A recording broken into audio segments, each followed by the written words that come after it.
Yeah, yeah, yeah, yeah, yeah.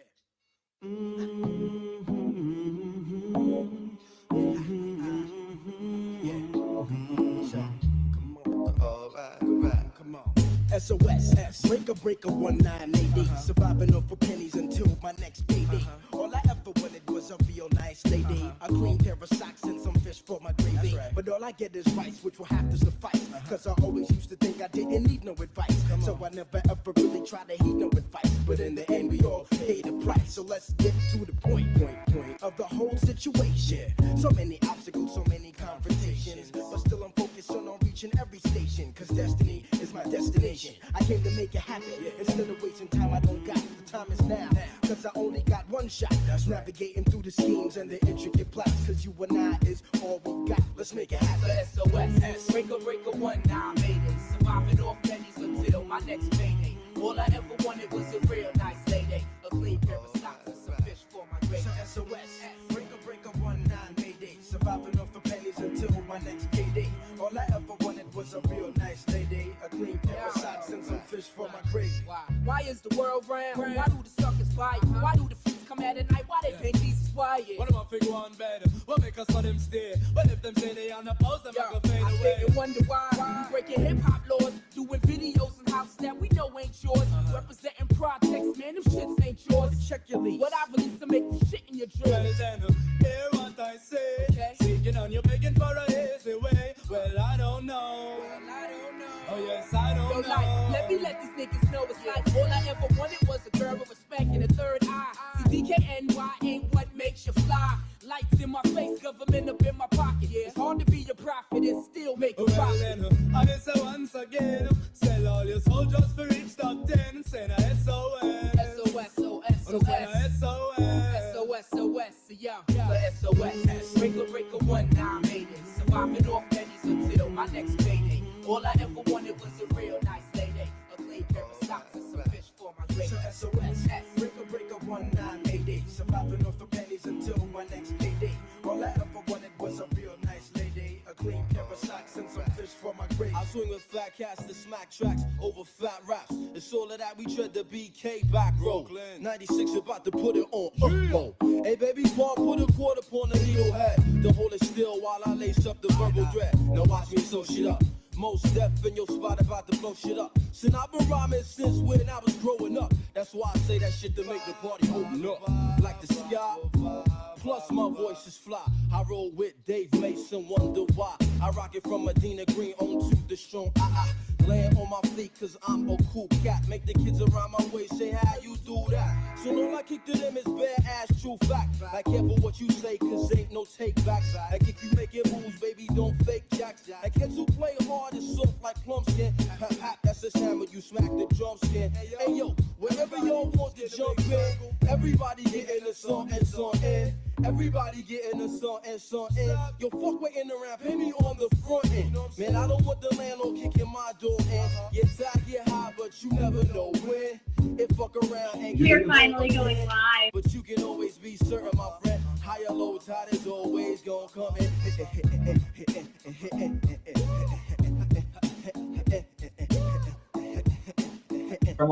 It's like that. So check it on out, y'all. The SOS. Breaker 19, made it. Surviving off pennies until my next payday. All I ever wanted was a real nice lady.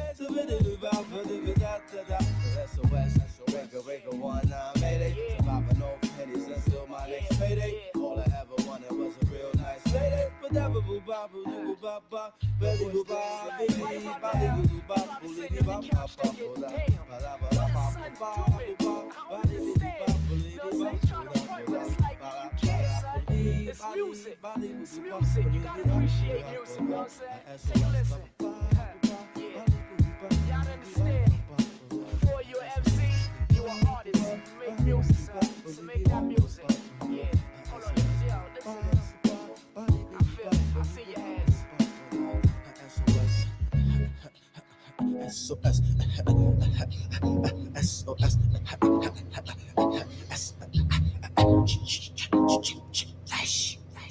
What's happening? Benton here.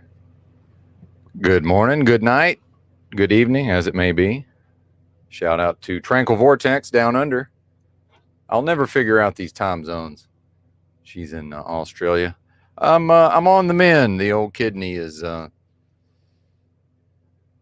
Every time we talk about this, I say a couple of more days, so that seems to be my mindset. But yeah, I'm doing all right. Thanks for asking. Parked in Salt Lake City. Salt Lake City. If I can talk. The greater Salt Lake City area. And the content machine seems to be breaking down. I'm recycling my titles to my videos now. What's up with this mic, by the way? Is my audio seems like it's popping. Anyway, seems like I know I've used this title before for the live stream, and it's actually quite toasty warm. I fired up the truck earlier and heated the inside. We'll see how long of the cab. We will see how long that lasts. It was like -2 yesterday when I was driving up early in the morning. Thank you, sir.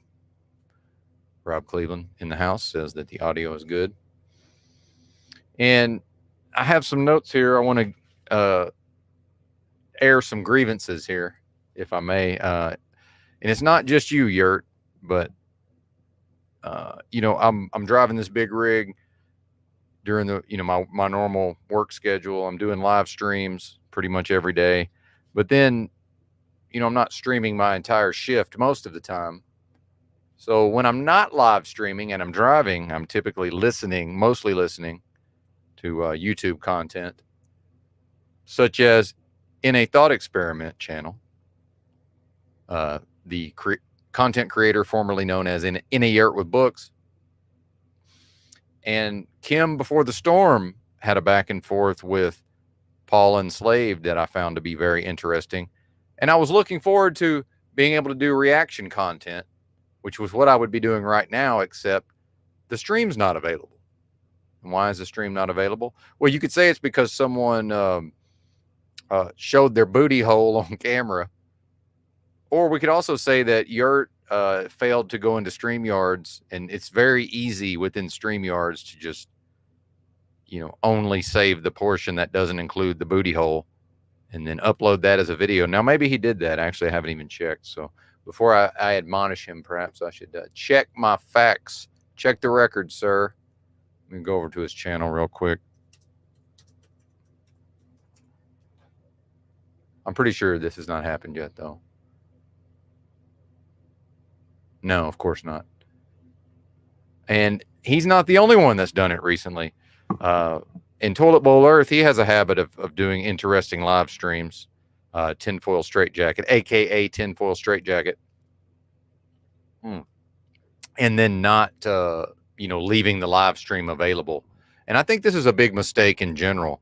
I do see for the so-called truth community, there's a lot of possibility for, for the live stream to live on, especially through reaction content, but not if the live is not available later.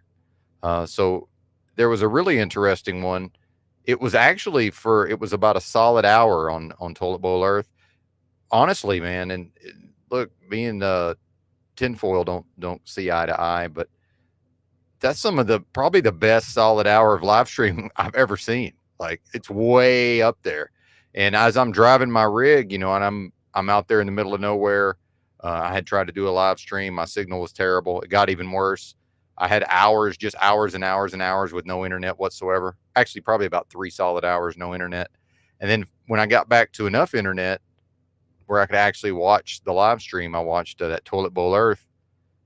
And I wanted to just say, I thought to myself, well, this is probably not going to be available later. And if I had enough signal, I would have pulled over, got on the computer here and downloaded the live stream to my computer. But I did not have sufficient internet to do this, which begs the question, why are people not downloading these live streams? Especially if I lived in a house with just I'm paying a monthly fee for internet and I have more or less just, broadband, unlimited broadband. If it was me, I would download all of the live streams. As soon as this live stream was over, I would just go ahead and download it to my computer. That's what I would do. And there's been times in the past when I've downloaded a live stream and then poof, it's disappeared. For example, For instance, why can't I talk today? For instance, I still have the first 9 Yurt in a Yurt with Books live streams from his original channel. And then I got busy with work and I was unable to download the subsequent live streams. And then apparently EBT had a live stream also that same night. I never even saw that one. That one's not there. And the Kim Before the Storm, very interesting conversation about actual topics, legal matters.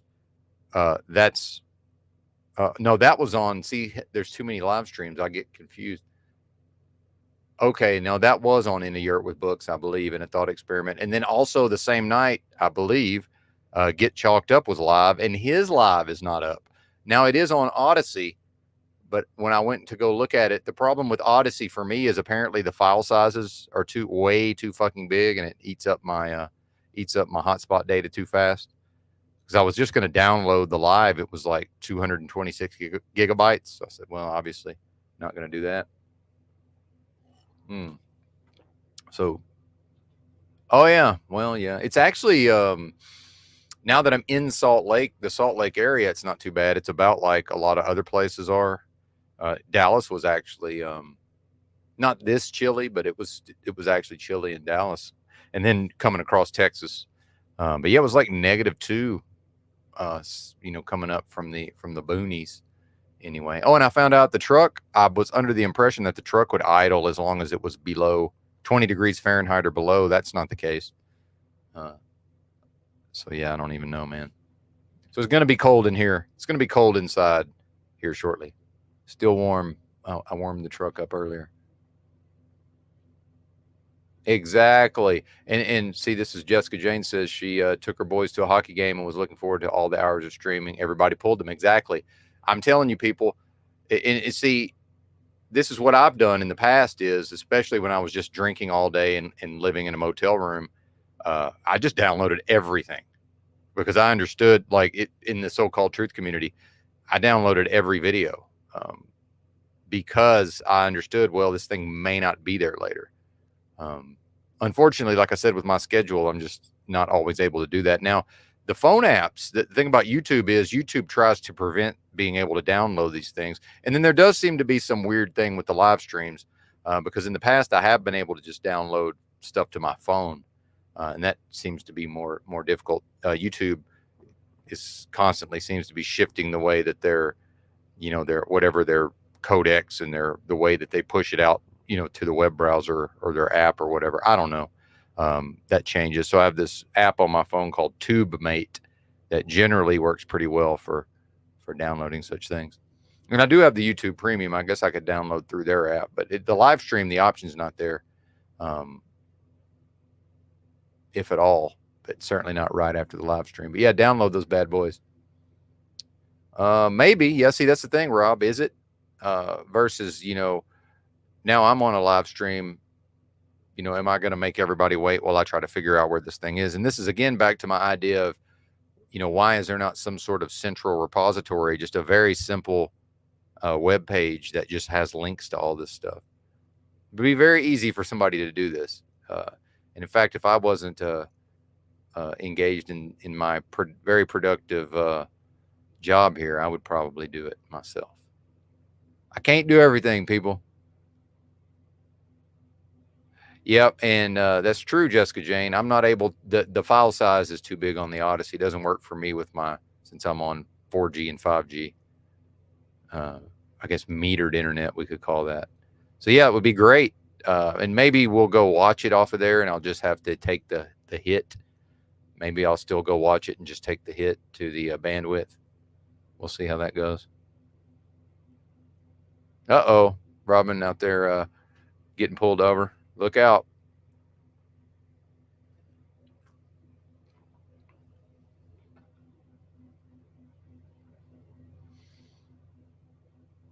Now, what's this, Rob? Oh, you're talking about Paul's? Okay, well, let me see if I can go find that then. Because I do have some... and then actually, Kim had left a comment because I had already brought this up. And there's some key points I want to make about what I believe is just at the end of the day a misunderstanding. So, all right. Thanks, Rob. We'll see if we can figure it out here.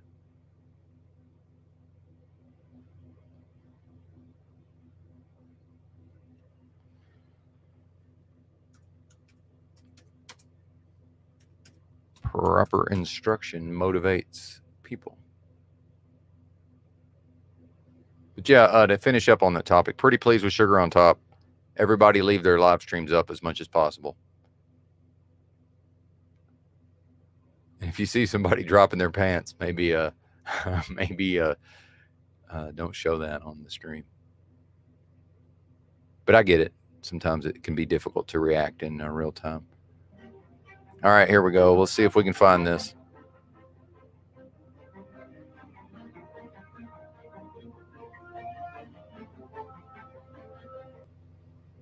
Childhood trauma unresolved is a lack of self-awareness and a lack of emotional. You're talking like you have. No, I'm talking like it's logic. It's not going to work. You take such good care. Now that's Yurt's stream, right? Now is that when Kim? See, I'm confused as to when was it that Kim and Paul, was it on? It was in a thought experiment, right? Okay, maybe I can find this. Maybe Rob's going to save the day here. Stay on the fucking topic about you being a coward child and not being able to go anywhere on the land without feeling like a slave while other people get Tell me results. how you mastered your life while you're sitting lethargically in the fucking. Did I say I'm there as an example of who you should aim not to be, and but the true matter is the being. ever the fuck I want? Right, but and this is sort of a repetitive. Yeah. Yep. I don't see Kim's icon here.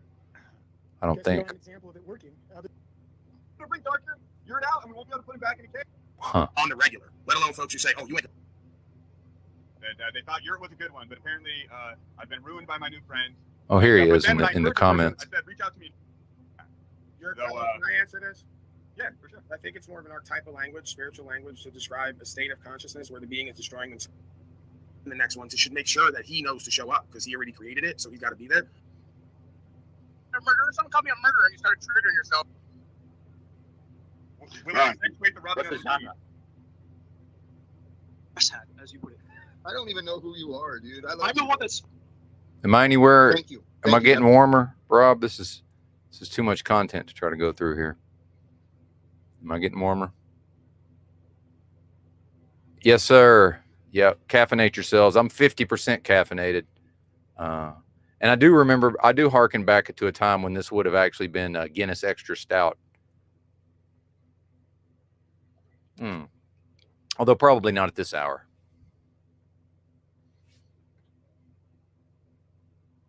Now, what are you doing to get pulled over is the question. Or did you do anything? Because I found that once they went to these license plate scanners, and I don't, number one, don't have tinted windows. Don't have tinted front windows, I would say. That's the number one thing to not get pulled over. Number two, have valid tags. Now, this, I understand this kind of runs contrary to the Paul enslaved, some of the Paul enslaved material, but I'm trying to drive around and not get pulled over. But then again, I've gone the other way. Almost all of my driving, 99.99999% of my driving is I am engaged in commerce. Oh, they read your plate? Do you have tags and everything? See, that's another thing is they'll just pull you over sometimes. You're just like, oh, well, you know, there's so many different traffic laws, right? Codes and policies.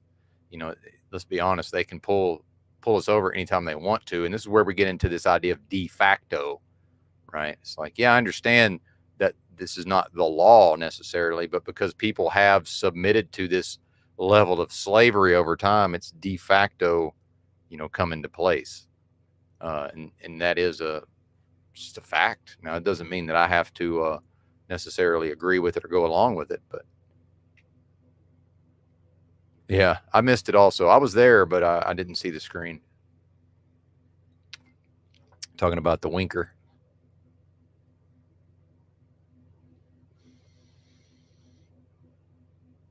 Yeah, exactly, Rob. That's the thing is it's damn near impossible. So then, you know, when I talk about some kind of repository, it would be very easy, even maybe even have a comment section where somebody could be like, yeah, Kim versus Paul, and give the time code.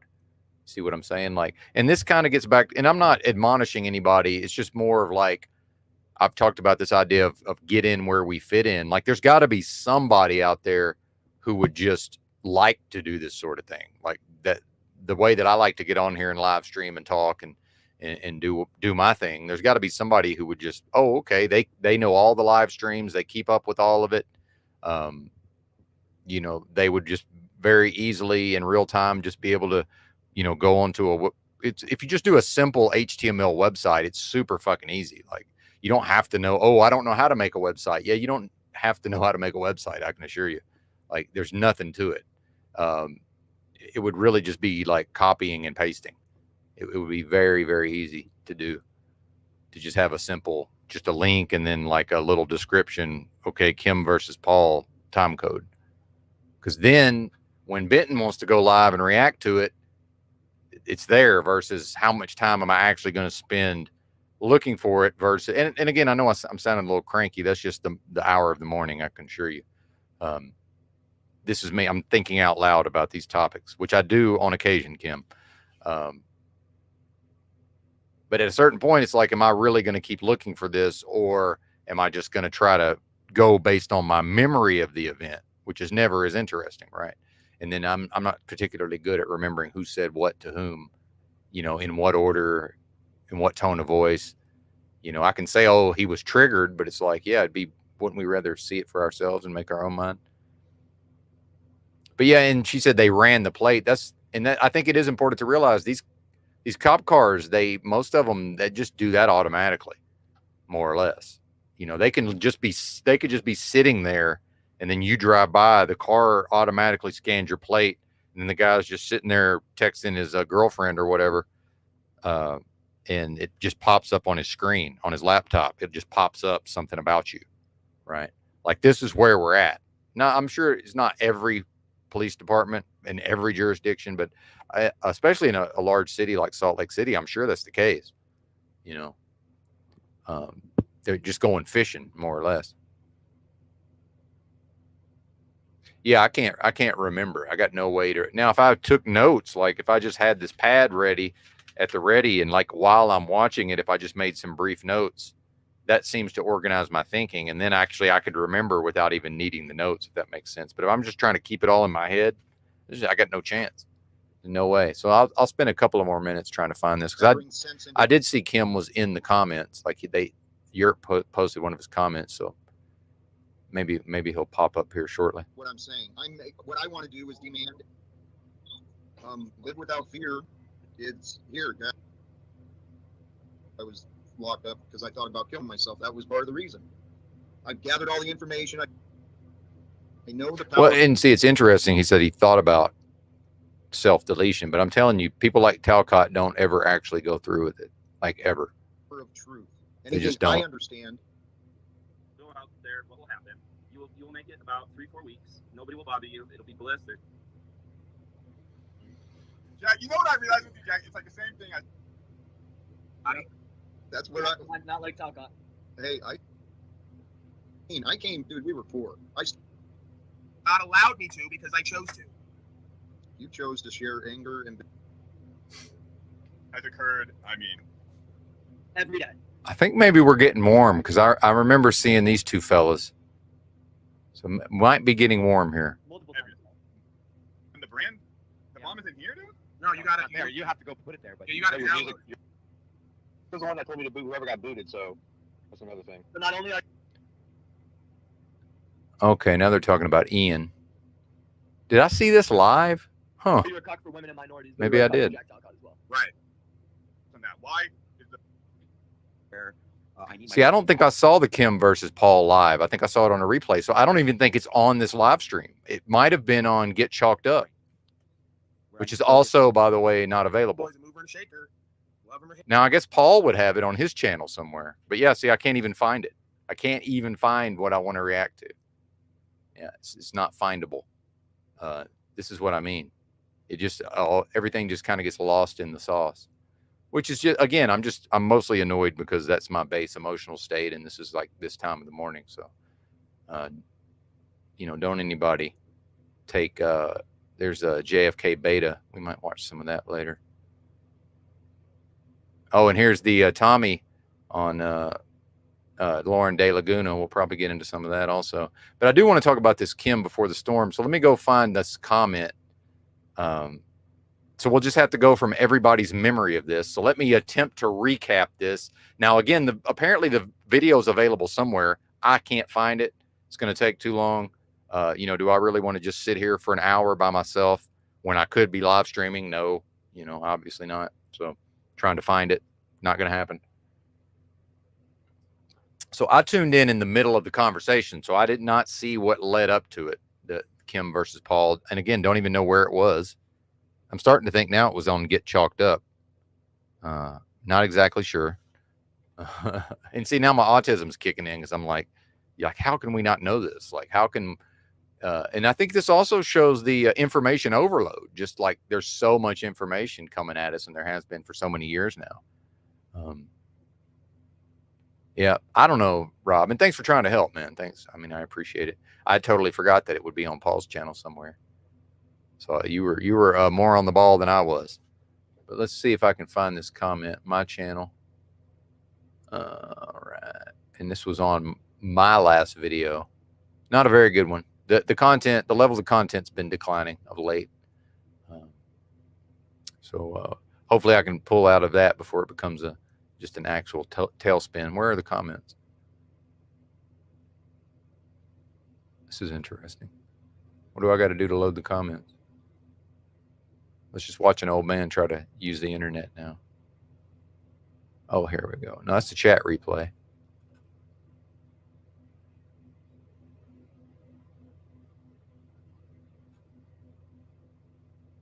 Where are the fucking comments? Am I on drugs here? Where are the comments? Is this because I'm in my channel? Is that what it is? See, I don't really know how to use YouTube. I don't know if you folks have noticed that.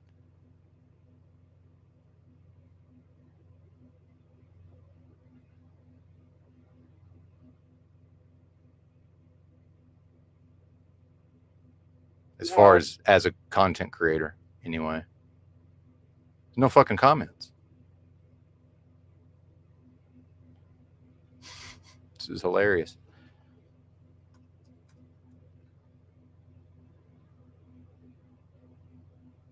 Believable. I guess I'll just read it off my phone. But let's see if I can. What a disaster, by the way. Let's see if I can recap this. And yeah, we'll get into old Tommy. Look at De Laguna here. Look at her. This is what Tommy does to people. That's great. I love it. I love that. Shout out to Illuma Tommy, who I got to think is, after what I've seen of this, I haven't watched the entire thing, but I got to think he's still probably going to be talking about Paul. I'm just guessing.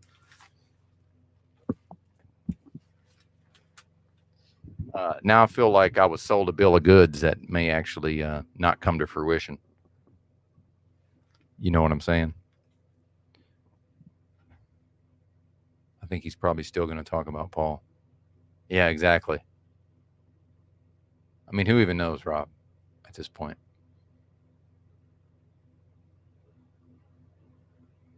Exactly. We got to leave the lives up, people. Because believe me, that one I did last night, I thought about just why even leave that on the channel. It's like, yeah, you never know. Maybe somebody else will find something in there. Maybe I'll tune into In a Thought Experiment, and it'll be playing something I said and didn't even realize was interesting.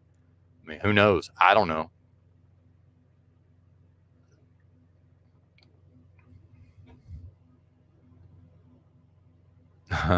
You might be right, Rob. I think you're probably right there.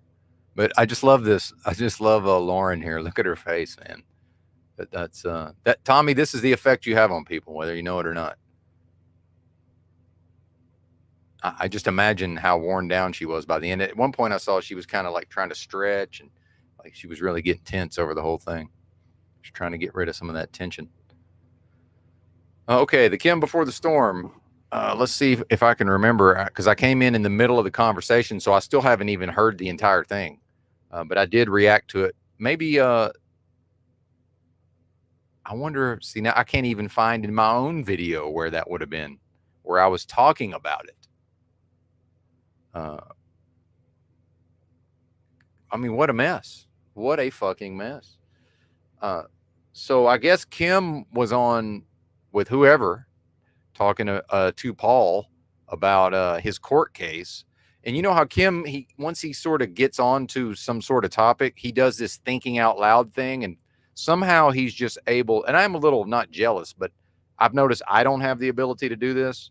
Now I do like in real life, in the physical space, I can do this, but like on this metaverse, I'm not able to just, like, I barely even know when it's my turn to even interject. But once he gets to floor, maybe it's the Italian thing. He can just talk and talk and talk, but you can tell he's thinking out loud. And because I listen attentively to details, after a while, I realize it's just like, dude, this isn't even a coherent narrative after a while.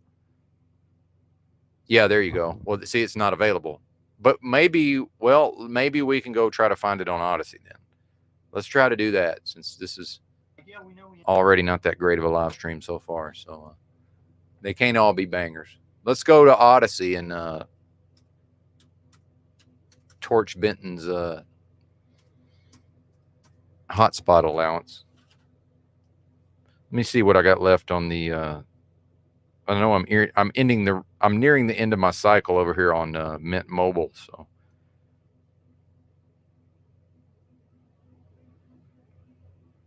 3 days left this month. This says I've still got 1.3 gig of hotspot. So let's do that then. Let's go over to Odyssey. Give me just a second. I may disconnect here briefly. I'm going to try to switch over to different internet.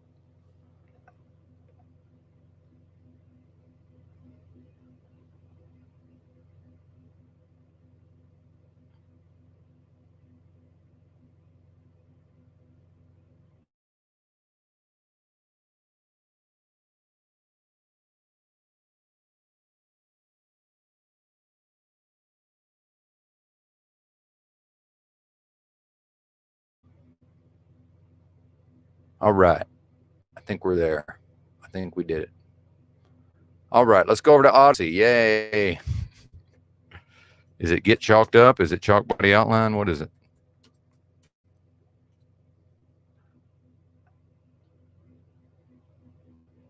Must be chalk body outline.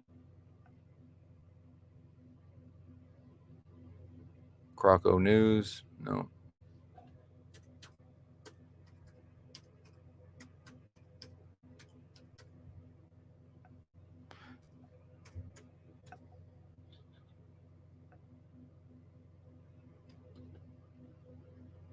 Hey, here it is. All right. It's only 3 hours, so maybe we will be able to find it. Yay.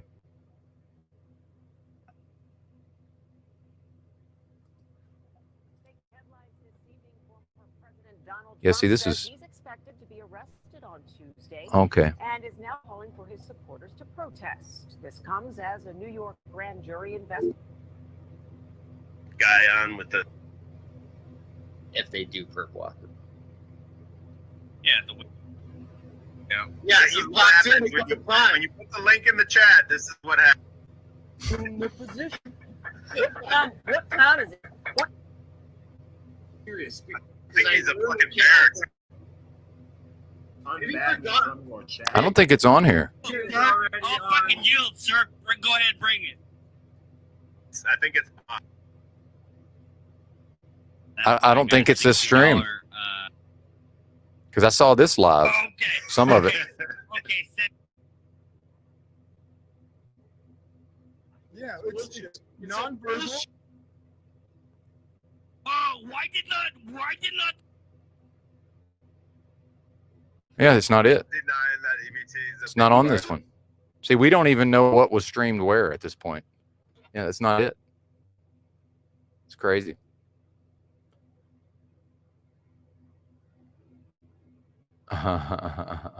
Thanks, man. Yeah, see, I don't see it that way. All I think of is I'm always like, part of my brain is always sort of predicting what I think the audience, or how I would react if I was watching it. So like, as I'm doing the stream, I'm also in the audience, if that makes sense. So I know this would be driving me nuts. I would be like, what the fuck, man? Like, what? I would just be thinking, like, why didn't you figure all this out before you went live? That's what I would be thinking. Like, what is this? Yeah. But that's the thing is, Paul was stream sniping, We just don't know where it was. I guess basically at this point, the stream was too long, presumably. But see, and then I have this problem with my personality or whatever, where once I know something is possible, it's hard for me to just give up on it. So it's like now I've got this drive to go and find the fucking thing. And then every time I try to explain it, I know my memory is going to be bad. And it's like, well, we have the video somewhere if we could find it. Yeah. But yeah, thanks for trying to help. I mean, it's like, good Lord. Let's try yet again. Why not? Why not? Oh, God. Maybe we'll get lucky. It's like buying a scratcher. We'll just randomly click on the bar there, and maybe we'll get lucky. Now, are we sure it was this stream? I guess it would have to be, right? The Driving Miss Daisy 2 days ago? Yeah, because it's now after midnight. What time is it, by the way? Yeah, it's 2:11. I got a delivery in less than 9 hours. Oh, wrong one. Although that's interesting also, this one with this crazy chick. Did anybody see that with the crazy chick? Actually, I guess if I showed you the screen, you might know what I'm talking about. This one, the Summoning the Legion of Unslavia for Penile Power with some really crazy chick. That was pretty interesting, I thought. So we may go into some of that here shortly. Also, I'm sure I have some things to say. I think she's got schizophrenia, the crazy chick, and she's the Jerry Marzinski demons. I think that's what she is. It's really the only explanation. Remember, hate him.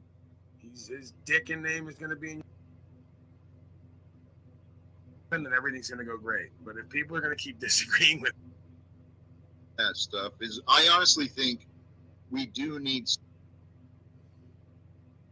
here today. Hold on, let's. So it's not yurt yet. It's 10.5-hour broadcast. Exercise if you go off camera. Still not yurt. Doing others, but he's never called. And isn't it interesting? Sitting here wasting our time with imagined scenarios. You know, okay, we now were it's all now it's yurt. laughing, and they knew what I was saying, and they knew that. This chick is insufferable, by the way. I got to say. Now, at first, I wanted to give her a chance because I first saw her over on one of Drew's streams. But yeah, insufferable. I knew who they were, and all of that. And I was dropped off at home, and that was it. I think that was the last time I spoke to any of them, apart from Santos. But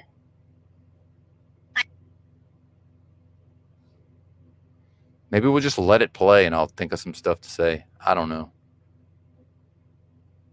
I couldn't, like, what do you think? Like, is that what you mean? Like, instead of getting reactive and being like, you suck and you're the establishment and da-da-da-da-da, slyly beat them at their own game because you're not playing by these dirty rules that they play by. So you're not limited by, you know, they say power is an addiction, it's a weakness. Now, I'll tell you something I've noticed with this chick that I think I just figured out that I did not realize previously. I think what it is people like her, like whatever she does seem to have some understanding of some concepts spiritually, right? But it seems to me like most of this she got to by being taught directly by someone else, because I know she was involved with this Santos Bonacci, and you know, there's no telling what other gurus she's tried to go to. So I've noticed, like, when she's conveying the ideas, it's almost like she's talking like they would talk from a position of, you know, she went and sought their advice, presumably, and then now they're dispensing the advice. But now I see her on panels and she's speaking as if we, the audience, asked for her advice. But it's like, but wait a minute, why are you giving me advice that I never asked for? And I used to be one of these bozos. I used to run around and just dispense advice that nobody asked for. And eventually I was shown, you know, I was taught certain lessons by the universe, if you want to call it that. It's that, like, man, this is not appropriate to just be roaming about just dispensing advice that nobody asked for, right? It's I find it very off-putting. It's almost like just assuming that I don't have any level of attainment. But see, when she went when she went to the guru, it was under the auspices of she was not happy with her present level of attainment, and she's looking to someone who she's saying, okay, you, guru, have a level of attainment that I aspire to.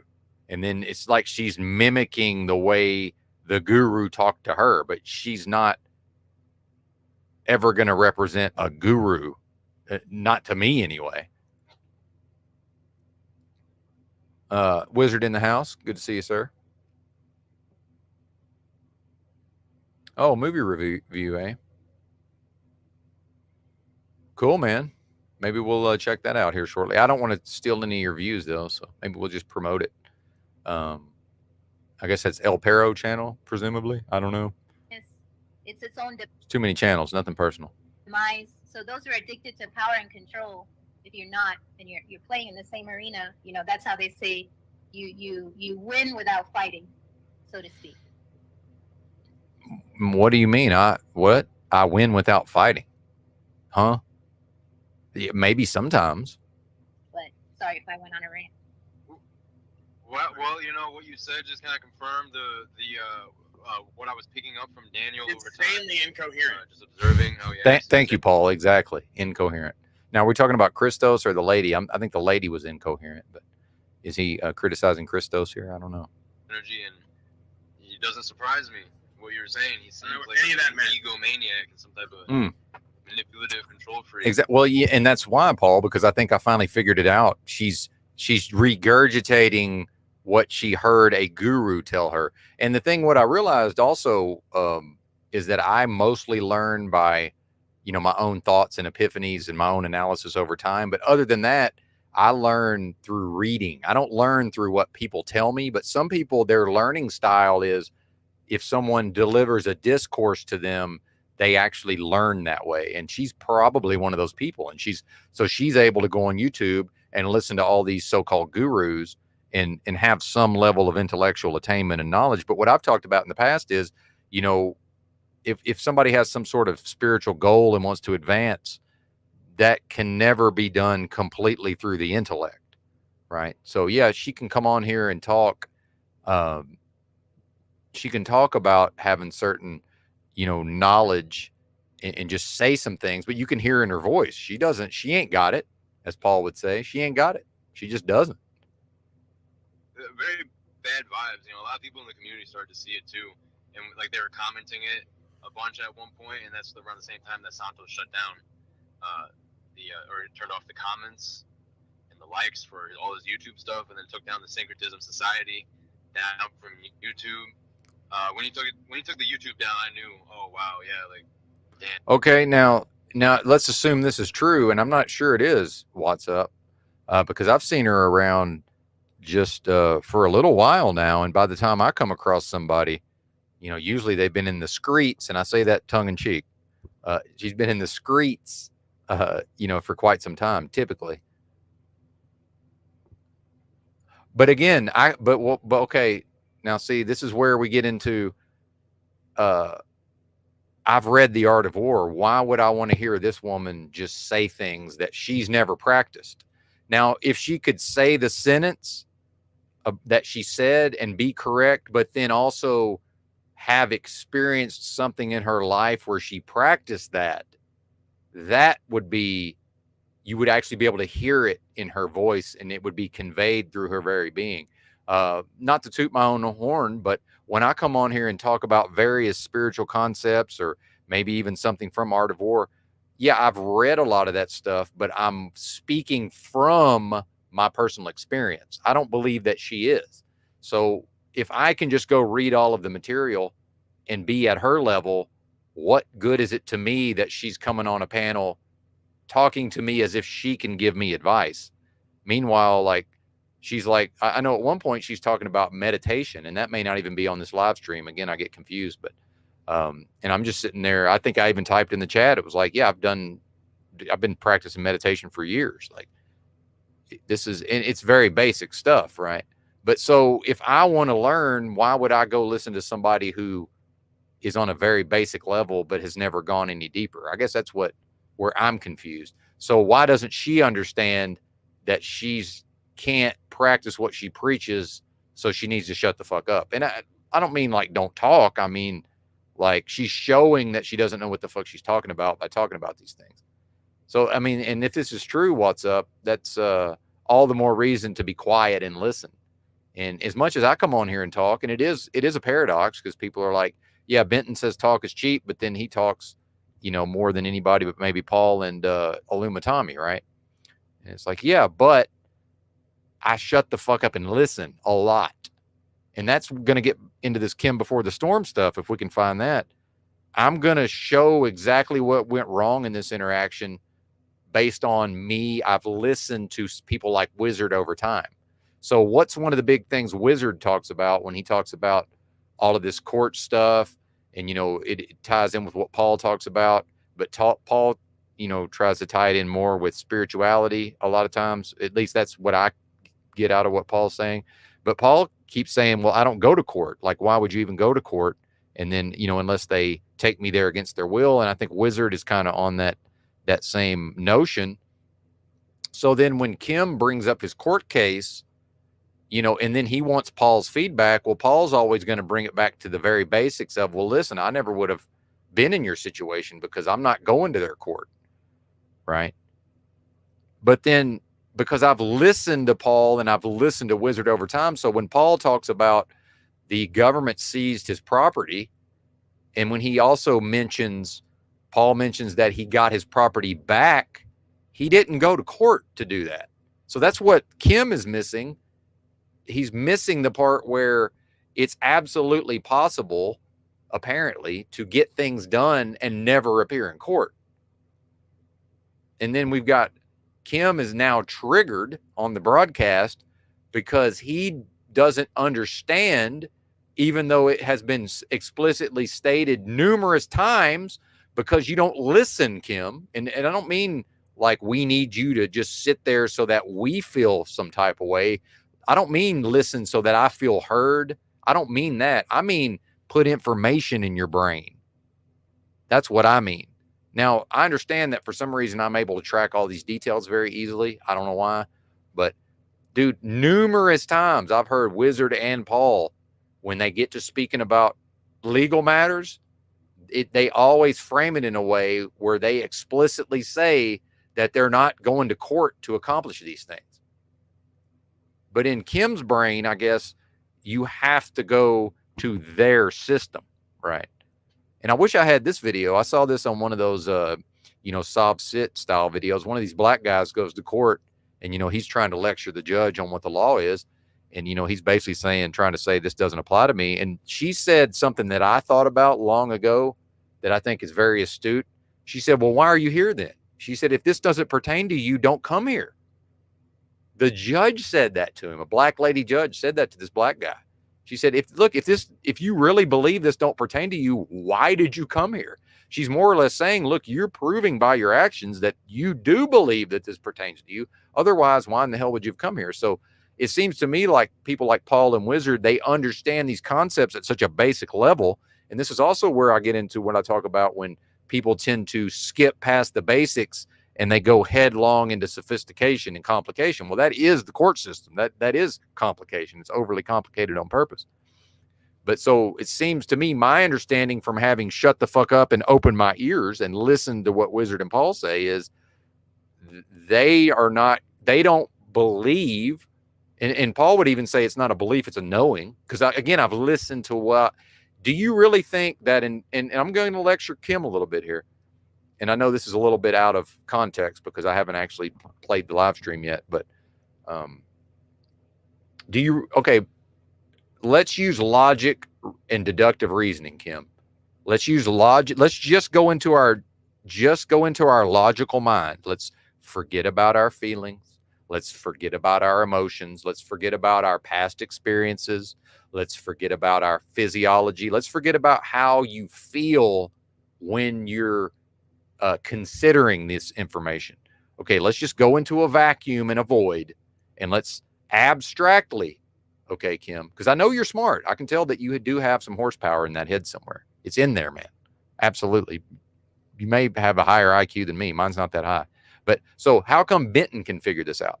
See, How come Benton can figure this out? So let's just abstractly think about Paul enslaved. So let's start. This is how abstraction works. Let's start with the concept of Paul enslaved.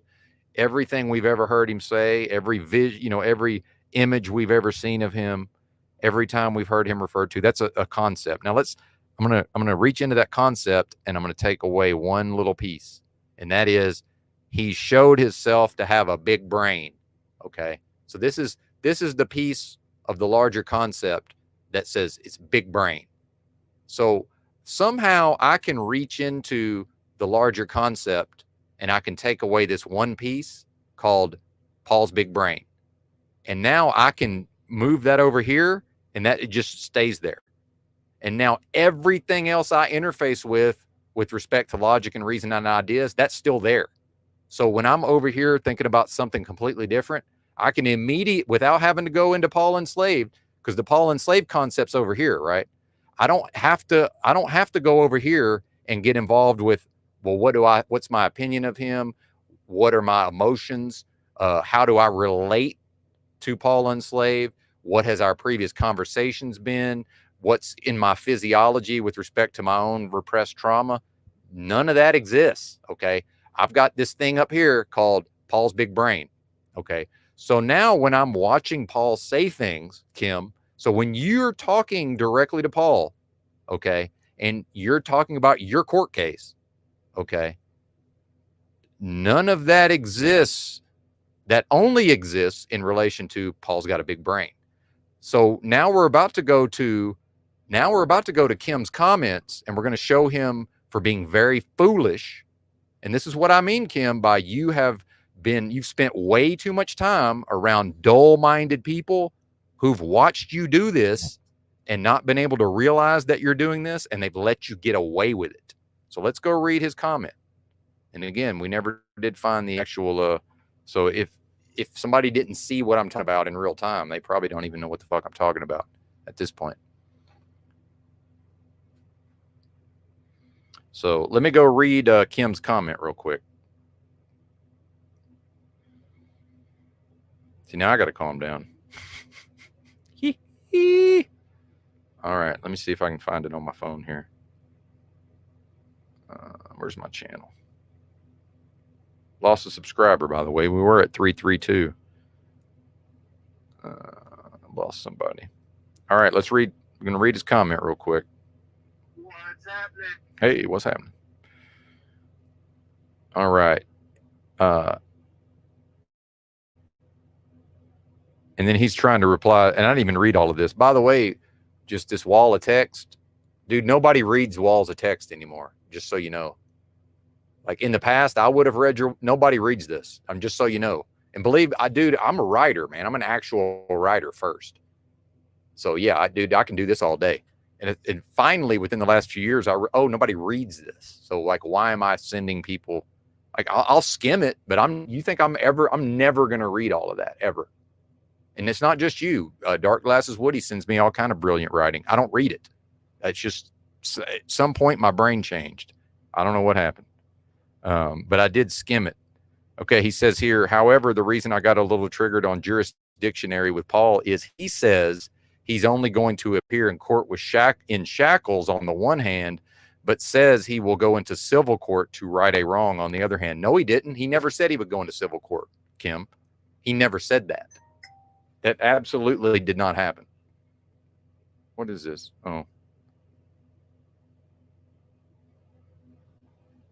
it's telling me I only got 1 gig of hotspot left. He never said that, Kim. No, he never said he would go into civil court. So you invented that in your mind because you weren't listening to what he was saying. And because, Kim, you're used to talking to dum-dums. Dum-dums have a very limited scope of where they can go with their thoughts and their ideas. So one of your dum-dums from the past, they could never figure out how to accomplish their goals without going to court. So you're presupposing that it's not possible for Paul to resolve a civil matter outside of the court system. But he never said he would go into civil court. He didn't say that. You invented that in your mind. So I have this thing where, because I have this concept up here, this abstracted concept of Paul's big brain, does it make logical sense to you that this otherwise very sharp, astute, and intelligent person would say to you within 3 sentences that the only way he's going to go to court is in shackles, and then 3 sentences later say that he'll go into civil court. Do you really think somebody with that big of a brain will just drop something in your lap where you can go, aha, I caught you, dum-dum? No, that's what the dum-dums you're used to interacting with do, because they're not smart enough to track it all in real time. And because you're that much smarter than the dum-dums, all you got to do is sit there and watch, and then you're like, the dum-dum says this one thing, 3 sentences later, the dum-dum says this thing that contradicts what he said 3 sentences ago. But when the person has the big brain up here, they don't do that, sir. So I have this thing in my head. It's like a strategic decision-making matrix. Okay. So as soon as I detect big brain, that's off the table. I know they're never going to say something, and then 3 sentences later, they're going to say something that disproves the thing they said 1 sentence later. You know why? Because if they did that, that disproves big brain. See what I'm saying? These two things cannot be, they can't be true at the same time. See, you're actually, Kim, you are using flawed logic. And Benton, in his ridiculous, smartest person that sounds the dumbest, with his quite possibly double-digit IQ, spotted the flaw in your logic and explained it to you. Dum-dums. You've spent too much time with dum-dums. Benton spent a whole lot of time reading motherfuckers smarter than him and listening to motherfuckers smarter than him. You've spent a lot of time, Kim, around people way below your level that you could just easily fucking flip on their head. And it shows, buddy. When you send a comment like that to me, you are the dumb, Kim. As far as I'm concerned, when I read that, I'm like, wow, I've seen all this evidence of Kim's intelligence, but is he really this fucking stupid? Like, is he really this dumb? But yeah, you are in that way. You are that dumb, Kim. And what I'm saying is tighten it up, get your shit together, because you can easily install this logic into your brain. I know, because I've done it. You can take something that doesn't exist and you can put it in there. You need to put that in there, because it's not possible for somebody with a big brain to say a sentence and then 3 sentences later they disprove what they said, because you're taking it out of a context. You're reading things into it that don't exist. You're assuming, you're applying your limited thought process to Paul's expanded thought process, where I've explicitly heard him say that he accomplishes things like, let's take him at his word. Let's say the government really did seize his property, but then they returned it to him. If you listen to how he tells that tale, he explicitly states he did it without going to court. You just assumed when he said civil matter, and what Paul said was something along the lines of, if someone caused loss, injury, or harm to Paul enslaved, that Paul enslaved would possibly seek, and I don't know if he used the word compensation, but he intimated, based on what I understood of my observation of it. See how I'm speaking explicitly, Kim? I'm speaking very explicitly. I'm doing this based on, I'm not going to just say, well, Paul said this and Paul said that. Oh, are you quoting him? I mean, because this has all been on live streams, and if the shit wasn't, if the stuff wasn't taken down later, we could just go watch what he said. I don't really need you to regurgitate it. But so you see, I'm speaking very explicitly, because I'm not going to put words in his mouth. So I'm saying this is what I got out of what I heard, because I was actively listening. And Wizards said the same thing. They do all of this and they don't go to court. But in your brain, that's not possible. See? But if you don't believe something to be possible, what's that got to do with what somebody else may be able to do? Just because you don't believe it's possible. Now we're talking about the 4-minute mile. Until somebody did it, everybody just assumed it was impossible. When the first guy went a sub 4 minutes in the mile, a high 4-minute mile, now a bunch of guys did it right after, because now they know it's possible. See? But there's something special about that first person who just says, no, they know it's possible. See? So get your shit together, Kim, because this is fucking weak, man. And I can't abide this weak shit, man. It's fucking weak.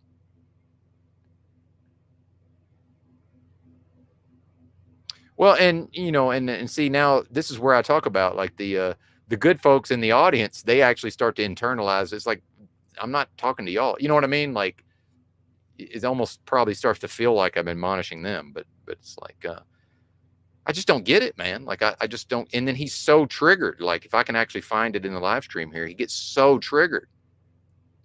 Kim does, because like he thinks do you really, again, so the person with the big brain, you're just going to get them in a gotcha, just right there. It's not going to happen, brother. Kim has developed these patterns from dealing with bozos in prison. Okay. Bozos.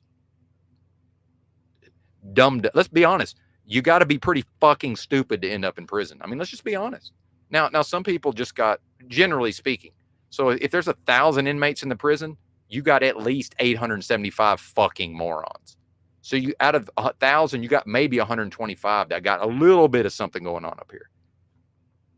And then eventually you get to how many actual really fucking on the ball with it motherfuckers are there? Maybe 10 out of 1,000? I mean, seriously. Well, and this is kind of what I'm saying.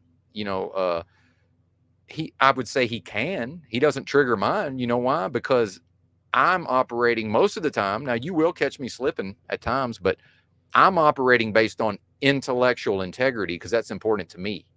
It's important to me to be viewed as someone with intellectual integrity. So I might have an emotion to want to get my ego involved, which is really just what? You're just defending your own self-image, right? Isn't that what that is? Because we say ego, and that tends to have, you know, trigger a certain connotation, but it's really just how I view myself. Now I'm being defensive of that. Isn't that what we're talking about?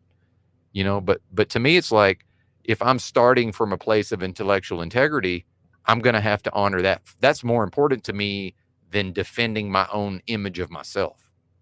Right. So it's actually a priority system and we've talked about manhood and masculinity. It's it's part of my masculine identity, which is different. Not every guy we all have different codes. It's a principle or a code that I adhere to. Intellectual integrity. It's very important. So yeah, I might want to become defensive and get triggered, but I can't do that based on my code until I have first operated at the level of intellectual integrity, which is Kim lacks it. You don't have it, Kim. I don't know why you don't. I'm not sure, but I would say probably about time to start developing it.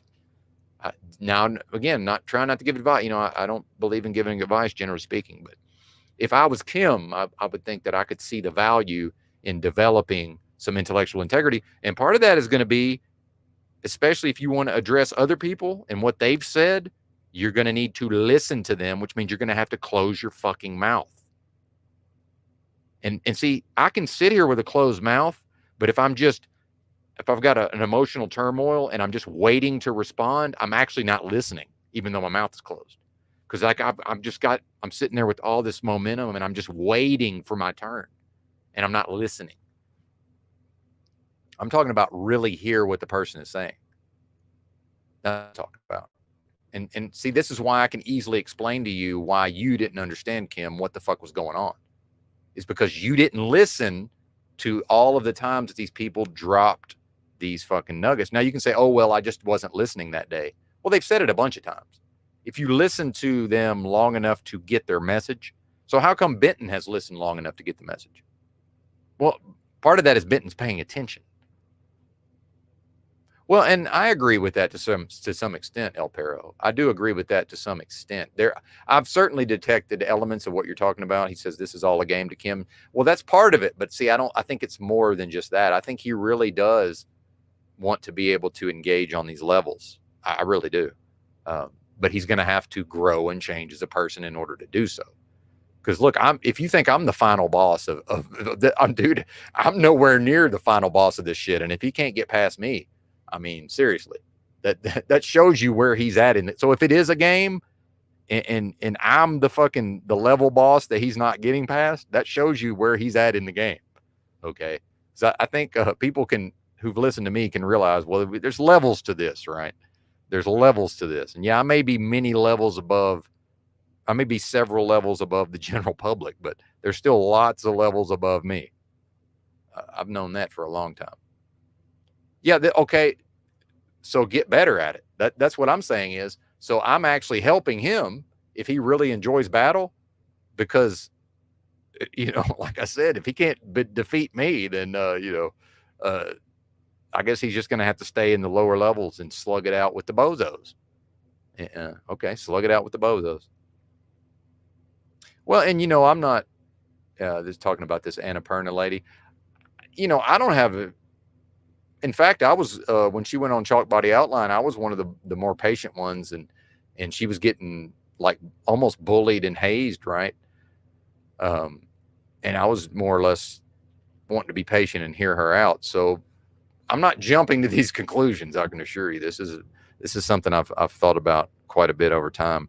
And, yeah, I mean, there's something to that. And then the fact is, she absolutely manipulated Ralph Loreno, who was a valued member of the community, and he's just more or less divorced himself from the community. And a lot of it had to do with he allowed her to manipulate him and sort of turned him against the rest of us. And I know when I first started this channel, Ralph was wanting to come over here and like he wanted me to go live with me so that he could air all this dirty laundry. But since it had to do with that, I could tell that chick was manipulating him. So I wouldn't have anything to do with it. Meanwhile, it's like, oh, you're kissing Drew's ass. Well, wait a minute. There's still videos on the channel with me, like going back with me and Drew going back and forth, you know, not in a nice way. You know, I still got videos about him, EBT and TBE on the channel. So yeah, it's not an ass kissing thing. Yeah, there you go, Pamela. Well, and really, we're not even talking about ego at that point. We're talking about lack of humility. It's not even an ego. It's a lack of humility. And that's part of humility. It's humility on some level to just shut the fuck up and really listen to somebody else. Just that's humble. It takes some measure of humility. So when we talk about, you know, all roads lead to narcissism, that's something I picked up from Adam Carolla, who's don't even bother listening to him anymore. He's completely off the rails, but he used to be really good, very insightful over a period of years. And, you know, all roads lead to narcissism. It's really what it is roads lead to 0% humility. So I can't just listen to somebody else's ideas. That's going to require me to go from 0% humility to at least 5%. But if I'm only ever going to operate from 0% humility and to even hear somebody else's message, I got to at least go up to 5% humility. Well, of course I can't hear what they're saying, because I'm just listening just enough to try to get them in a gotcha. That's what Kim's doing. He's laying back and he's at 0% humility, and he's just waiting for that piece of data to go by, and he grabs onto when Paul says, okay, well, they'll have to drag me in chains. He grabs that piece of data. Then he's still at 0% humility. And then he sees another piece of data go by that he thinks disproves the first piece, which work bozos. That never works with somebody with a big brain, because somebody with the big brain, they are observing what they're saying, and he would never say the thing that would contradict what he said 3 sentences ago, because he knows that somebody could. It's called intellectual integrity, by the way, because he knows that somebody could easily hold his feet to the fire. See what I'm saying, Kim? Do you understand this logic that I just explained to you? And that's pure logic. That can never be destroyed. You can have a feeling of what I just said. You can have, you know, something in your physiology that reacts to what I just said. You can have a reaction to my tone of voice, you know, whatever it is. But that actual construction of logic, and this is why I love logic and reason, that can never be defeated. You can't speak anything valid against what I just said, because it's a piece of logic that stands on its own. It cannot be destroyed or defeated. So if Kim likes these battles and he likes these verbal battles, if he can't see in part of defeating an enemy like me in an intellectual, in a logical, in an arena of logic and reason, is Kim has to know beforehand what he's constructing based on what he's putting forth, and realizing, okay, somebody like Benton is going to take in all the details, and he's going to be able to deconstruct my logic very easily. So this is what I do, Kim, is when I'm actually constructing some logic and then I'm going to take it into battle with me, I don't ever use it until I know it can't be defeated. So I just gave Kim a piece of logic in the context of this battle. I've just used a weapon against him logically that he can't defeat. So you want to go back to Art of War, El Perro? See, I'm only operating from a position of strength, or I'm not engaging. I'm never engaging when I'm weak. Now, of course, since I'm a human being, you can find times when I'm fall short of that. I'm saying when I'm really on my game and I'm practicing what I preach, I'm never operating from a position of weakness. Neither is Paul, by the way. But Kim thinks this is where the narcissism comes in. This is where the lack of humility comes in.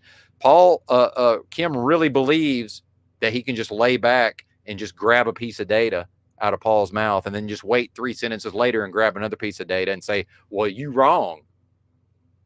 Yeah, if you remove most of the context, sir, and if you're not really listening to what the man says over time, then yeah. Except the smart people are just watching this going like, what are you talking about, you fucking bozo? What's up, Woody? Good to see you, brother. Yeah, there you go. Well, and then the English language, man, fraught with peril, obviously. Just the fact that we're communicating to each other in English. But anyway, hopefully, like I said, we never even got to the original conversation because it's lost in, 6 hours of live streams. Yep, good to see you, Woody. Welcome, sir. I was explaining logic and reason to Kim before the storm, who's not here, but hopefully we'll watch it later. And he seems to enjoy being critiqued. I guess he's a masochist to some degree. Or is that sadomasochist? I get those two confused sometimes. Oh, man. Well, 75% caffeinated. Let's go for 100. Good morning or good evening, as it may be, or good night. Whatever it is.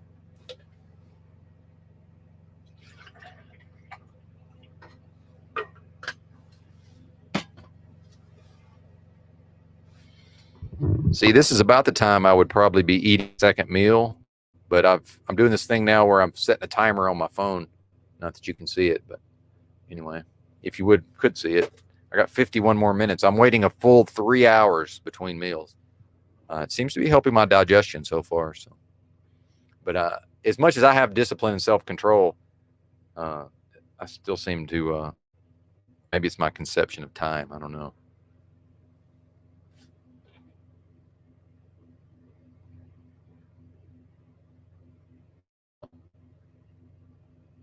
But I mean, does everybody get the point I was making about the Paul and El Perro both talking about doing a lot of stuff with never having to go to court, or never choosing to go to court, rather? And that seems to be the context and the nuance that Kim just has never understood. Now, is he just being willfully ignorant is the question, because that is a thing. It still hurts. Thanks for asking. According to Pamela's asking about my bruised kidney.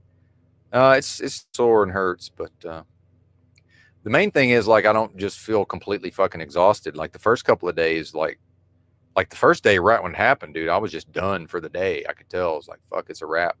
And then the next day, like, I was able to do my normal shift of driving the truck, but then at the end, at the end of my shift, I was just exhausted, couldn't do anything really. Just laid down and went to sleep. And then so that's getting better every day. I've got more and more energy, at the end of the shift. So that's kind of what I go by. The pain is pain don't hurt type of thing. I got to try to be tough on some level, I guess. Yeah, see, that's exactly, see. Yeah, he probably is. See, now Rob says Kim is willfully ignorant. He's talked about this on Paul's own broadcast. Yeah. See, now we get into the lack of intellectual integrity. And see, that's not important to everybody. And it's not for me to go out here and be like, you're not acting with, and this is where I think we kind of, men sort of get crossways with each other sometimes, because then if I try to, and I see this like in JG, like, to some level, he's trying to hold the internet, all of the internet is going to have to, he's trying to make all of the internet behave based on, Philadelphia code of the streets, right? Whatever he grew up in.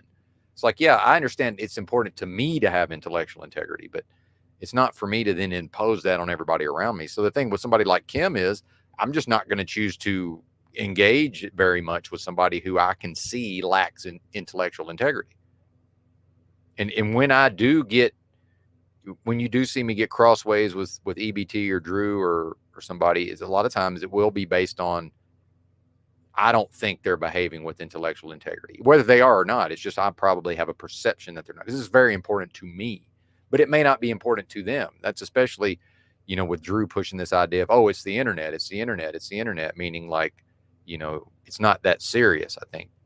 And I was resistant to that idea based on my own intellectual integrity. But, you know, we're not going to be out here and every time we talk to another human being, like, it's not that serious, man. You know, like, internet, serious business, right? And look, if I didn't find it interesting, like, I wouldn't even be talking about it as far as the Kim stuff.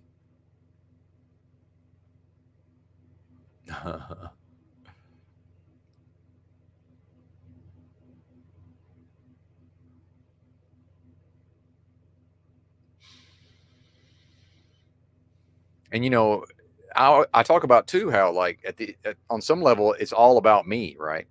Because, you know, I am the center of my own universe and all this. Like, I need intelligent people to have conversations with. Like, that's what I need, right? So I'm going to be somewhat forgiving with somebody like Illumitami, or even El Perro here. It's like, you know, there's things about Wizard that annoy me, but so what? The guy, he has a brain and he can reach his own conclusions, right? And he can come up with interesting takes.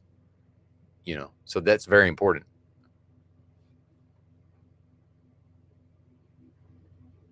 Well, no, that's true. What's up? Yeah. And that's something I noticed in him very early on. I said, man, there's no trust.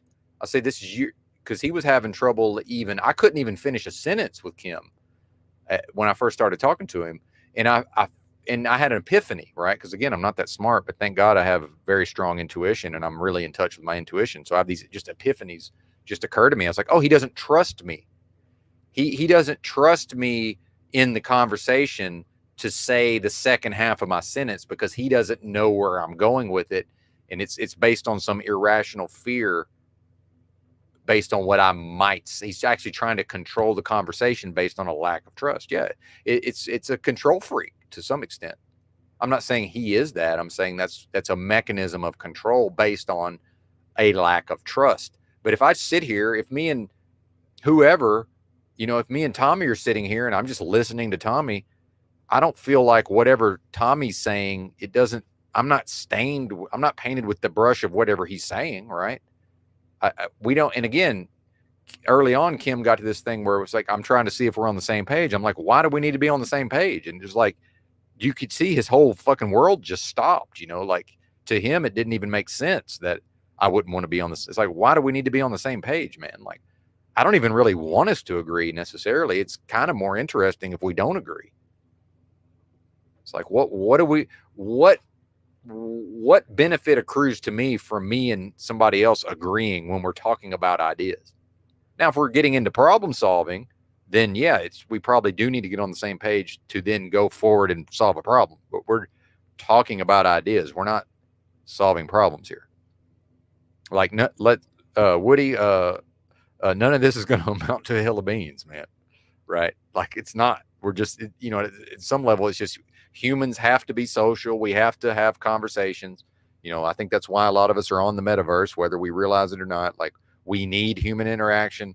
America's gone through this many, many years of increasingly, you know, becoming increasingly more isolated socially. And then the pandemic exacerbated all of that.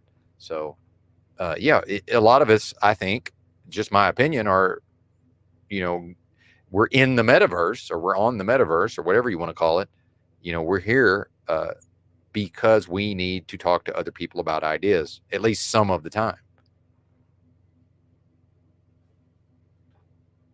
And I personally like, because I'm able to just go on and on and on and on and give a discourse. I like the part where nobody's forced to listen to me. It's like, turn off your station. You know, you don't have to be here listening. Or you can tune in and be like, well, I don't like, and this is what I do with Paul Enslaved. If I tune in and I don't like what's happening, I just go do something else. And then I come back later and maybe, maybe it's so interesting that, you know, now I'm riveted, right? Like it's not for everybody, and not every part of the broadcast is for everybody. It's kind of up to the individual to sort of, you know, pick through that for themselves.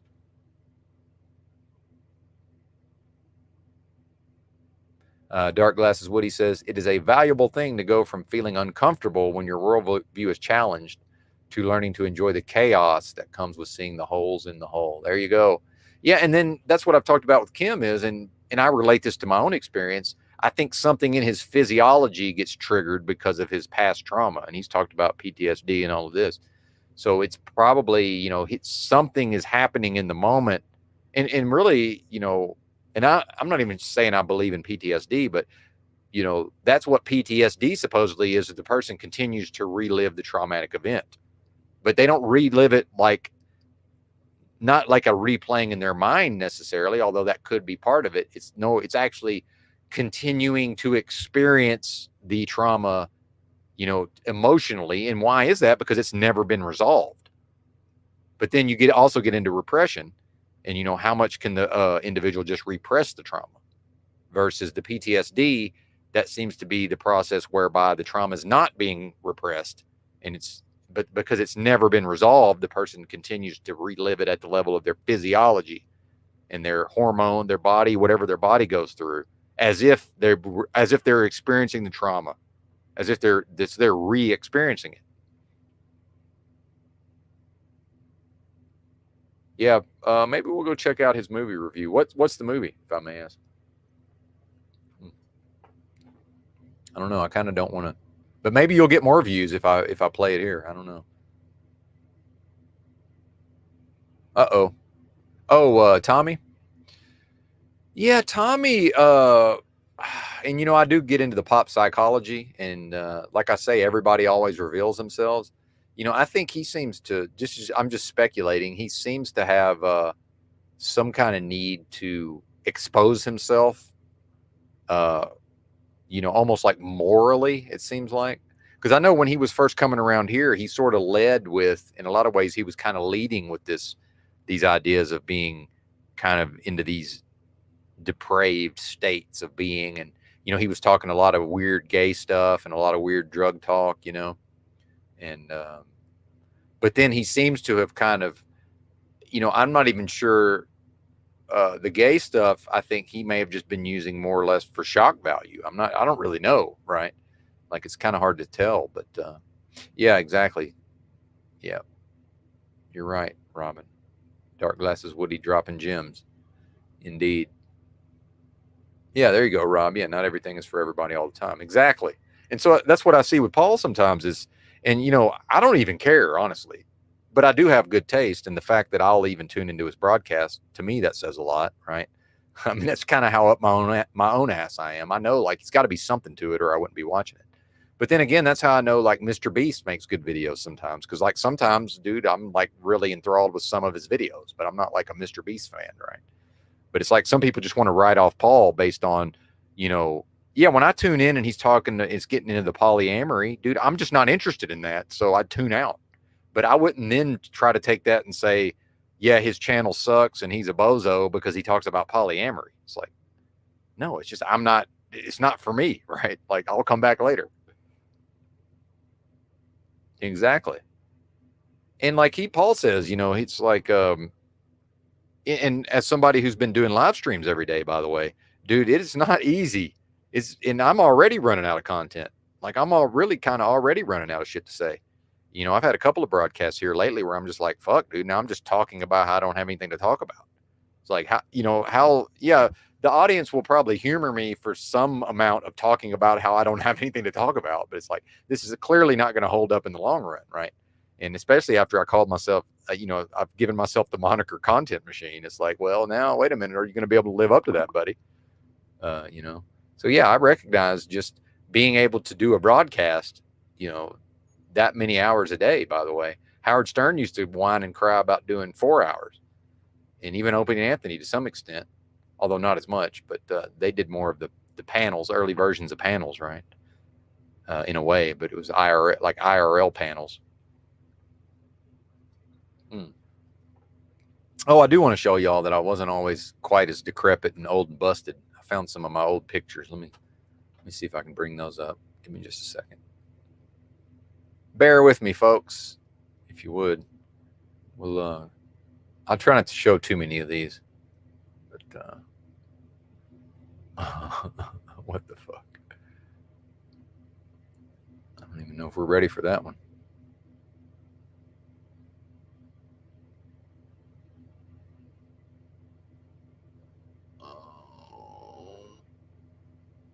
That's interesting. The thumbnail is, there's a picture of, I cropped out just my headshot from this picture of me and my sisters, but it's the thumbnail has the full version of the picture. That's interesting. If anybody knows what the hell I'm talking about. Let me see.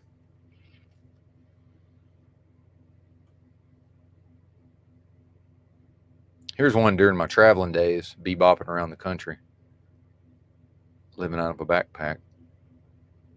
Oh, some of these, the thumbnail's not showing at all. What's up, new computer? All right, we'll try to see if I can share this one with you. Stop screen, share screen, image viewer. Yeah. Full screen, how do you full screen? Bam. There's old Benton there, back in the backpacking days. I hadn't quite got my setup where I wanted it. Eventually that fanny pack on my stomach, that ended up on the bottom of the pack eventually. It would actually, this is the Army's large rucksack, so that it's all modular. So that eventually ended up at the bottom of the I still have one of these rucksacks, although not the same one. I think that's the one that eventually got stolen in Jack Talcott's hometown of Spokane, Washington, by the way. I think that's where he's from. That's where he lives, right? Yeah, there you go. Yeah, I lived out of a backpack for 6 straight years and traveled the country. What's up? Full-time camping. That was in Athens, Georgia, as I recall. I met some young, cute chick in the parking lot of the Home Depot there, but she was all methed out, I'm pretty sure. But I was like, hey, I need you to take a picture of me. So she took a picture of me. Yeah, there I am. Funny. Let's see what else we got.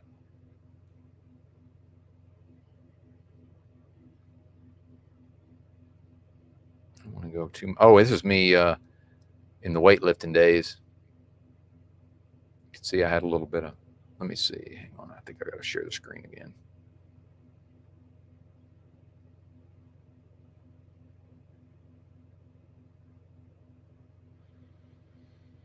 This is when I was hitting the weights and eating a lot of food every day. Where is this? It's just some guy, me and some guy that went to the gym. He was there pretty much every day when I went to the gym. Yeah. So I wasn't always a pencil neck geek, y'all. Decent amount of fat on me too, though. About 190 pounds, maybe 195 pounds, something like that. Something like that. Yeah, well, thanks. Yeah, it's still me, right? I can still got my big smile, huh? And I'm not completely gone yet. I'm still here to some extent. But it is kind of like what I've noticed with Talcott. Like, dude, I've gone downhill quick, man. It hasn't been that many years that I'm fucking wrecked, man. Even from not that long ago. Let's see, does this come up? No, it does not.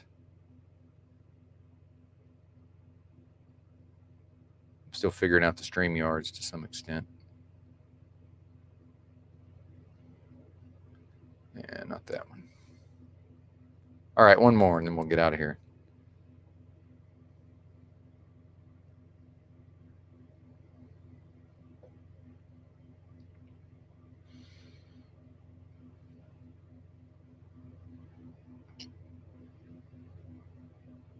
Oh yeah, this is me and one of my sister's ex-husbands. Yeah, that's what this is. Doing some podcasting back in the day at her house, I believe. Let me see. Share screen. Yeah. Bam. Full screen. Zoom in.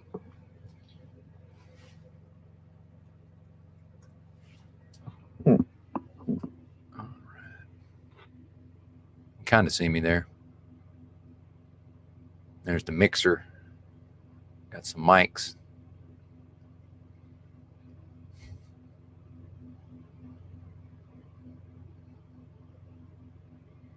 Yeah, anyway, it's enough of the old memory lane.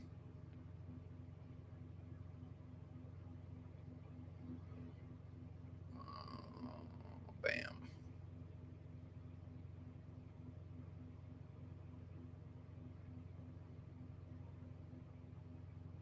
I don't know. I'm really bad at knowing what years things happened, so I don't know when that was. Commissary. My dad can tell you the month and the year that literally anything happened for his whole life. I don't know. Don't know when it was. Yeah, Odyssey. Yep. It's actually no. It's just it's like YouTube basically. It's another YouTube. Yeah, sure. Although I guess you can do live streams. So yeah, it's basically another YouTube. Yeah, I believe. I think. Let me see. I'm probably just about out of my. Let me see what I got left on my hotspot here for the old. I forgot I switched over to the Mint Mobile earlier because I was trying to watch this Odyssey video. Oh, they're already trying to. Yeah, they're trying to sell me more hotspot. I must be almost out. Their app's not. Their app has some problems. It's actually a good app, but part of the time. Okay, I got 600 meg left. So let's try this. Flying, man. I like Polo though. Where'd you get that Polo? Did you get it on discount or you play full price? Oh, that's right. We figured out it's not on this one. Okay, never mind. Did anything happen? This is the one where this is Rusty Smackleford shot a gun. I remember that. Oh, and this is the one with Aphrodite Rose Starfire. That's right. The Van Life chick.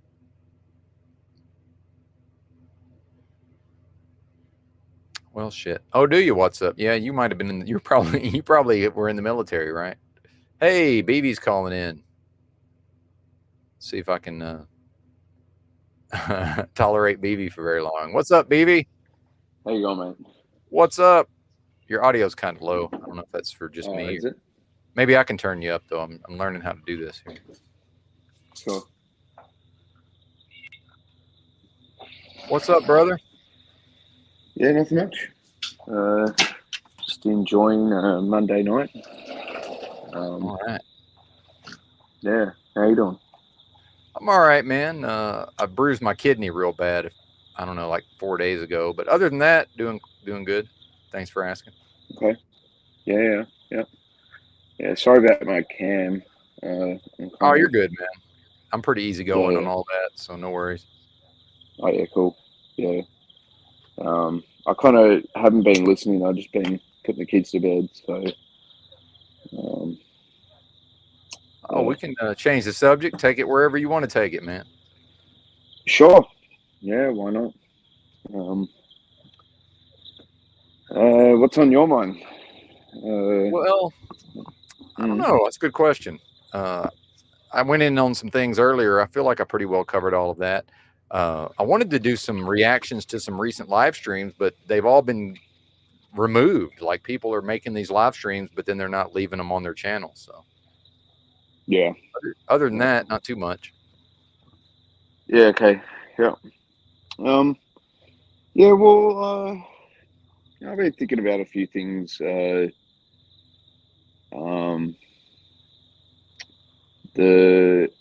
first of which is, I chat as commissary on this, whatever. Oh, okay. Did not know that. Well, that's good to know. Thank you. Yeah, I joined. Whatever. This is my YouTube account. I'm not a big whatever crossover kind of person. I just had that channel like for a long time. Whatever. Yeah, I was thinking about gun rights for a little bit today. I was thinking the about guns? religion. Yeah, and then I was thinking about religion a little bit. And then I was kind of thinking about society in general. But the first topic, so I'm not, I'm definitely in favor of gun rights, but I definitely hesitate to really comment on the situation in America to some extent. Just because I don't really understand it to some extent. Well, and I hate to interrupt, but I think if you're only talking U.S., I think it's important to realize you cannot get the guns out of the hands of the people at this point. There's just too many of them. It's not possible. It cannot happen. Well, no, I mean, wait a minute. think... Wait a minute. No. There's too many guns in the country.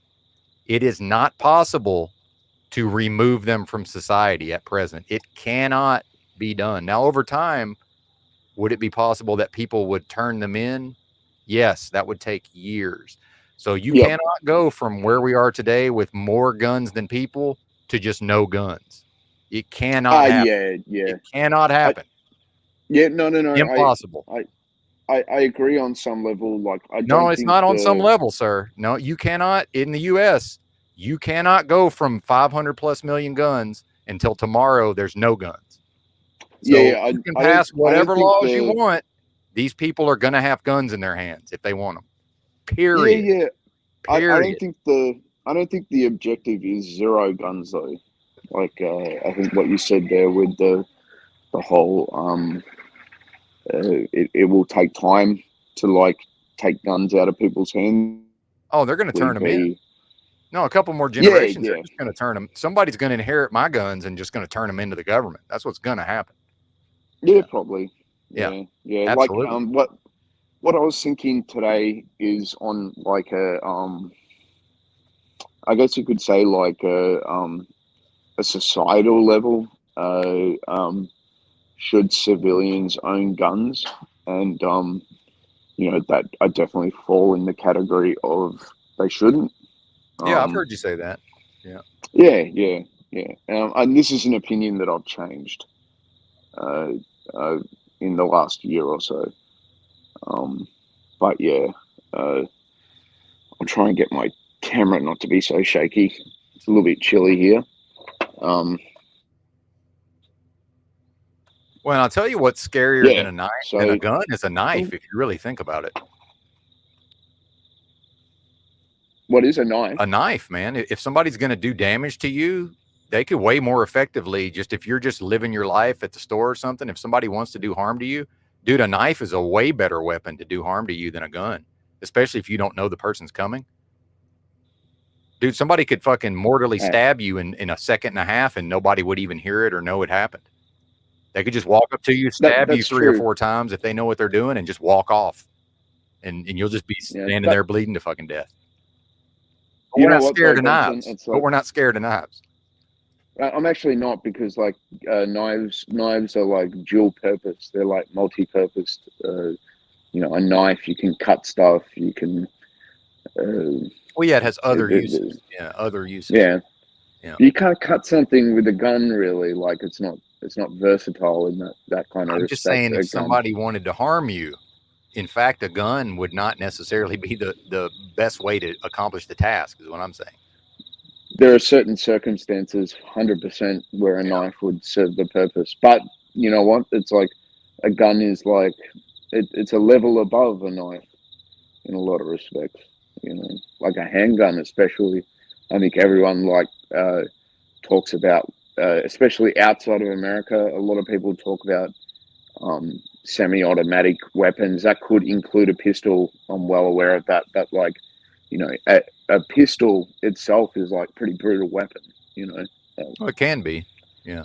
It can be, but I think it's a more brutal weapon above a knife at any day of the week. I think, and it's just primarily because like any loser can be miles above anyone else with a gun as opposed to a knife. Well, A but knife if you don't know I'm coming and I can get close enough to you, what's your defense against a knife? And remember what people say is like this was in one of those movies. I think it was in that movie about who was the guy that got the famous union leader that got murdered. Forget the guy's name, but no, you're talking about this Scorsese. I can't remember, but it was like Al Pacino. Al Pacino was the dude who got murdered, right? Yeah. But this is true though. He says you rush a gun because the guy tried to shoot him in court. He said you rush a gun, meaning if somebody pulls out a gun, you just close the distance on them and fight them. A knife, you run away because then the person with the knife has to get physically close. With the gun, if I run right up to you, if you pull a gun out and point it at me and I run right up to you, it loses its effectiveness to some degree. But if I can get close to you without you knowing I have intent to harm you, you don't know that the knife's coming. You see what I'm saying? You just haven't thought about it that way. Yeah. I see what you're saying, but it's like, why haven't you got a knife then in your fanny pack? Fuck the gun. You know what I mean? Oh, but the gun's defensive. See, it's a defensive weapon. See, I'm not going to defensively. I'm not going to defend myself with a knife. Really? It would be war. Yeah, absolutely. Yeah. But you would go on the aggressive with the knife, I guess you could say. No, I wouldn't because I'm not violent, dude. I'm actually a pacifist, believe it or not, dude. People we're attack talking me about like physically, and we're I don't talking do about anything. a situation though. Like, I mean, yeah. What's the optimum weapon for an aggressive situation? Is it a gun or is it a knife? No, it's a gun. If I see you coming, yeah, absolutely. No. That's defensive, but on the aggressive.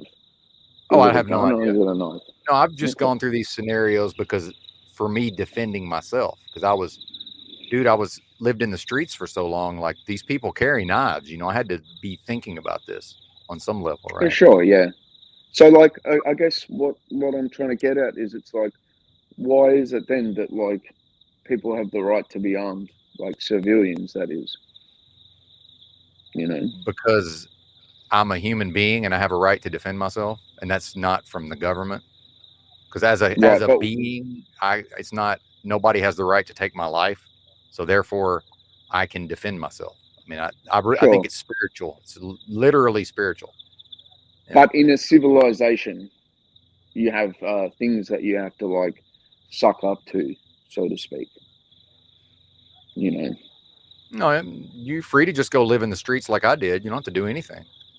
Go eat out of the garbage. But sleep on the sidewalk if you want to. Even if you live on the streets, it's like there are things that you have to accept, like living in a civilization. So to speak. Not really. I was free to just hang out by the dumpster and eat out of the dumpster. I didn't have to accept anything.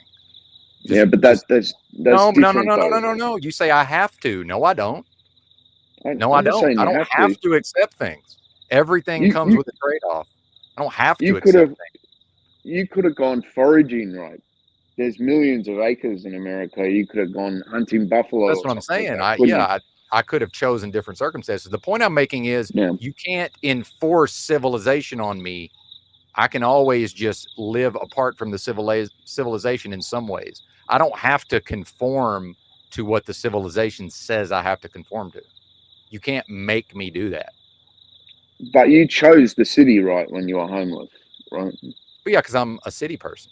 I'm not a country boy. I sound like one. I'm not. Yeah, for sure. Like, I get you, man. If I was homeless, I'd be in the city as well, right? But like at the same time, it's like when you go to a city, it's like the city will have rules. You can't exactly say that you're like apart from the city. Well, but what I'm saying is, if I don't break the rules, I'm free to live as I want to. See, we've gone from to some extent. No, not to some extent. To all extents. As long as I'm not harming other people, I'm free to do whatever the fuck I want. See, we've gone from a time. No, we've gone from a time when we said, "Here's the list of prohibited things." As long as you don't run afoul of these prohibited things, you can do what you want. Now we've gone to, "Here's the list of things you must do." We've gone from don't do these things to you must do these things. It's a very subtle change that I don't think people are aware of. It did not used to be that way, especially in this country. What is there an example? Is there an example? Communism, we prescribe your behavior. You must behave in specific ways to conform to the Communist Party. Under that's collectivism. Under individualism, we just have basic rules of you can't do these things. And then other than that, you can do whatever the fuck you want. That's but what what you're it saying is. before about how like they tell you must do things as opposed to that you can't do these things. Is there examples of you must do things? Well, that's kind of what you're saying. Examples of that. No, is there an example of that though? The Like, examples that are how you people experience? live. People choose to live in a specific way that's prescribed by society. The fact that most people choose to do that has nothing to do with me. So yeah, they choose to go through the government indoctrination center, then they choose to go to higher education, then they choose to go into the corporate world, they choose to live in a house or an apartment, and they choose to live just like everybody else lives, which has nothing to do with me as an individual. That's them. Right, See, that's different from it's different from must. prescribed. That's prescribed. Right. That's watching what everybody else does and doing that thing. That's what most people do, by the way. Most people don't choose their own path. They watch what everybody else does and mimic what everybody else does. That's It's what most different people from must though. When you say like society has changed to you must do this, that's in order to different be from what you're saying. accepted.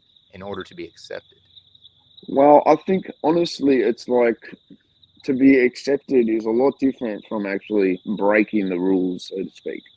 Being accepted is like a whole different But game. what rules? That's what I'm You know? saying is if I live next to a dumpster and sleep on the sidewalk, I'm breaking no rules. That's my point. I'm not doing anything that's against the law or illegal, as long as it's not illegal to eat out of the trash. And it's probably not. See, there's no rules I'm breaking. Well, yeah, but it's like, I mean, your point about the mustness of stuff kind of is gone by the wayside because it's like you're just obeying a rule, so to speak. The mustness, it's like, where's the mustness come from? You must do this, you must do that. It's like, I don't think we live in a society like that. Like, different from America, though, man. Like, I'm here in Australia, you know. No, I get it. Yeah, Well, and I know but a lot you of said people. before, sir. You said before, sir, that the we live in a society that is like we have changed into a society that must do things. And I In think order to be that accepted, in order to be accepted by the people around us. When I was a young person, nobody cared that I was a weirdo and a strange person because I wasn't breaking the rules. Nowadays, if my behavior doesn't conform to what society expects, there's a lot of pushback and people don't accept me as readily. In the past, nobody gave a fuck. It was live and let so live. it's different now. It's different now, is it? Or? Yeah. And I'm noticing the changes. I'm not saying it's any better or any worse. It's something I'm observing. And I notice that things have changed. So we just expect the people around us are going to conform to the behavior we expect. That's what most of us assume is going to happen. Right. Okay. So when I'm in public and if I'm tripping out about something, then a lot of people expect that I'm going to behave a certain way. But it's like, well, wait a minute. Don't I get to decide how I'm going to behave? Like, why am I beholden to what these other people expect? If I'm not breaking the rules or the law. Yeah. But there's no but. But that's but there is the a status quo, right? Is there a status quo? I think the status quo applies. And I get to choose whether or not I'm going to conform to that. Honestly, it's like you get to eschew the benefits of conforming to the status quo. If I'm willing to give up those things, isn't that my right? Well, I mean, for sure, but I mean, you can't change the status quo. It's like a thing. It's like what do you call it? A living kind of thing. Yeah. It's like I mean, put it this way, like, I mean, here, like, smoking is like pretty much detestable, right? But in the 80s, that was all good. Of course, there's a absolutely. status quo. It's moved on. you Yeah, know? of course it has. I understand that part of it. Yeah, for sure. So do you see that, like, it wouldn't actually be that hard for, like, the status quo in America? I would almost argue that the status quo in America is pretty much in favor of gun rights to some extent. Gun regulation. Oh, To some absolutely. extent. Yeah, of course. And Yeah. I fully expect over a couple of generations that people are going to turn them in. I think so. Sure. Yeah. Yeah, yeah. But So there's still what does people what does my that age that mean are to still you, here. though? What I does don't that mean care. to you, though? I'm not going to be here. Yeah. I don't really care, honestly. But what does that mean to you now, though? Forget about 50 years. Oh, I understand that the young people have much different attitudes. Yeah, I'm aware of that. I'm not one of these. I'm never going to be one of these old fogies who's like complaining about the kids. You know, I will to some extent, but yeah, it's their Sure. time. It's not my time, man. That's what I've been talking 'Cause- about on the channel. Like, it's kind of over with for my generation in a lot of ways. It's kind of Sure. already happened. Because see, like, I'm not really like a big fan of like clinging on to the next 50 years. But like, if I could say, if America was to move in the direction of like gun regulations that prohibited the average person from having a firearm, in the terms, maybe there would be. I like to think of it as like if there was industries that you could own a firearm because it was risky, then sure, there would be like rules made to that. But like, if I could look at the next 50 years, and if that was to happen, I'd feel quite good about the place that America is. I mean, that is my perspective. Right? Sure, yeah, I I don't get that. Yeah, but I'm not an American. Well, but that's Right? also, you're a person with a feeling. I mean, who cares? I mean, who Sure. cares what you feel? I mean, honestly. Sure, But I mean, at but the I end of the day, understand it's why like that we're would on be YouTube. important to You know what I mean? They're your feelings, Yeah. though, so of course they're important to you. Of course. Well, of course, but like that when I think about America, it's like kind of interesting to think about it that way, where it's like America would be much more well off as a civilization if that were to happen. Like the feeling is Well, like, sure, it's a feeling, possibly. but I mean, yeah, whether that's true or not, I mean, let it be. You know, Not in but my lifetime, but yeah, eventually that possibly, if you could actually get the guns out of the hands of criminals, which, sure, I guess, if you look, yeah. Well, look at you Australia. know, it's Probably, is that the case in Australia? Most of the criminals don't have access to guns, I'm guessing. like bulk majority, yeah. Yeah. They could probably get access to them easy, but I think the hard thing with Australia is getting access to bullets. That's the There you big go. one. Yeah. Ammo, yeah. So I mean, got with Australia, it's like, let me put it this way: it's like getting a handgun's pretty hard to get a hold of, but like getting a hold of a rifle or something like that is pretty easy. If you can prove that you've got a reason to do that, that isn't self-defense, right? That's where the big barrier between America is. You can't just purchase a gun on the fact of self-defense. It has to be for Yeah, I hunting. understand what you're It has saying, to be for I got you. you know. But see, and I'm understanding where you're going. What I'm saying is, the fact is, in America today, especially doing the job I do, where I'm just going to random places, dude, I need a gun. Like, I really do. It's not even no bullshit, dude. I'm in the Benson, I'm in I'm fucking well major in- cities at 2 a.m. You know what I'm saying? I'm well I in, need it. I'm well in your court. I'm well in your court about that. I think like if there were to be gun regulations drawn up, it's like maybe they should actually consider people like you who are like, I don't exactly know what you carry in the back of your truck, but it's like you handle No, it's on my goods, person. the No, it's goods- on my person, dude. 24/7. It's on my physical Exactly, person. but it's like everywhere I go. right, Yeah.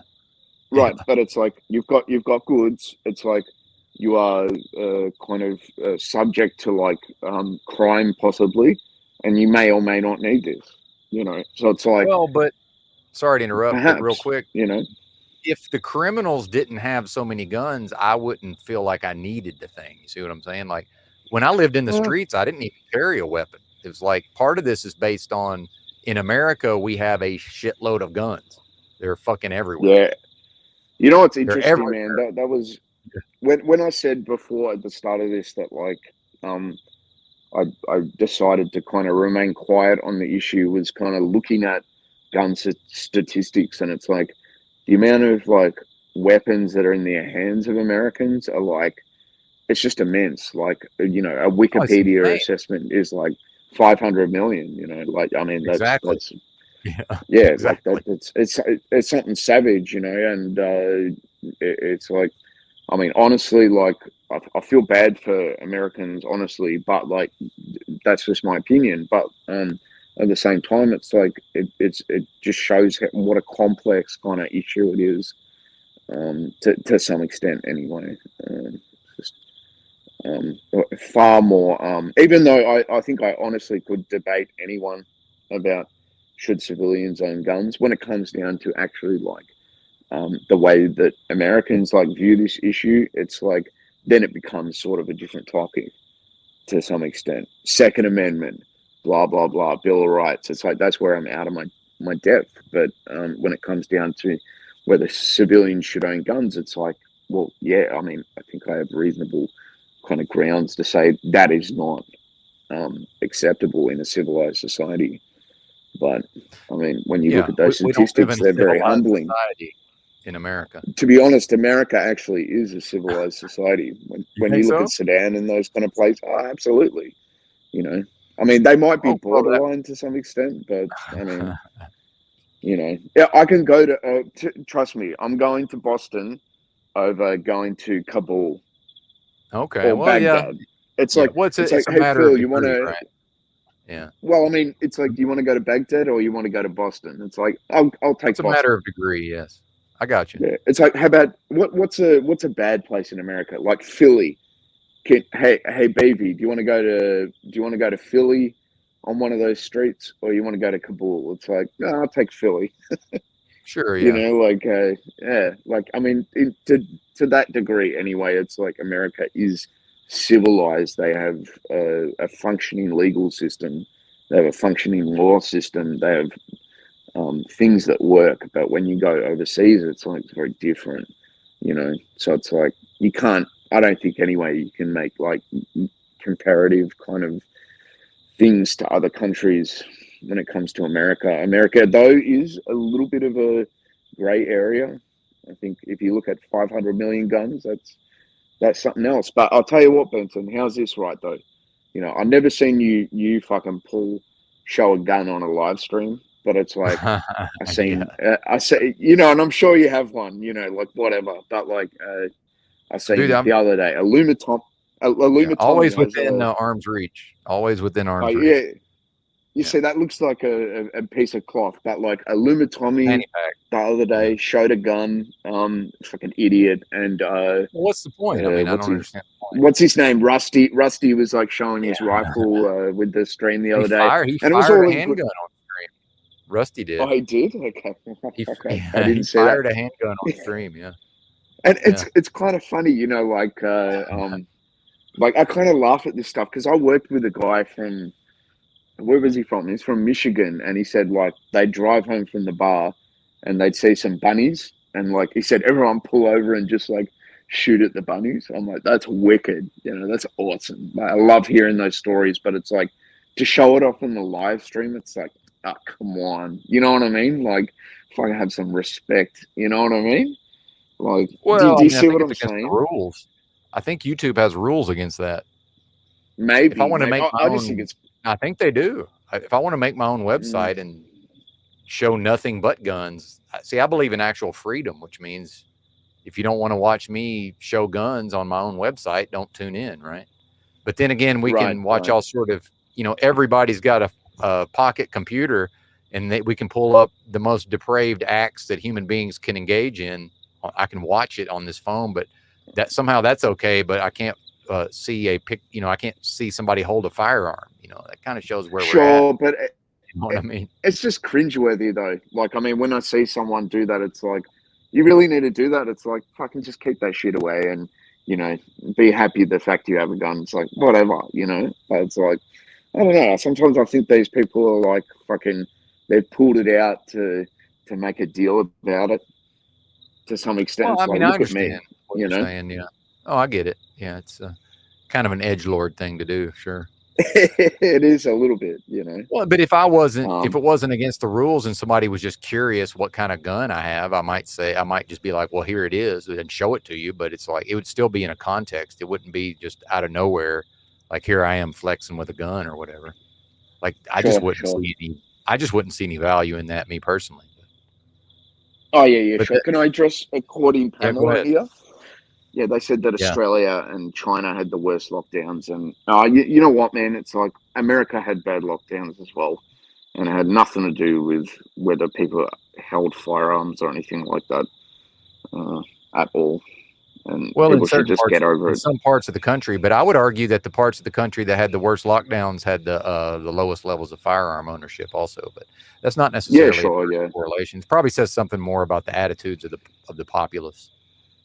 Yeah, for sure. Yeah, no, I absolutely agree. But it's like when people use that as an example, it's like, oh, because Australia has low firearms, that means the worst lockdowns. It's like people in Victoria, where I am anyway, in Australia, people are very respectful of the law. It's like it's just the way it is. I can't really do anything about that, you know. And when the lockdowns did happen, they couldn't really police it anyway, but I mean, I broke it a few times, but it wasn't a big deal, you know. Well, and sorry to interrupt, but just to address the chat a little bit, because the chat may be confused as to why I'm even entertaining your stance on firearms. My thing is, I would rather have an environment where people are free to express themselves, because if somebody really thinks this way, I want to know that they think that way, versus like what we talked about with the status quo in America. You know, in a lot of, especially in these truther circles, you're just expected to be pro-gun, right? So I don't want to hold you to that, because, you know, you can just pretend like you're pro-gun. Meanwhile, you've got a thought in your head, and I never know it's in your head, because we're kind of forcing you to, you know, I would rather give you a space to at least be able to express your views personally and hear you out. I see value this is in where that. honestly, I don't agree. So what? No, this is where honestly, like, I kind of Oh, did we lose him? Wanted to talk about it. We're not having like a debate about it at all. It's like, as I said before, Tinsel, like, I honestly think that, like, I would demolish anyone about whether civilians should own guns. But when it comes down to the American situation, it's like, I fully understand the nuance and the hecticness of American gun situation. Like 500 million guns in people's hands vastly outweighs any other country, right? Oh yeah. You know. Well, as far as first world country.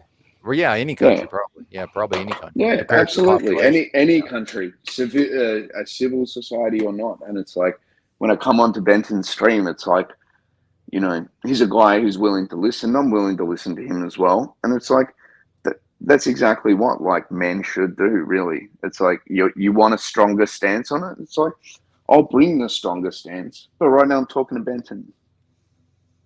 Right, sir? You know, absolutely. Like, I'm talking to you, you know, and it's like, definitely. You have this stance. You can see why I have my opinion. And you expressed actually that you feel like it is a self-defense situation when it comes to you in your job situation and just being in certain places as well. And it's like, yeah, I fully understand that, you know, like 100%. But it's like, when it comes down to like whether civilians should own guns, it's like, it's excluded from current situation in America, excluded from Second Amendment, all that stuff, you know. But like, speaking to you, it's like, we're just hashing it out, so to speak, you know? Yeah. And, you know, my interest a lot of times is, because the fact is, dude, especially if I just move back to Arkansas, like, I could, you know, if I just stay in my home state, I could live out the rest of my life and always have access to firearms if that's important to me. You know, you know, it's not going to go away in my lifetime. But in parts of the country, you know, it's already kind of gone away. There are parts of America where you can't just necessarily just go buy a gun. Like, you know, That's pretty interesting, isn't it? It's like, Yeah. the whole like, it's like gun regulation is like actually just a reality in America to some extent. At the same time, though, Yeah. like it is actually a right, so to speak, Well, like yeah. in a lot of places, you know. And it's like, Yeah. I mean, it's there. Like the Bill of Rights, you have the Bill of Rights, you have the Second Amendment. It's pretty clear, in my opinion. You know, you have the, what do you call it? A well-regulated militia. Makes things a little bit airy-fairy, but like at the same time, it's like, I think honestly, I can see why Americans have taken that kind of view about it, where it's like, well, yeah, you know, that it shall not be infringed. It's like very clear.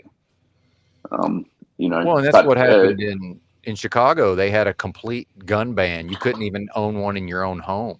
And eventually, through the courts, it got reversed because it's, you know, unconstitutional. But there was a time when there was no legal gun ownership in the city of Chicago at all. But then that's one of the places that has the most guns, you know, at the same time. But right. But what I see, Yeah. you know, well, here's what the point I was trying to make earlier was anthropologically and sociologically, that's where I'm interested in. And I think in America, the trend, and I think this is where some people who probably have some similar beliefs to me are a little bit delusional and in denial, because I don't think it's going to be too many more generations. And these kids will have been indoctrinated with, they're not going to want guns. They're going to have more of your view towards it, I think, versus the people who think like me, we're going to be gone. You see what I'm saying? I think so. Yeah, the trend perhaps, is they're not going. It's not going to be a thing. I really don't. But then, like somebody else pointed out, you know, it really comes down to what's in the mind of the populace, because the fact is, people you could 3D print a firearm. You know, you can. It's not like not being able to go to a store to buy one has anything to do with it, right? Like these parts are pretty well available. So if Australians just decided tomorrow, hey, we're going to own firearms, could you really stop them? And like you said, it really comes down more to the ammo, I guess, is more than the firearm. Well, it does, yeah. So how much, There's are people able to manufacture their own? I don't know if people can make their own ammo, really. I know reloading is a thing, but if I remember people are against guns, you're not going to have guns, right? Isn't that how that works?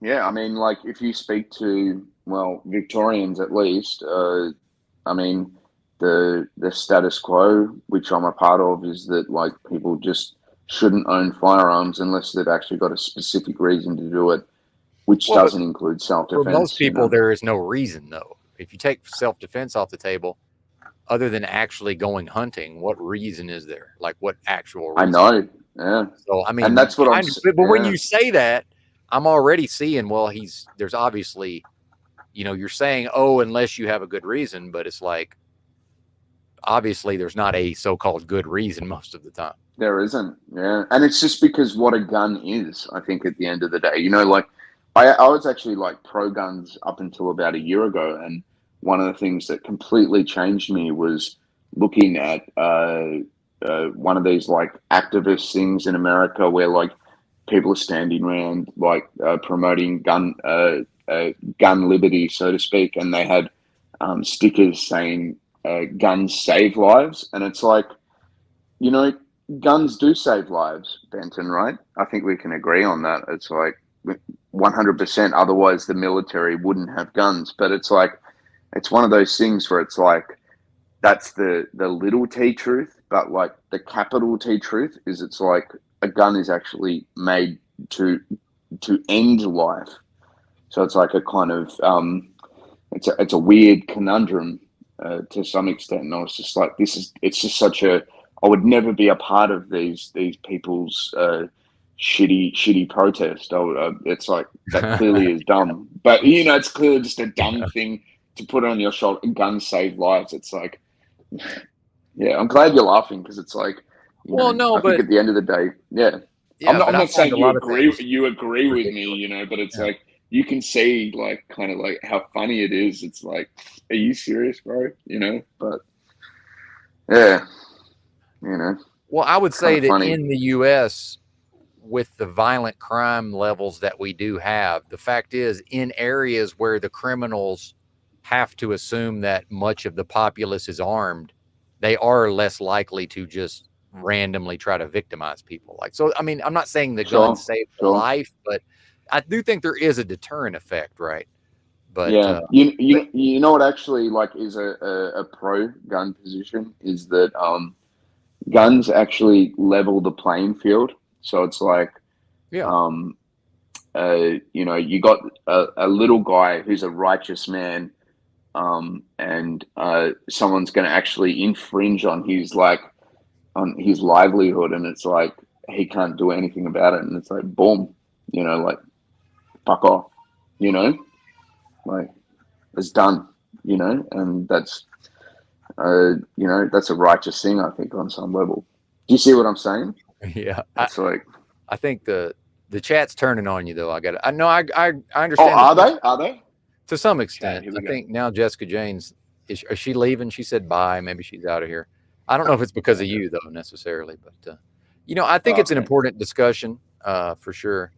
And I understand what you're saying. And like I say, I think the trend in the U.S. is towards, you know, over time, less gun ownership than more. That's what I really see. Because, you know, I've met people, especially from the deep South. I met a man in his 70s in Georgia. And this guy really, when he was a young person, he said, if I didn't go out in the woods and shoot it, I didn't eat that day. So like we do kind of forget sometimes like the history of poverty in the United States and just how little people used to live on versus if you look at society today and everything, especially in America, the national religion is consumerism. And, you know, a big part of that going through the education system and then going into the corporate world is in order to earn enough money to be able to engage in consumerism. And that's kind of back to what I was talking about. And then, you know, you equated with the status quo, which I do believe is the case, right? That is, so it's kind of like, yeah, we understand people in Benton's extreme example, people are not going to choose to go sleep on a sidewalk and eat out of a dumpster. This is obviously, it's effectively not something that exists for the majority of the populace, but, you know, especially in the social media age, people are going to want to be viewed a certain type of way based on, especially in America, based on the products and services that they purchase. And in order to do that, they are going to have access to an income. They're going to have access to enough money to do that. Right. So that does sort of enforce these things where it's like, yeah, you can just be obstinate and I can be obstinate and go do my own thing out of my own defiance and cut off my nose to spite my face. But I also didn't grow up in the social media generation. You know, is it even going to be psychologically possible for these younger people, you know, to eschew these things and go be homesteaders and go live on their own property somewhere, but not be able to engage these peer groups and not be able to fit in, you know, because they don't have the right brand of handbag or whatever. Like that really is a thing for the masses. I mean, we can poo-poo it and we can sort of look down on it, some of us, but that is a real thing.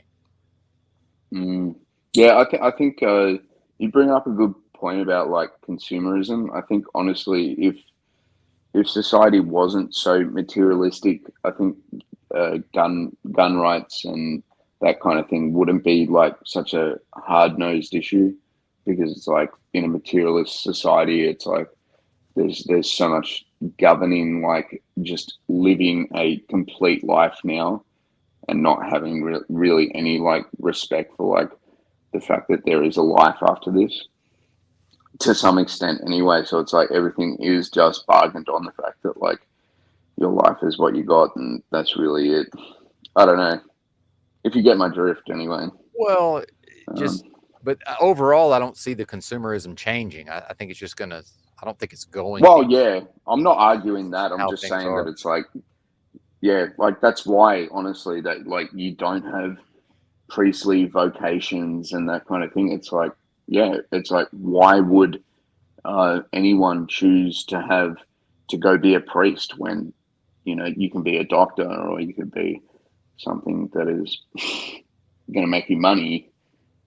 What's the point of doing something that is actually just like spiritually wholesome? And like when it comes down to like people being like avid about like gun safety or like life safety, you see like a lot of these kind of like things where it's like in Australia we have this like obsession with safety, which is like I actually don't mind it to some extent, but at the same time it's like kind of missing the bigger picture. I think anyway, but Yeah. Well, I think we're going to have to wrap it up. I'm starting to get a All right, little mate. bit. Yeah. Well, I'm just going to a little bit Take it more easy. structure for the show, but I hope you come back on sometime because it was. No had a good problem, chat Shane. with you, brother. No, that's great, man. All right, have a good night. Yep, you too. That was BB. Gotcha. Yep. Thank him for joining us, and takes a little bit of courage to espouse anti-gun. Although he did start out by saying that he's based on his. I do want to be clear that he said that he seems to have changed his mind somewhat with respect to the current state of the U.S. Because I know in the past he was basically just saying like, "What the fuck? Why? More or less like, why are these Americans allowed to have guns?" I'm not putting words in his mouth. That was my understanding of what he said. Shout out to Dallas Don Juan, by the way, one of my my fellow truck drivers. I'm in Salt Lake, sir. It's cold inside because of the heater for the APU not working, but and it's supposed to snow here in the next couple of days here in Salt Lake. But I don't know, Carl. I don't think he was reading the chat, but you know, I'm obviously very pro-gun myself. I know Dallas Don Juan is pro-gun. He's from Texas. I'm from Arkansas. You know, I was socialized to be very pro-gun, even though my dad wasn't into guns. You know, it was just very much in the culture. So, but Rob, we're going to get into the crazy chick. I have some things to say about her. I'm going to take a break real quick. I'm going to have to eat something. We'll probably play some music while I'm gone. Man, I could play a Nightmare Dystopia, but I don't have anything organized. Or I would just play it. But then, even then, I feel like I kind of need to play the whole episode, and they're like 45 minutes to 2 hours. So, yeah. Well, the problem is the truck Robin shuts itself down after 5 minutes. So I have to put it in gear and pretend like I'm going to drive every 5 minutes. See what they've done to me, Robin? It's not really up to me whether or not the engine of the truck runs. Isn't that crazy? But anyway, be back shortly. Actually, let me type this. Be right back. Host needs a break. I'd say 15 minutes, approximately. B-Hack, be right, B-Hack.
Divine put the needle on plates and rock vinyl. Dusty finger digging the crates and puff rhino. Whiskey breath tatted on flesh, no rough vinyl. War pouring out of your deck, it's all lino. We shit on your idol, cross hands, finish your vitals. Eliminate all rivals, homie, this is survival. Crime wave title, dictate, poem recital. Six cycle, homicidal music, my title. From that downtown apocalypse, rocking this with cartridges. Full clip, straight bullet, random who the target is. Bystander, my standing, the way of the starving kids. Stay hungry, that's how they kids, they killing all of this. Ominous, not common is the key to dominance. OG, only wait for me, I got some time in this. Mirror my society, the beauty and the violence is what I miss. And you hear clearly when I'm rhyming this.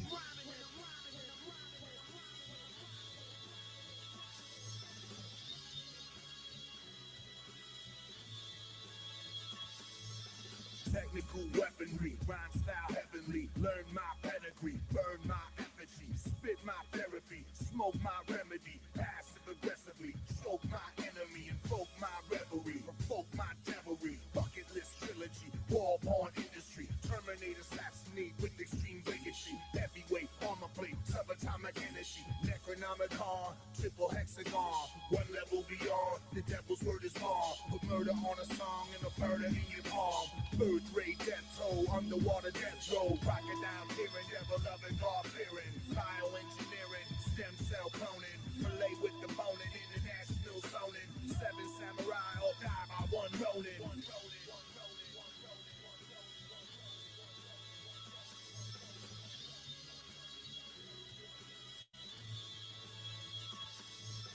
God hammer merciless, sonic rock turbulence, armors on gunmetal, matte black surfaces, squad with the virtuous, charge for the murderous, bars for the dark hearts lost in the urban grit, torn from the flame of a chin. Do you notice this? Profile of the new world is ominous, broken equilibrium, Americana promises, war porn risen from the ash of the bottomless, and watch dystopian drop from your fallopian of Maya for the entire empire, Draconian, shit is Nickelodeon, anime, pandemonium, quickening of Avatar, death of associates, this is war porn, banging that colloquium, get your jaw blown off the hinge and quote to him, blow my brains out remotely from the podium, great cerebellum decorations of the holiest, 7 levels of heaven is ceremonious.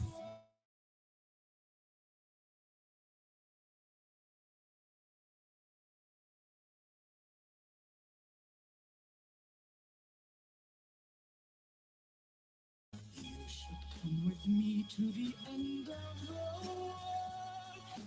You should come with me to the end of the world. You should come with me to the end of the world.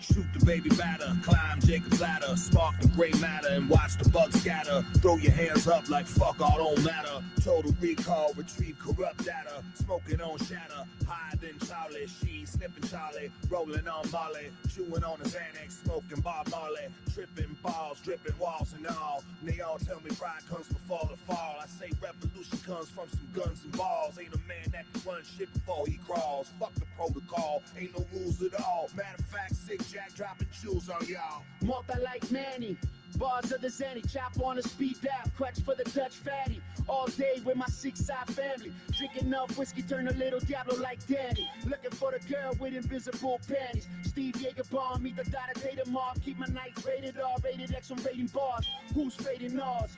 A syndicate of psychos, white nose, innocent of any charge. I ain't the Lizard King, but yo, here's the team. I'm a wild child, lifestyle is a swing. All my problems are because of the ding-a-ling. Let me take a shot while this fine young lady sing.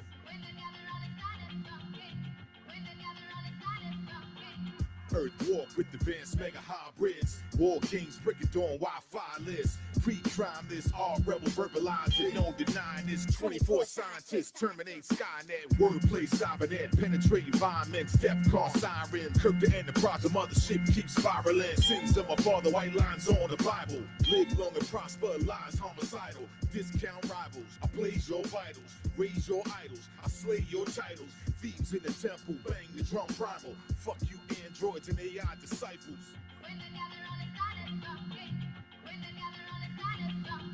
Die bar assassin, 8 balls of baby aspirin. Try to tell them no, but you know they be asking. Take a narco, they be lasting. Poco, trying to be like Ice-T with a white cocoa. Shot of Soko, chased by a shot of Soko. Got a double Janice, un Chaplin loco. Wet my whistle up when I'm dropping in vocals. All blue eyes with brown eyes, a sick Frodo. Sick Jack Sinatra, I'm hood known. Always got a neat drink and a good song. Money grow on trees if you got a good clone. Ain't no such thing as too strong or too wrong. And it's last verse will be too bomb. You know the crew strong, royal bloodlines, feeding on the headlines, bleeding for the wrong crime, sleeping on the front lines, creeping on the one time, spit your gun rhyme, jump a full clip. I ain't a chump kid, I make you jump kid, bump lips. Some ships sink themselves, some snakes rattle but think they stealth. You're robbed off the gram from flexing their wealth, set up like a chick that's been sexy well. The check's in the mail, you catching the L, a season in hell, a reason to die, a piece of your mind for a piece of the pie. Excuse me, motherfucker, but I'm just too high.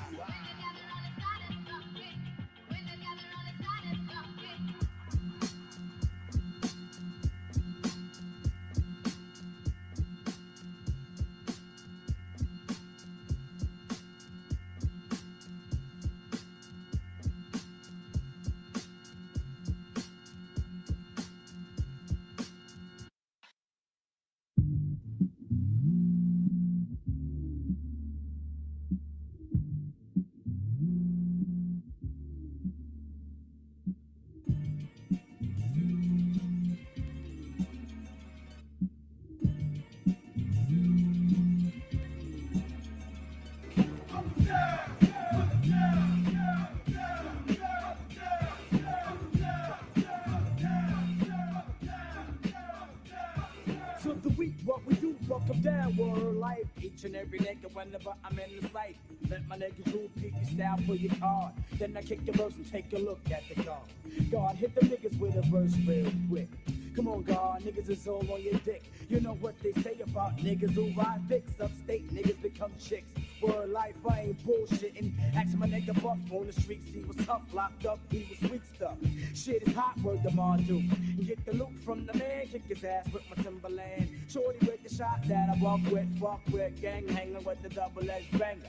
And I got niggas cleaning my drawers. Niggas fake, I'ma bust a cap, fuck that, I'm breaking jaws. I'ma bring it to your chest like wind. Fill your fucking lungs up with all the bullshit from within. But I'ma put it back to parlay. To the weekend, Bucktown, all we do every day.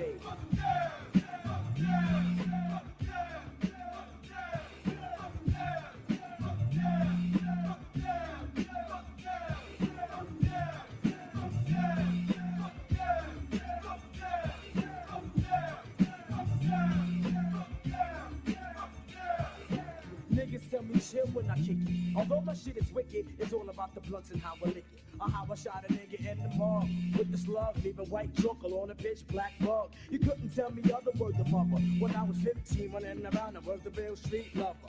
On the corner, out shooting the dice, laying up, getting nice, talking about a heist. GQ heading up to 125. Push up on the shorty, looking live on the prize. I couldn't get the time of day when I was little kid. Now you call me Buck, so your lips wanna puff. Fuck that bitch, I know your X amount of thoughts.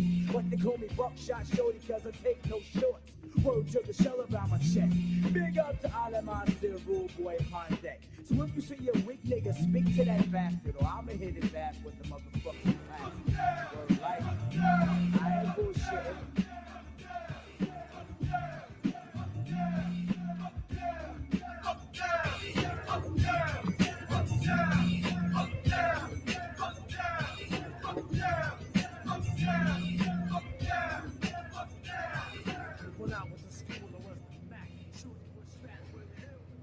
What's happening? Benton's back.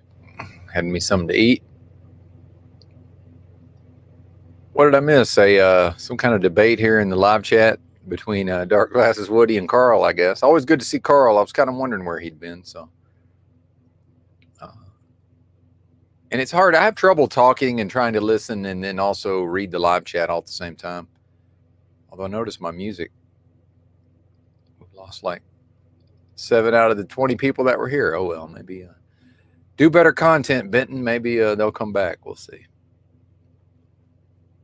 I never really know how the music's going to be received also. So anyway, thanks to the 13 people who are still here.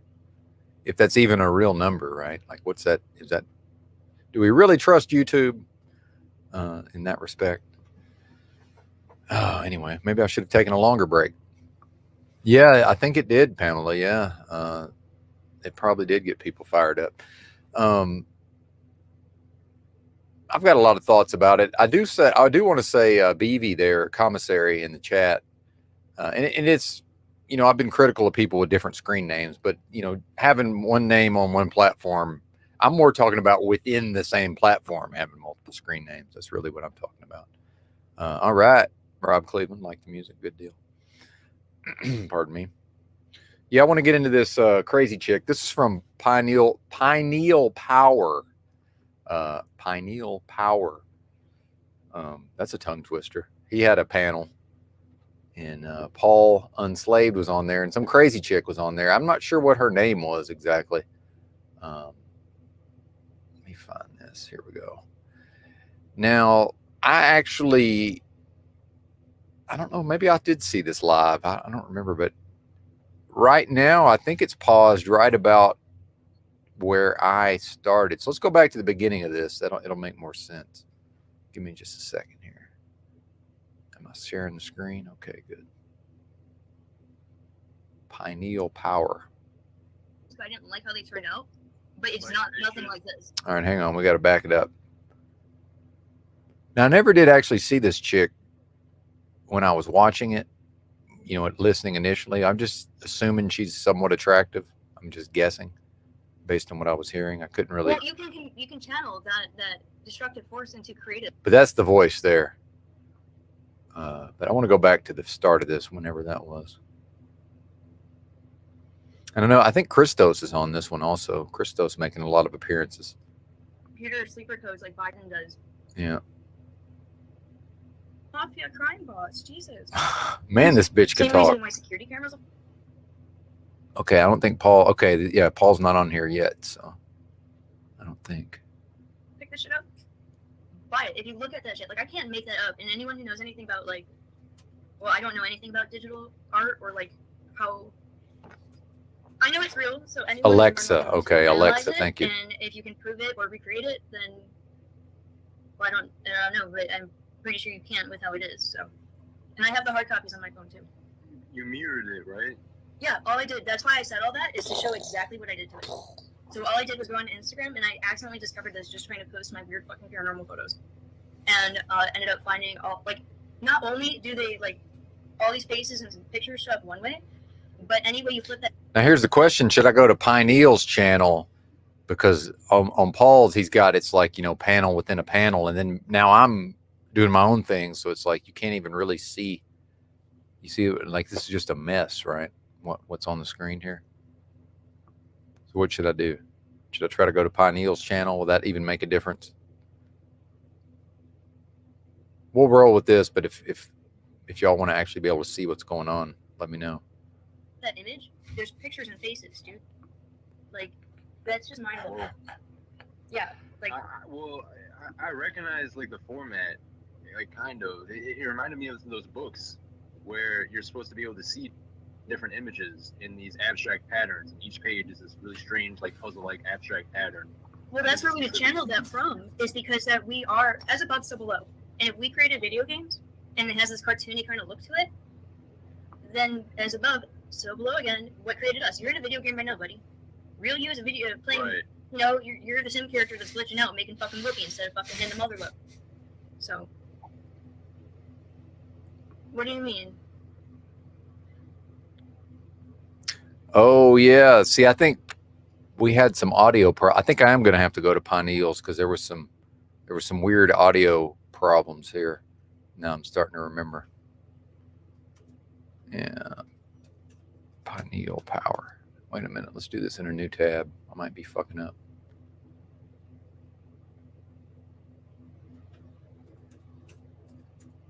Is Z already live? Good Lord. That's where everybody went. See, sometimes I think it's me and it's just, no, Z just now went live. So feel free to pop over there, guys. It's up to you. I should probably wrap this up anyway. Let y'all, let's do some of this crazy chick and then we'll, was this it? Was that only 19 hours ago? He got triggered probably and came Oh, back with his cheeks. Oh, it lasted 12 hours. No wonder.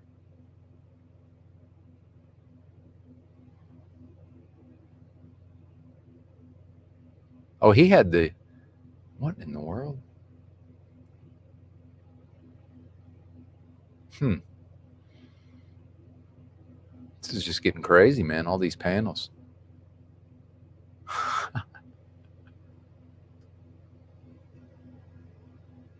Oh my God. Ringo I pops get over into this. back, and this woman, what's her name again?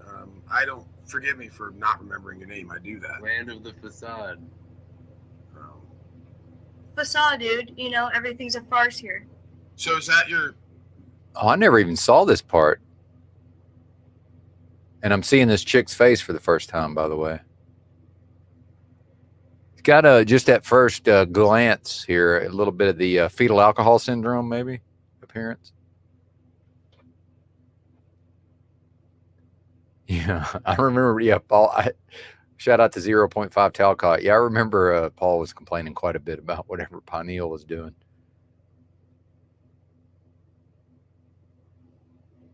I got you, Rob. Well, now I'm interested in this part because I don't even remember this.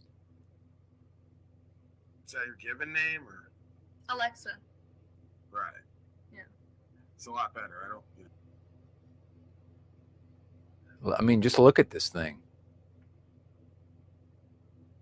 Nothing against her. I'm taking it all in here visually. This is very interesting. It ironically means defender of man. So everything that, the wiretap stands for is like totally false. That one's not going to defend you in court. They named the Alexa. Alexa means defender of man. So all of the wiretaps that people put in their house, they do the exact opposite of that. So. Okay, thanks for explaining. So, like, are you going to do the exact opposite of that? Well, that depends. I wake up every day, so do you have every day to witness me? What timestamp, by the way? What are we talking about? 0 point. I'd love timestamps. What timestamps?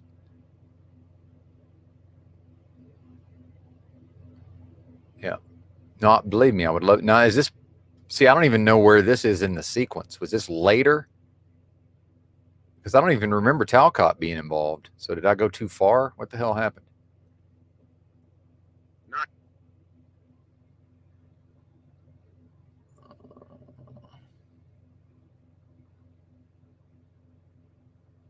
So this is 352.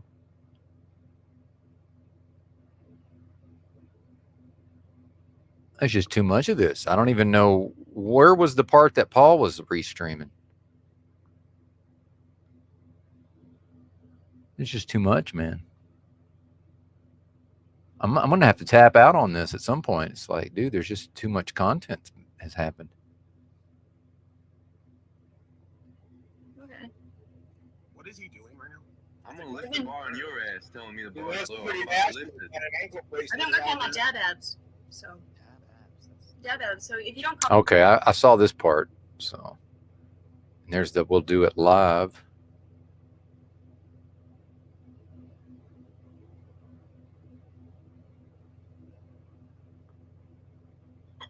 How do you do that?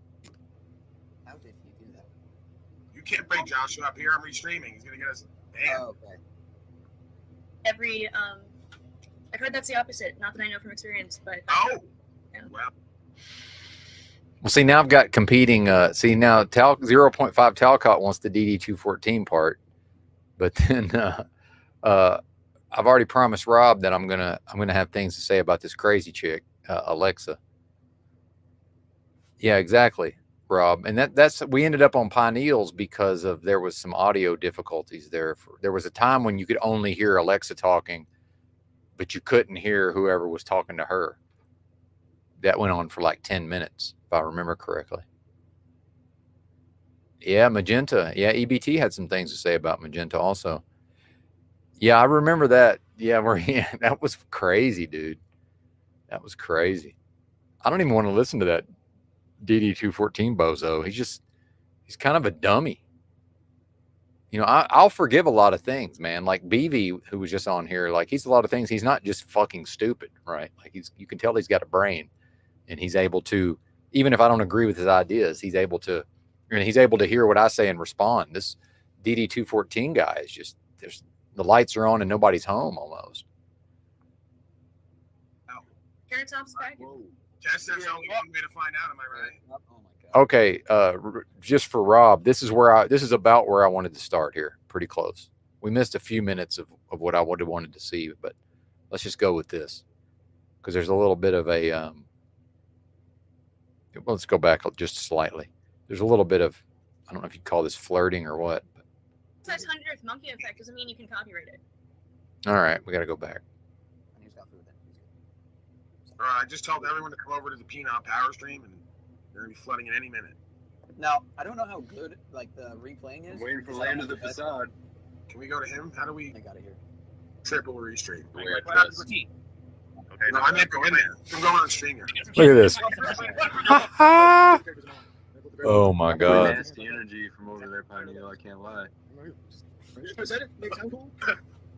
You think? Cereal. I mean, I don't understand how this supports the autism argument. I don't believe it. There's no such thing as autism. It's a made up fucking disease. So There you Army can go. Continue with its antics as usual. I don't think autistic people take medication. I don't think. Do they, bro? Is there medication? Well, they actually have prescriptions, Yeah. and their prescriptions is video games. So, like, if you do have autism, they can prescribe you video games. About $450 a month, I think. So video game. You're not even playing it in real time, dude. What do you Oh, and real quick, this is not that you can really see, but this Toilet Bowl Earth, he had a fire stream. It's like an hour long this same night that this all happened. By the way, this stream that we're watching, that's no longer up. This is what I was talking about earlier. So the panel that Pineal's watching here is not up anymore. And then later that night, Toilet Bowl Earth did like an hour, almost, it was like an hour and 15-minute live stream. I got to see it, but then now it's not up. It was fucking badass stream. And they started out talking about this autism, but then they got, EBT was, came in and called everybody retards. It was hilarious. what is this? You gotta play it on. Yeah, Oh, it is live. prescription to play video games. It's real, man. I'm not saying I have to. Hello? Your name video games for anxiety. I'm going in there, slaves. Yes, we I have. was about to say, I'm ready to dive in over there. Slaves. Redheaded woman, please rub me down and care for me and service me properly. I'm about to go into battle. I'm one of the warriors sent to secure our future and rights and property and destiny. So, of course, you will have no problem filling this role as a divine feminine creature. What's happening? What are you doing? Woman is on mute, too. Woman is on mute, and Tiny is with his midlife watcher. You're playing stuff. She's okay, please. Your midlife autism. Sir, what are you? You're playing Is stuff. it looping? Is it me? No, man, we're not going to Definitely you.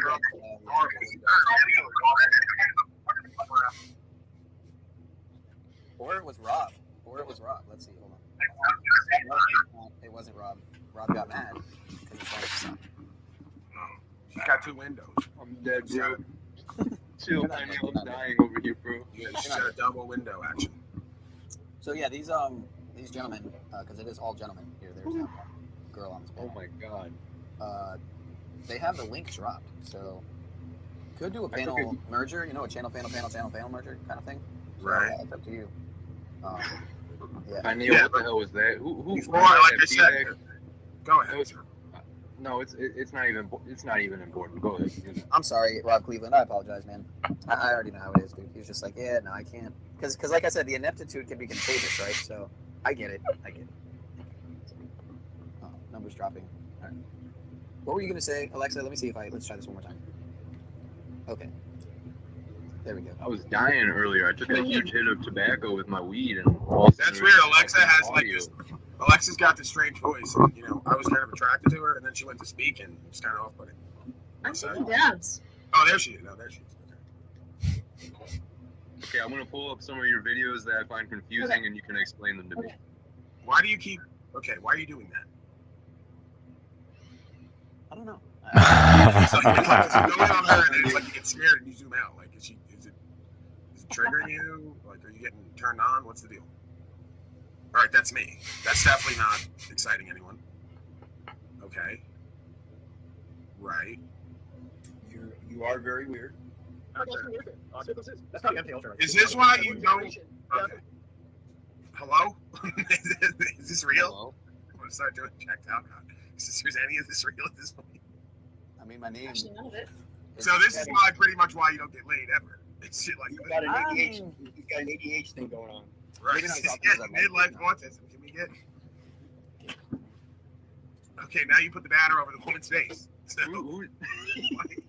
so you got Wizard with no face, and you got her. And we were gonna talk to her, and then you put the banner over her face. So like, you shut her up, talked over her, disrespect her, put the banner over her face, zoom in and out. I'm the Native American spirit in the wall. Okay, yeah, she's crazy. Go back to whatever you were doing. I thought What? That's how you come through on security cameras. That's like the best prank ever. All right. Maybe I could do a vote in the chat. I could go on a YouTube studio and take a poll. I think I actually have enough people to take a poll. Wait a second. How deep are you gonna take this poll? And you can do that on here? I thought that's banned. It's against policy. Oh wow, that's true. Yeah, that might. Yeah. Are we still small talking? Jesus, get to it. Demo crazy? What do you say? Is that what we call it now? Demo crazy. Yeah, she's got the lingo. See, how come she's never over with me? What's this? I'm talking about her like how come you're never over with me if you know all my lingo? Oh, I don't. What do you mean? Your lingo? Yeah, that's our lingo. We use that. Demo crazy. You're like the woman who tried to trademark the sun, then, dude. You cannot copyright. Hold on. Let me go to my. I might be mistaken. You might be right. Just because that's 100th monkey effect doesn't mean you can copyright it. That's true. Well, I'm the 101st monkey, so I'm one of the important ones. So. It's the MC1R mutation. The NC1. Run that by me again. MC1R gene mutation. It's where you get the red hair from. That explains my small genitalia as well. I'm sure you're going to say.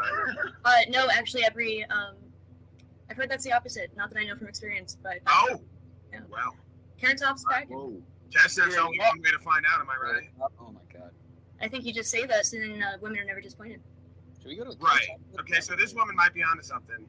Stay away from her because she might have the game down. She might. You're smelling what I'm stepping in? What up? Yeah, like the woman might get it. She might get something, and that's dangerous for all the people that don't get it. I would know. I'm learning. Right.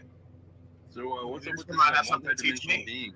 Christoph, shut up! I'm trying to get somewhere here with this lady. This fine young Well, lady. he knows the answer if that's what you're speaking about. Like, you have to get down to weird. When the going Go gets ahead, weird, weird turns pro. Sorry. You're good. You're good. That's Fear and Loathing, by the way. When the going gets weird, the weird turn pro. You guys should know that. It's Backcountry Boys. Now. See, I already get. See, I missed all of this. I actually, when I jumped into the middle of this initially. It's interesting to go back and see the way she presents herself later on in this conversation is completely different than how she presents herself early on. So I got a perception of this. So I started like in the middle and then watched, listened pretty much until the end of her whole deal with Paul. And I really felt like she kind of revealed herself by the end of it. But then now going back and watching, because I've listened to all this part as well. So I really got an idea that she's actually, this is my opinion, by the way. I want to speak, this is my opinion only. I really feel like she's creating her personality as this goes along, intentionally. She's doing this, as a way to engage in this conversation. So especially this, with the demo crazy thing, kind of tying into the whole left-right paradigm, Republican versus Democrat. Well, we're, over at this channel and other channels, we're not into that kind of talk as much. Z kind of gets into that a little bit here and there, but not really, and even Z says, they're basically both parties are the same. Right.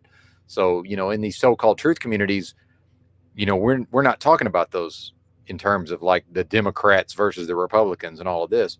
So, but she starts out kind of addressing those talking points. And I see this almost as she's sort of feeling out who she's talking to. And then as she's taking in information, she's sort of just creating her own personality on the fly, which makes me think about, dissociative identity disorder, what used to be known. And I'm not saying she has that. I'm just saying these are the things I think about, like when I'm observing somebody's behavior like this. And then she's obviously very, very sharp mentally and very fast, right? Which makes me think of the like schizophrenia. If you actually listen, I've listened to a lot of schizophrenics talk, and most of them are they're very sharp. They can, if you say something, they can connect it to some other idea, like immediately, that it may not really seem like the two connect, but if you listen to what she's saying, like she's really fast off the cuff, like super fucking fast. What's up, JT? Good to see you.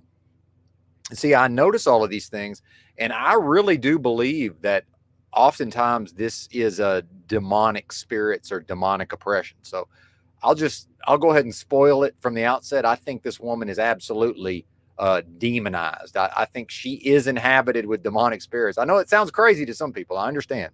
I realize that, and this is somebody observing this whole interaction, and I'm coming to my own conclusions. But like, I know Rob, I played some of Jerry Marzinski on here one day. That same day I was playing all of the George Floyd riot stuff. And, Marzinski is apparently he's a psychiatrist, or he's involved in mental health. And he apparently, my understanding of Marzinski is he came to understand over time that, we diagnose these people with schizophrenia, but in fact, the voices they're hearing is actual demonic oppression. These are demons. And, you know, I'm not saying that the woman's intelligence and her fast mind comes from that, but I absolutely think some of these themes she's tapping into, and maybe some of these abilities to sort of weave these, you know, to create this narrative on the fly, and then just see the starting out with the fear and loathing, right? Like a lot of people are into Hunter S. Thompson. Like I was a big into Hunter S. Thompson years ago. I read everything the man wrote for the most part. And because, you know, I saw the movie Fear and Loathing in Las Vegas. And so she just quoted the book, when the going gets weird, the weird turn pro.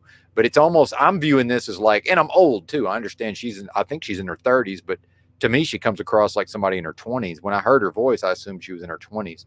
But, and I thought she's probably a little bit cuter than she is, honestly. But, you know, I realize things have changed quite a bit. But then just like we talked about, somebody mentioned the magenta lighting, and just this, just, you know, looks like a demon to me. But then that's just status quo nowadays, right? If a younger person wants to be like cool and edgy to some degree, they end up looking like a fucking demon, right? I mean, am I wrong here? I don't know. Maybe I am. There you go, JT. Intention is everything. Amen. Oh, listen, she seemed pretty cool at the level of being able to have a conversation about interesting ideas. Yeah, absolutely. And I'm not even, this is not an attempt to discredit that human being. I've never heard of this person. I was just driving my truck, listening to audio content, and just hear her voice came, basically. Like, there's so many panels nowadays. I don't even know what I was trying to listen to. I probably just clicked on just Paul was live, and I clicked on it, and I heard her voice. Like, that's literally like how I got to this place with her. So, you know, this is not me like coming at the person. This is more like Benton, like as a sociologist and an anthropologist, like just giving my observations. And I know part of how, you know, if I do interesting content some of the time, part of that is I understand what I find interesting. And I know that at least some really small number of people will also, if I find it interesting, there are people who will find it interesting as well. And then with the internet, you know, one thing the internet has given us is the ability to find, while it may not be a large audience, it is a self-selecting audience on some level. Like, so yeah, not all of the 25 people who are supposedly listening right now will be just enthralled with the content. But I got to think if I find it interesting, a lot of people will. But yeah, just standard disclaimer, like I'm not in any way saying I'm better than her or that she's not worthy of being treated as a human being. But I do think there's some demonic oppression here. And I absolutely 100% go with my read that she's actually creating aspects of a personality and then using that to interface with what's going on here, which, by the way, maybe I see that because maybe I do that to some extent in my real life. Yeah. Oh, Drew. Yeah. I wish your live was still up, Drew, but I understand that guns were fired on stream. And actually I did go to Odyssey and try to watch some of it, but yes. Yeah. And there you go, Crumling. Good to see you. Yeah. Anthropologist, Paul. Yeah. Yeah. Good stuff. Well, yeah. So, and that's interesting what's up, because where she ends up, the person she's presenting to us at the end, to me, is completely different than what she's presenting here at the outset, which apparently isn't even the outset. Apparently there were some things going on even before this. So, you know, who even knows? Like, well, and then I wish actually the one I wish was up was Toilet Bowl Earth. That was a fire hour and 15 minutes. I got to see it because I was truck driving, and I wasn't able to download it. And by the time I was able to try to download it, of course, it was already gone. Drew, of course. Well, she's definitely, and I noticed the speed when somebody's super fucking fast like that. And anyway, I don't want to we should probably play it versus me talking about it. Yeah, exactly, Rob. Yeah, exactly.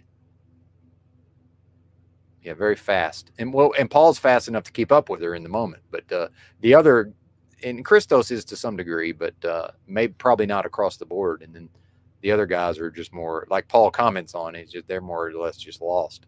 And then especially Vance shows up later on, and it's just fucking off the rails. But anyway, let's play it. Went to school with Johnny. She was Oh, but let me go back to the Hunter S. Thompson. So to me, I see this, especially since I was able to observe her behavior later on, I see this as somebody who's using these cultural touchstones to sort of to probe for information about the people she's speaking with. Teach me.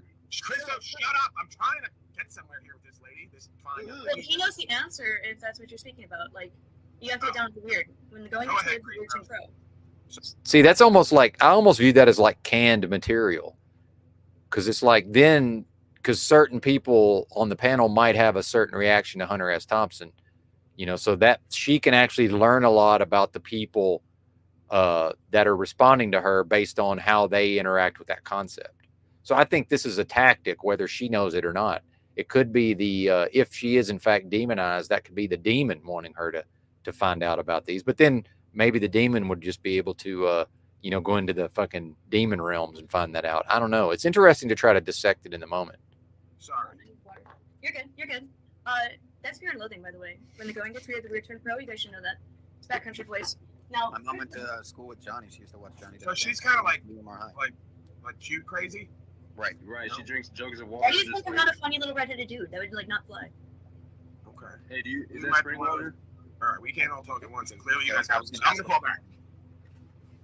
It's the only thing Well, and then it's interesting when you see something else I noticed when I went back and, because like I say, I originally heard this from the middle to towards, not that there's ever an end, by the way. I mean, none of this even ends, right? This is just infinity loops at this point. But, you know, towards the end of what Paul broadcasted, I guess would be the best way to put it. I noticed, like, you can see how the males really have this reaction to the female. It's like they're just, you know, it reaches like a fever pitch of just like hooping and hollering and just monkey screeching, right? So let's go back a little bit. And then you'll see Paul at least recognizes this because he's reading the room and he's like, okay, you know, the monkeys are chimping out. He's just going to fall back, which I find interesting. So what's up with Come on, that's something to teach me. being? See how everybody's just all talking at once? I'm trying to get somewhere here with this lady. This fine young Well, lady. he knows the answer if that's what you're speaking about. Like, you have to get down to the weird. When the going gets weird, the weird turn pro. Sorry. You're good. You're good. That's Fear and Loathing, by the way. When the going gets weird, the weird turn pro. You guys should know that. It's Backcountry Boys. Now, My mom went to school with Johnny. She used to And watch she's actually condescended them. I don't know that they noticed. Paul probably noticed, but she actually was talking down to them and condescended them without. I don't think they noticed that. You know, like, look at her. Not that you can see it, but if you could actually see, can I full screen this? Where am I at? Let me full screen this. Maybe you can kind of see it. Just like the way she's almost like leading them with the way she like nods at them and stuff. See, I notice all of this. Like, I understand it. Part of it is that I'm an autistic weirdo, but then again, I literally taught myself how to decode all this body language because otherwise I was oblivious. going gets weird, the weird turn pro. You guys should know that. It's Backcountry Boys. Now, My mom went to school with Johnny. She used to watch Johnny. So she's kind of like High. cute crazy. Right. She drinks jugs of water. why do you think I'm not a funny little redheaded dude? That would like not fly. All right, we can't all talk at once, and clearly. Then comes back and tries to put Paul in his place, puts him right back in his place, talking about the little redheaded person when Paul's a physically large person. See, I notice all of this stuff, all of it. I'm gonna call back. But then Paul realizes, hey, the monkeys have just chimped out, and he's, you know, when there's a woman around, what he's trying to do, and a lot of this is because I've learned a lot of this, and I can't speak for him. This is my perception of what he's doing. He doesn't want to be in the same group with the bozos. He's not one of the bozos, and it'll be made clear, you know, throughout time that he is able to differentiate himself from the other guys. And whether they want to admit it or not, the dynamic of this many males with the female there, you know, necessarily it does become jockeying for position to try to, you know, in order to inseminate the female. Like, that's what this is all based on, except now here we are in the metaverse. right? It's the only thing I can buy in a store. If I could, I could go bottle it. But so anyway, in my pictures, like when I take a picture at all, like me, any regular picture. Well, and real quick to Pamela, I would say as far as the masculine part of it, I think Paul comments on that. But then the intelligent part, to me, you know, part of that is just being able to. She's obviously absorbed large amounts of information over time that she's able to very quickly access in the moment. So I notice these things as well. Also, I will get all of this. I call it like EMF, like static. And so what I did is I mirrored that at each other, and it came up with all these spaces like stacked up on top of each other, within each other. What I can only explain would be higher dimensional consciousness. And so I took that with an iPhone. Like, see, this is basically nonsense, though. Yeah, she's intelligent, but like, she has to understand what she's saying here. This is just more or less nonsense at this point. Again, I think she's feeling out who she's talking to, and then she's going to arrive at the appropriate level to engage with them at, you know, with respect to the knowledge and the actual intellectual concepts. This is basically nonsense at this point. RF in the iPhone allows it to see at night or like pick up this kind of things. Same reason why security cameras will pick this shit up.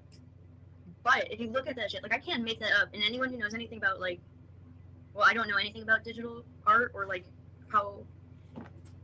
I know it's real, so anyone is more than welcome to analyze it. And if you can prove it or recreate it, then well, I don't know, but I'm pretty sure you can't with how it is. So, and I have the hard copies on my phone too. You mirrored it, right? Yeah, all I did, that's why I said all that, is to show exactly what I did to it. So all I did was go on Instagram, and I accidentally discovered this just trying to post my weird fucking paranormal photos. And ended up finding all, like, not only do they, like, all these faces and pictures show up one way, but any way you flip that image, there's pictures and faces, dude. Like, that's just mind-blowing. Whoa. Yeah, like... I recognize, like, the format, like, kind of. It reminded me of those books where you're supposed to be able to see different images in these abstract patterns, and each page is this really strange, like puzzle-like abstract pattern. Well, that's where we channeled that from, is because that we are as above, so below. And if we created video games, and it has this cartoony kind of look to it, then as above, so below again, what created us? You're in a video game right now, buddy. So, and then again, I'm very much always going to notice the dynamics. What you see is that, you know, she sort of started the conversation off. And then when Christos tried to pick up her thread, she listened to him enough to kind of get some information about where he was trying to take it. Then she interrupts. Then she just completely takes back over control of the conversation. So see, I noticed this is like almost like a, you know, in a way it's like power dynamics, right? And you know, look how easily she just is able to take back control. And I don't know that this broadcast will continue long enough, but actually, what time is it? If this continues long enough, we might get to the part where I feel like she eventually completely reveals her actual character, I believe. And if we make it that far, which we probably won't because I have to pause and talk so much, but I found it super interesting, me personally. Real use a video playing. Right. You know, you're the sim character that's glitching out, making fucking whoopee instead of fucking. Let's go back. Real use, and if we created, well, that's where these abstract patterns. See, like to me, as a person who, you know, has some knowledge in these conspiracy realms and these various, you know, esoteric type topics, like I'm not even really listening to the content so much as I'm watching the human dynamics, and just watch how, like I say, after Christos has picked up the thread, she just immediately, just effortlessly, you know, takes back control of the conversation. Each page is this really strange, like puzzle-like abstract pattern. Well, that's where we channeled that from, is because that we are as above, so below. And if we created video games, and it has this cartoony kind of look to it, then as above, so below again. So the as above, so below, that's kind of a concept that can be like, you can't really necessarily argue against that in the moment. That would be something difficult to argue with. But then, like when I listened to the content of what she said and then what Christos responded to, but then now what she's saying, it really kind of a non sequitur, if you think about it. Like to me, it doesn't even really seem to make sense necessarily. But I think that, and since I was able to observe her timing, so especially when I'm watching, when Paul is saying something and then the timing at which she's responding back, like, to me, this is like a pattern, like she's learned how to do this. And, or this could be the demon, right? Like, seriously, just this ability to do this thing, it becomes almost like a dance at a certain point. But then when we connect it to the actual, like the logical information, that's where it starts to break down. If I'm making any kind of sense, I think I am, but maybe I'm not. Let me know in the chat. Real use a video playing, you know, you're the sim character that's glitching out, making fucking whoopee instead of fucking hitting the mother. Well, thanks, Drew. Yeah, and Drew's right. It is gobbledygook. I agree. Yeah. Now, a lot of what she says later on is not gobbledygook, because what we're going to see is that, and I think she's still sort of getting a read on the intelligence level of who she's talking to, because it's almost like she's throwing out these things where, like, a patriot Canadian is going to know just enough about Hunter S. Thompson that he's going to have some kind of reaction, a specific reaction to Hunter S. Thompson. This is more things like the as above, so below, right? Like, I'm familiar with these concepts. You know, I've listened to the Kabbalion audiobook a couple of times, right? But I'm not necessarily going to have some visceral reaction to this as above, so below, right? But I still think she's probing for information, because she drops this. This is not a theme she carries throughout her discourse, you know, this as above, so below. So I'm seeing a lot of psychological tactics. And I've also, thank you, Talcott. And see, I also had something of an advantage because of all my years in the streets, and I've interacted with so many actual schizophrenics. And to me, this is somewhat schizophrenic type of behavior to some degree. Well, hell, that's just everybody nowadays, Drew. Drew said narcissist. That's just everybody nowadays. I'm sure that's part of it, but I bet she's fairly self-aware. I'm going with demonized. Hey, are you one of those transformers? Let's back up a second. What do you mean? Because I might have, you know, well, I don't want to say make a mistake, because I did just before say that if Ideal Power shaved his beard, I might mount him. Out of respect for him on this channel. Well, that would be the most. Okay, hold on. So if two females are kissing, wouldn't you say it's like super feminine, right? Right. So two dudes then are fucking getting at it. Isn't that the most manly thing by same measurement? So what are you trying to tell me here? Person? I'm saying it's gay to be not. Hold on a second. What are your pronouns? I figured this stuff out. I learned. Pronouns? Well, but and what she's talking about with how she introduced the concept of two women together, and then she extrapolated that out into two men, and then this is like the Nick Fuentes thing where he said that about basically having sex with women is gay or something, and that's she regurgitates that here. Again, I still see this as she's trying to get information about who she's talking to based on how they react to these concepts. I don't do pronouns. You're like one of these shapeshifters. I'm not going to find out. What? Adapt and overcome is my only motto. You're not going to let me find out until it's too late. Which take, Drew? My take or what? Whose take, Drew, is dumb? I see what you are. I'm staying far away from you. I'm sorry. Get behind me. What is red in nature? Okay, if you find a red fucking animal, do you? Little devil, you have hair. Stop it. Excuse me. me. You're a little boy. When I say a little boy? You said you're a redheaded little boy before. I might show up at the little boy section in Old Navy, but that's higher quality clothing at cheaper costs and pockets. All right, so you have all the usual lady parts then. Yeah, they're working. I have a son, so. Oh, okay. Yeah, I got my penis envy Freud shit over with. Right. Whoa, what happened? What? Yeah, the only penis envy that we need Yeah, is the mushrooms. Right. Somebody just restricted their video. What? Neil, that one you're watching, they just restricted it. Why? What does that mean? That means it's not available. They cut it in the middle of his live stream. Evidently, you did something. No, that was a replay. You should have printed it off Wiki. So that's why I was better off that we were yapping. You know, I was trying to find out what kind of genitalia I was dealing with this being here. Well, it's not a cochlea. Right. Okay, so like you're into ear sex? No, I'm not into skull fucking. Maybe What I'm are you doing the knee action. I'm into So what are you into then? I mean, it's behind the knee action. Behind the knee action, like That's Talcott. both my parents were bodybuilders and they had strong hammies, so like it was a perfect like genetics, I guess. Played soccer. Could I show you the back of my knees and you could like rate them? I don't know. They might not be my type. I'm only into you know the women with like a pituitary failure and the varicose veins. Super hot. Oh yeah, I have all that. Oh shit, then we're dumb. All right, yeah, give me your you got Instagram or something? Oh, you'll have to talk to my people. All right. Yeah. Now, I run a male escort service. People where it's actually you. No, I run a male escort service. I pimp out dudes in tuxedos to old ladies so they have someone to talk to about their day, and that's it. They don't even fuck, but like that's extra. Right. Yeah. Now, do I have to wear the tuxedo, or is like 5X Burlington? It's kind of like a studio fee. Like you have to show up with your own tuxedo, and you have to pay me for renting out my. Yeah. You gotta unmute. Shut up, honey. Now I'm getting somewhere here. She's offering me employment, seemingly. Bye, Robin. Have a good night. Thanks for stopping by as always. Never did find out if you got a ticket or not. Robin got pulled over earlier. Yeah, no, old women. You know, just because you get older doesn't mean that you're less horny. You just have a smaller scope of people to fuck, and you're more. Right, I'm with older women now, part of the time, and she's Well, very that's horny. gravity. Actually, more horny than the younger women because she's got more testosterone. So that makes sense. Yeah, but you know it.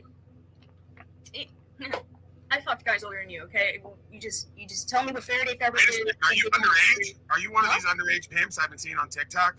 I'm a mafia crime boss. Jesus, like one of those little Asian women you see on the side of sumo rings. Isn't it funny we're talking about age and you're 33 and there's 33 in the chat?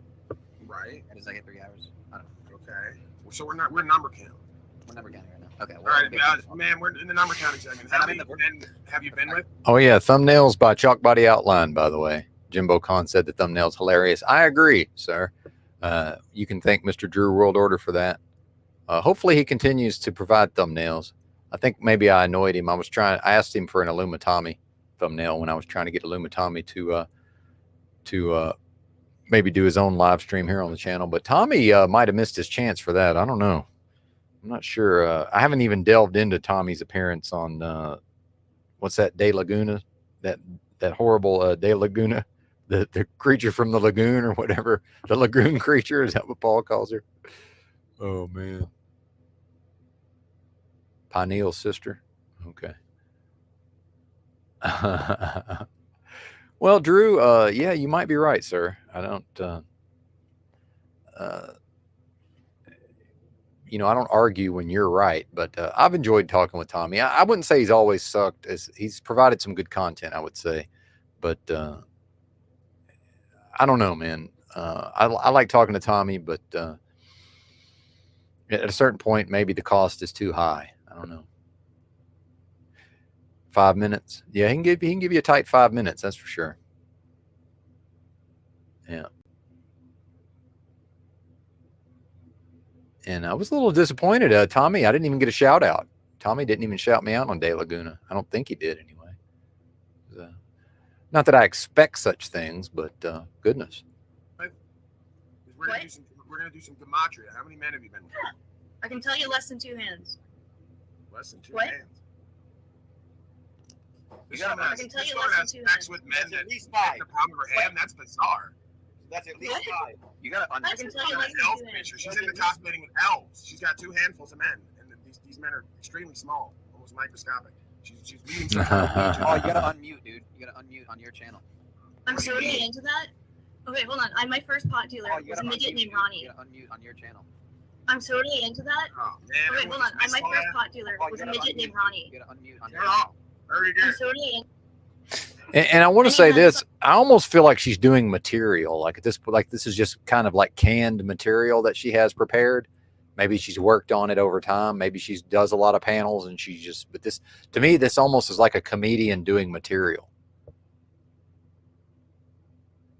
Yeah, she's terrible. Yeah, absolutely. She's awful. De Laguna. I agree. Terrible. Because I know in the comments, somebody was like, you know, I guess one of her regular viewers was like, you know, why not interview somebody that has like, you know, status and power and fucking morals and all this. And I just replied and was like, yeah, but you're acting like she can just interview whoever she wants. I was like, why would the person you described come on her channel? Like, that doesn't even make sense. Like, let's face the reality that the guests she can get is very limited. this autistic wife named Connie, and I used to always imagine it'd be like sit and spin, you know, like you just, because her knockers were, he wasn't even a midget, he was a dwarf, like he was smaller than your average midget. And so, like, literally hit her knockers, because she was autistic as well. So it's got like that extra, like, he was smaller added later. And so, like, Hey, what's this? Hey, hold on. We have some. This is what I don't. Can you just take everyone out, including yourself, and leave me and this woman interact? You folks are hard. Guy in the end needs to mute. Yeah, like I'm sitting here pretending to be interested in what she's talking about, and you're fucking interrupting. Go ahead, man, please. You know the Wawas? You know, like when you fish out from nitrous, you go wah wah wah, like Charlie Brown. Right. I thought you were talking about the Wawa gas station. No, it's when people Act talk. like you know what she's talking about. I just told you some kind of drug thing. Go ahead. Well, and then with Tommy, like, why did Tommy think Tommy portrayed this as like he was just going to go on her show and like be able to air, you know, all his grievances with respect to Paul. You know, Tommy almost made it seem like he almost had like an agreement of how the interaction was going to go. And then, you know, fast forward to, she's just like taking questions from the chat. Right. And it's just a bunch of questions designed to make Tommy look bad, which makes me wonder, like, he's smart enough to foresee all of this, right? So I start to wonder, does he actually want to be in these positions? It's like almost like like he's being humiliated type of thing. But it's like, is that what he's after? You know, is that what he's in it for? I did. No, it's cool. There we go. Thank you. Yeah, so are you one of these people, you're like in your 30s, like Pineal, but you look 20, or are you like... Well, and the allegations with the 17-year-old, what I would say is I just happened to, I haven't watched the whole thing yet, but I just happened to skim around, and I happened to just drop in, you know, randomly at that part where he was talking about him being older and him, you know, dating. And I think he even said like younger girls or being with younger girls. It's like, my thing is like, yeah, I was with 17-year-olds. I was 17, right? Like, you know, if a 21-year-old, you know, it very quickly, if the girl's 17, the guy doesn't need to be that much older before it gets kind of weird, right? So it's like, yeah, now I'm 47. God forbid if I was to go date a woman, maybe I would date a woman who was 35, right? But that's not a young girl. You know what I'm saying? And look, you know, as long as he's not breaking the law, but in some areas, 17 is illegal, right? But I don't personally care. My thing is, if she's 16 and up, I mean, I don't think anybody should go to jail. But, you know, let's face the reality. If he's 37 and she's 17, it's kind of fucking weird. I mean, don't we all think so? I think so. Yeah. In your 20s, like I am, what is this? You have midlife autism. That's what we're asking. Depends who's asking. Can I get a check for that? Yeah. All right, get the stirrups. The stirrups? Man, I didn't know you could ride a gorilla. I prefer to do You can ride anything. You can ride Yeah, no, I just grab the mane, man. Just fucking, you know, double it up and just fucking, yeah. I got a whip. What I like about these kind of Caucasian women, they always at least got something to throw back at you. Can you just assume my ethnicity? Yes, I did. You're What if I'm albino? Well, I mean, you've seen me clearly, as you pointed out. So same, as they say. I don't know what you just said, but you did not say ethnicity, whatever you said. Well, I'm on like 20. I can't count the debs in front of me right now. I just know I've done a lot of them. Right. So understand what I mean and not what I say. Yeah, So- I'm there. I'm there. Yeah. Yeah, no, I'm here. We So have like, a Cuck Buddy outline. Damn, no shit. Oh, Cuck Buddy online. That's great. Yeah, I miss dabbing to a certain degree, but is that a next Cuck Buddy online. Yeah. Yeah. Easy. Don't call her names. So this Provo child is oh, out there. Dios mío, Papi, no.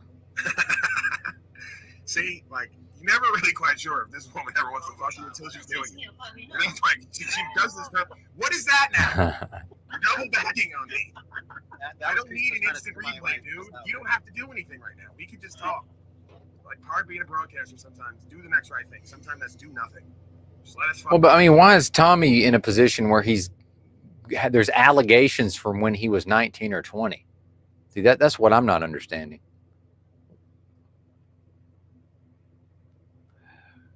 Yeah, that's what I'm saying is, like, at a certain point, because I just randomly, I kept dropping in on the timeline, and he was never talking about Paul. And I was led to believe this was like Tommy was going to just finally get it all off his chest so that he just, do y'all remember when Tommy said that he was going to go on that show so that anytime he's asked about Paul in the future, he can just say, go watch De Laguna's video? Well, obviously this doesn't fit that bill, right? So I was sold a bill of goods, Tommy. Tommy, I was sold a bill of goods. I was led to believe that after this, that you were not going to be talking about Paul Enslaved anymore. But I believe, it seems to me like probably you will be talking about Paul Enslaved after this. Am I wrong? I don't think I am. Fucking talk a little bit. Just put up some, yeah, Austin. Okay. I'm dead. I'm fucking dead. Oops, what happened? I just can't so much. Trying to get a look at this broad here.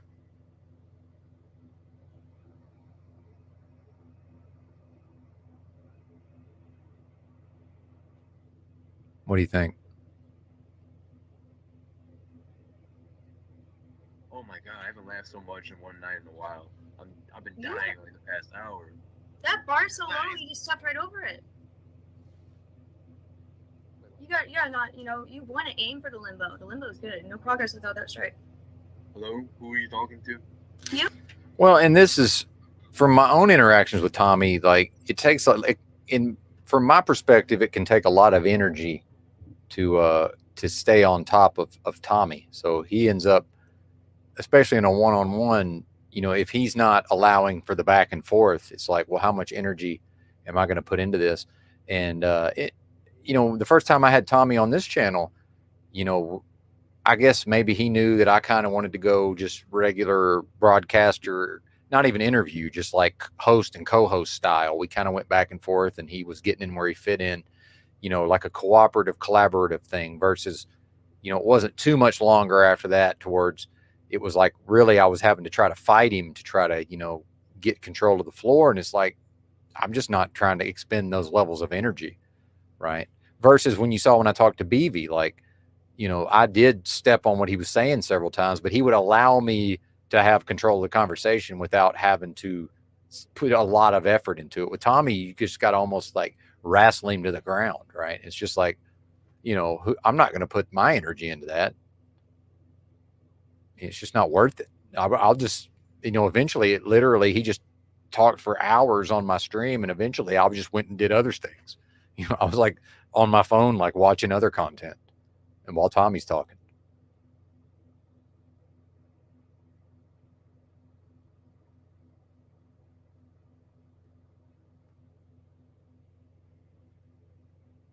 You just said you haven't laughed hard, and you have a fucking low bar for that. What's with your low standards for comedy? Oh, you mean for De Laguna there? Is that who you mean, Roy? Yeah, if that's what you mean, yeah, she probably would be good on there. And I'm not saying that Alexa doesn't have any value as a person. I'm making specific, I'm drawing certain conclusions that may or may not be accurate. No, don't you dare try and misconstrue that. I've been laughing more and more recently. This is just another one of those nights. Okay. What is he doing right now? I'm gonna lift the bar on your ass, telling me the bar is low. I'm about to lift it. I've been working on my dab abs, so. Dab abs. So if you don't cough, you don't give up. And so, like, if you just flex and hold your core while you do that, you get a killer fucking core workout. So. Yeah, what do you know about circadian rhythm, ma'am? That none of us follow it. Right, yeah, especially pineal power. Interesting. I think that's some kind of fucking 9-to-5 brainwashing. Hey, you have to work. I'm sorry, I wake up at night. What kind of biological rhythm would do that? 9-to-5 brainwashing goes along with the go to bed at 1 o'clock bullshit. So don't use the 9-to-5 card on me. Well, that's, I don't know. I don't follow that shit, okay? You either, listen, people only rise to a level of they're competent of. If you're not competent enough to not work a 9-to-5, and you can't figure out how to survive in this shit,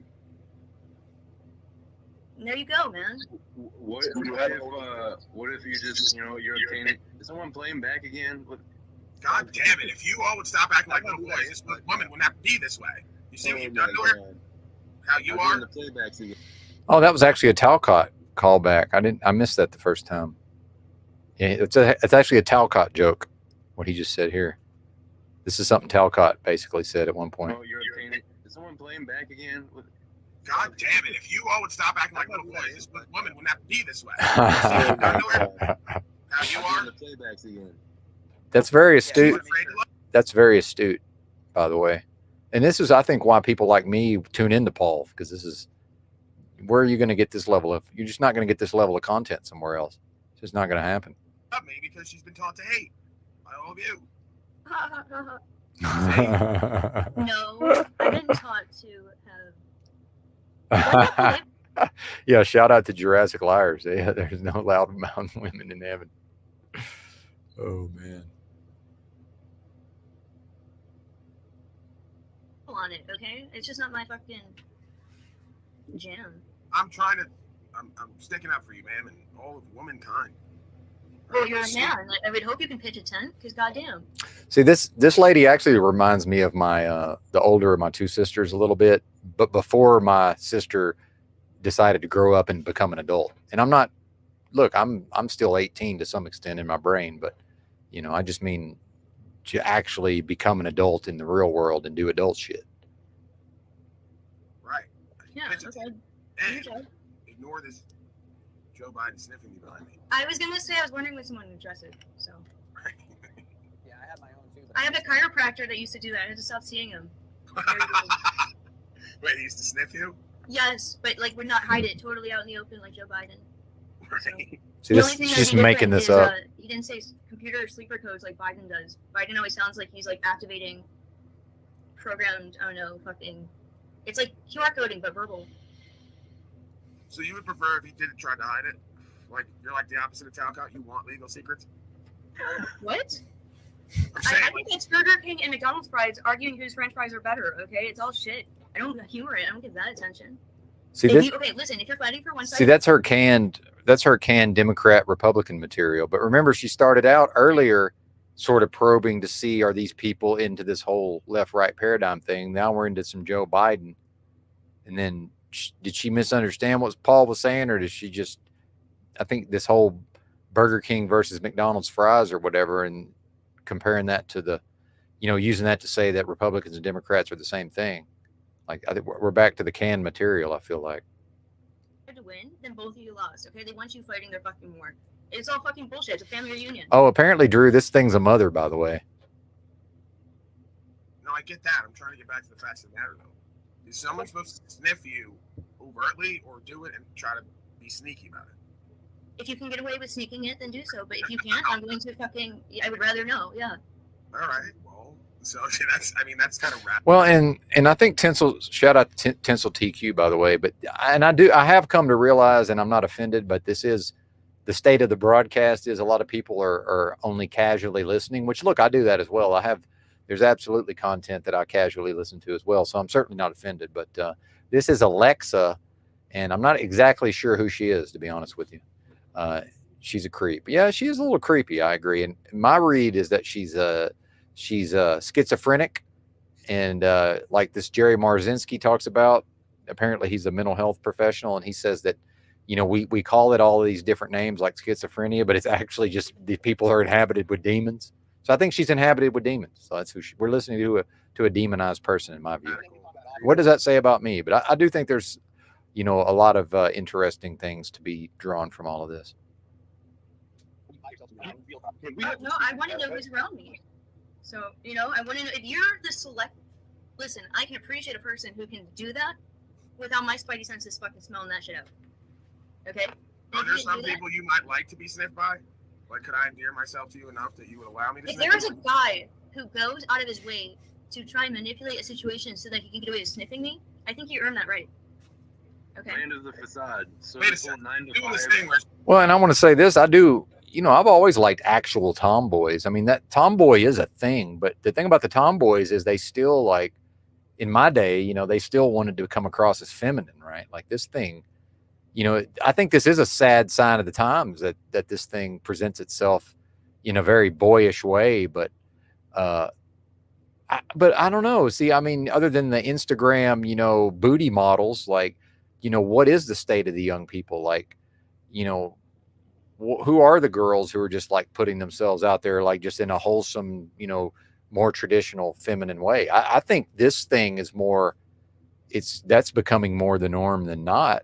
I mean, isn't this, you know, when I was, with me being Gen X, you know, when I was like in college, there would be a few people who would kind of present themselves like a weirdo freak, right? And that was just kind of what they were into. But this, you know, that weirdo freak, emo, fucking gothic aesthetic from when I was younger, that seems to just have become just part of the thing now. And it's just sort of like a built into the style, I guess. But I don't know. I'm older and out of touch in a lot of ways, but you know, I am kind of artsy fartsy. I do tend to notice certain things in fashion and in art, you know, certain trends.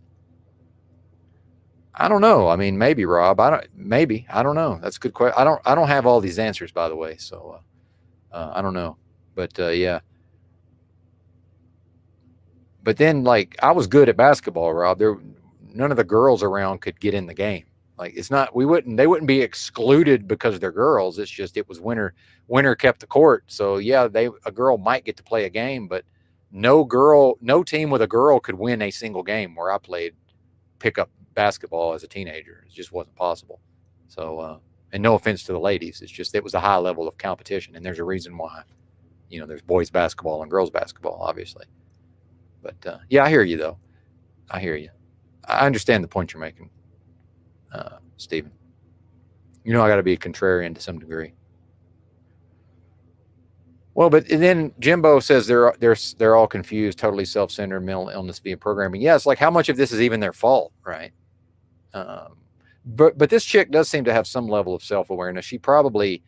She seems to have a certain level of intelligence where I'm assuming this aesthetic is carefully crafted. I think she's probably very savvy with respect to media. She probably, I mean, this does seem to be just when I look at her thumbnail here or whatever you want to call this box, when I look at it, you know, she's framed in a certain way. It almost looks like a thumbnail to a video almost, you know. You got this light in the background, you know, her head's in the corner. Like it's, you know, what she's wearing, you know, and the way her face looks, you know, the reflection in the glasses, like it's a certain aesthetic that to me does not occur on accident. Like I think this is a person she's thought about this and she's intentionally put this, but maybe I'm just crazy. I don't know. She zigs and then zags. Dip, dive, and dodge too. Yeah. Dodge, duck, dive, dip. Okay, so you're saying if you can dodge a wrench, you can dodge a ball. Go on. Word, Crumley. I disagree with the whole 9 to 5 argument with circadian rhythm.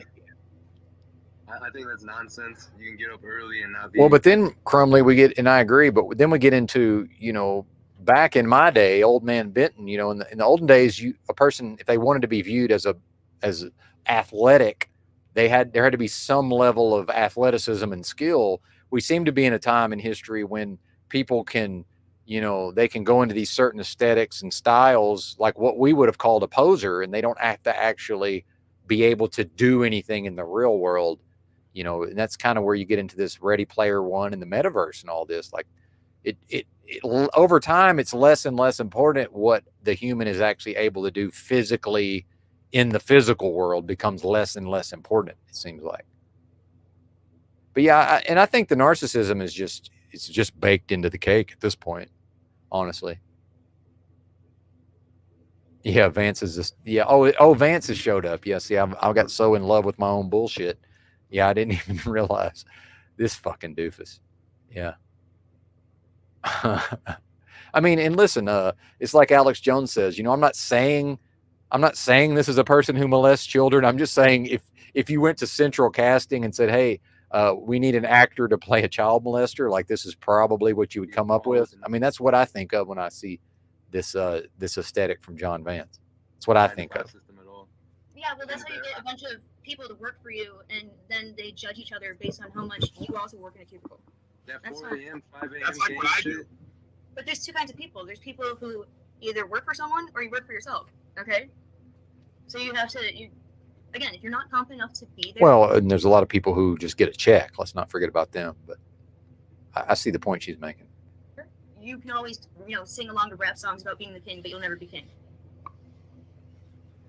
So I'm just gonna ask. You are strange. As soon as she fucking gives good game, that's the strange. Okay, you're okay.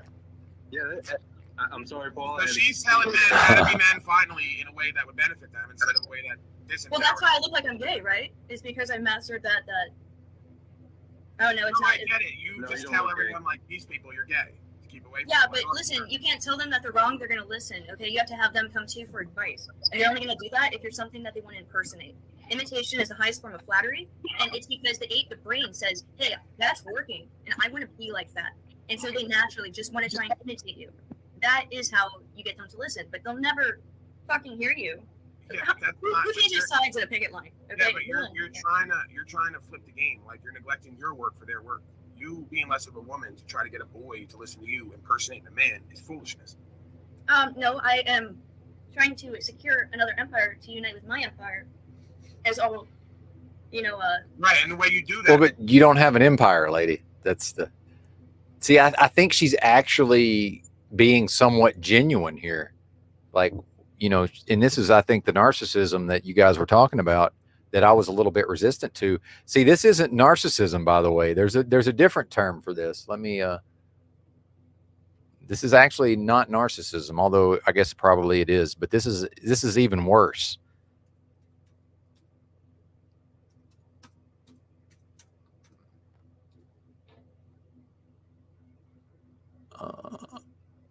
I thought I typed in megalomania.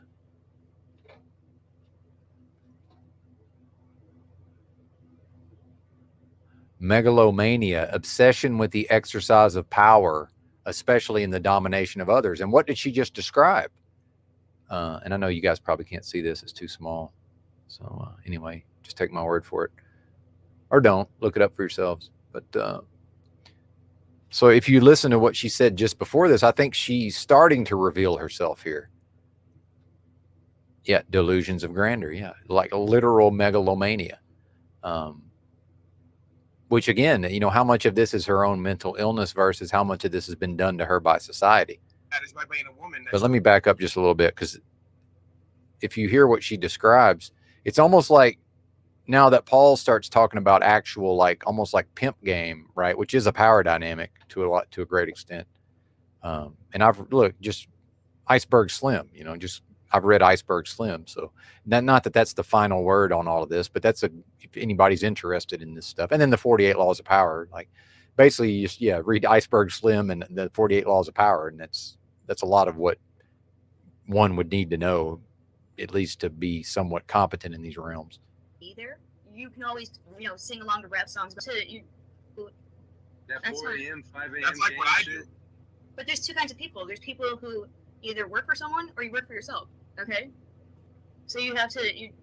Again, if you're not confident enough to be there, you can always, sing along to rap songs about being the king, but you'll never be king.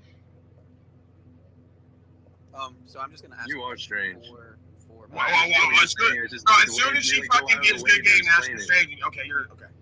Yeah, I'm sorry, Paul. So she's telling men how to be men finally in a way that would benefit them instead of a way that disempowers. Well, that's why I look like I'm gay, right? It's because I mastered that.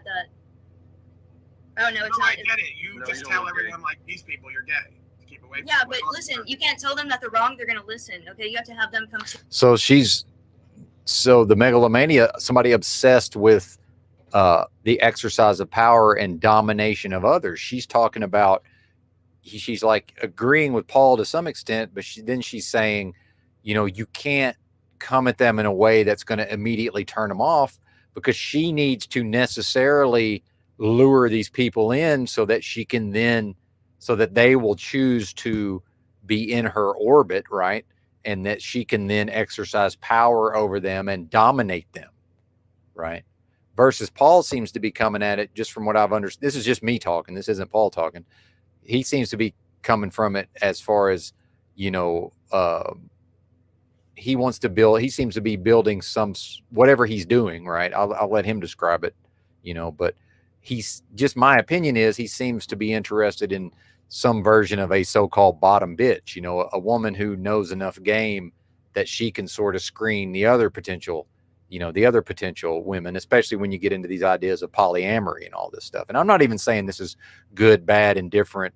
I don't even care. Like, do whatever you want, I believe in freedom. I'm making assessments, right? I'm not construing that anybody's doing anything wrong here. Now I am pointing out that this lady seems to be interested in being able to dominate other people, but not for no good purposes, I don't think. So she's describing that she's basically saying, yeah, I'm approaching things in specific ways because if I just, and again, when Paul talks about truth, this lady's more or less saying, yeah, but if I just give them the unadulterated truth, it actually turns them off. And what's in parentheses, what's implied is then I won't be able to lure them in so that I can exercise power and dominate them. I mean, this is fucking sick. And this is demonic as far as I'm concerned. This is demonic. Not Paul's part of it. I'm talking about her part of it. And you're only going to do that if you're something that they want to impersonate. Imitation is the highest form of flattery, and it's because the brain says, hey, that's working, and I want to be like that. And so they naturally just want to try and imitate you. That is how you get them to listen, but they'll never fucking hear you. Yeah, but why do you want to get people to listen? It's for the megalomania, so that you can exercise, so that she can exercise power over them and try to dominate them. But like for her own gratification, by the way. What have we talked about on the channel here? I've talked about that, you know, in whatever my spiritual attainment and my spiritual journey has been, you know, all them years living in the streets and just, you know, blindly trying to figure shit out, right, for myself and trying to unfuck my own program mind and then reprogram it. And just this long, arduous, very disorienting, very painful, you know, struggle that I went through. Part of that was, you know, and I've talked about guardian angels and I've talked about the spiritual war and I've talked about Christ and the Most High and all of these things. And I believe I was specifically taught certain lessons. And one of which was the harm that's done when person A uses person B for person A's own gratification. This is person A. This is fucking exhibit A of person A. This lady is. And she's just telling it. Right. And then but what she's saying is that and what she's more or less saying is that subliminally she's using some of these concepts to give these other people, presumably males, by the way, because women don't fall for this bullshit as readily as men do. I mean, you know, lest I get accused of women bashing, and I will say things that I don't care, that I say things that I know sound misogynistic. I don't care. I'm a misanthrope. Okay. What's between somebody's legs, that's not enough. It's not a good enough reason for me to dislike them. You know, to me, that's not important enough. I can absolutely find things based on their own human behavior. But, and it's funny when she talks about building an empire, I guarantee you this lady doesn't work a job. She's already more or less saying that, you know, there's two types of people, those who run their own shit. And then she's talking about, she's trying to say that she's built an empire. I guarantee you this lady either has now or in the past has employed multiple sugar daddies. It's just signs at a picket line. Okay? Yeah, but you're trying to flip the game. Like you're neglecting your work for their work. You being less of a woman to try to get a boy. All right, I got to check out the chat real quick. Sorry for all the pauses. That's great. The top of photos looks like a police identity photo lineup. That's funny. She sounds like a Black Widow, Linda Curtis says. Mr. McGee, this is very reminiscent of the type of person that pursues higher ed psychology degrees and academic. Yeah, absolutely. 100%, Mr. McGee. And again, you know, who knows what her medicine cabinet looks like. You know, and Paul actually asked her at one point what meds she's on, and she dodges the question to some extent. But, you know, and I think like even somebody like Zach Hubbard, like there's not a person alive there's not a sane person alive who thinks about and talks about gematria that often for that many hours a day. I believe Zach Hubbard has got some sort of schizophrenia or some kind of mental illness, but he's been stabilized. So especially if he's, you know, MK Ultra or if he has an actual handler, I mean, God knows what the thing is, but to me, that's a dude. When I was in the streets, I met plenty of people that were just fascinated with numbers and had some ability to decode things, but they were mentally ill fucking homeless people. They weren't, they couldn't, they weren't functional in society. To me, like some of these are people who have actual severe mental illness, but they've, for whatever reason, they've been stabilized, or maybe they're under mind control. This is a person who very well, if anybody wants to read Fritz Springmeier's book, How the Illuminati Create an Undetectable Mind Control Slave. But, the fact is, I firmly believe a lot of people from a young age are subjected to this satanic ritual abuse, so who even knows what was done to her in her past, right? So this could be just, a person with severe mental illness with multiple personalities, or, dissociative identity disorder, and then they've been stabilized, with the help of like expert level fucking psychiatrists, getting them on the right combination of meds. And then, with the help, with also a smattering of fucking mind control triggers that a handler or handlers can operate this person's psychology and their alters. Like it gets really deep, really fucking fast, man. It really does.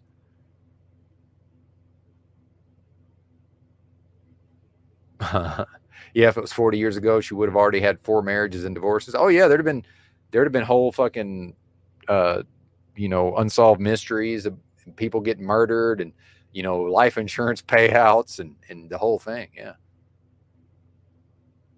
But this is becoming more and more common. See, I think, this used to be fairly rare to run into an individual with these characteristics. It's really not anymore. I don't think it doesn't even seem that unusual to run into somebody like this.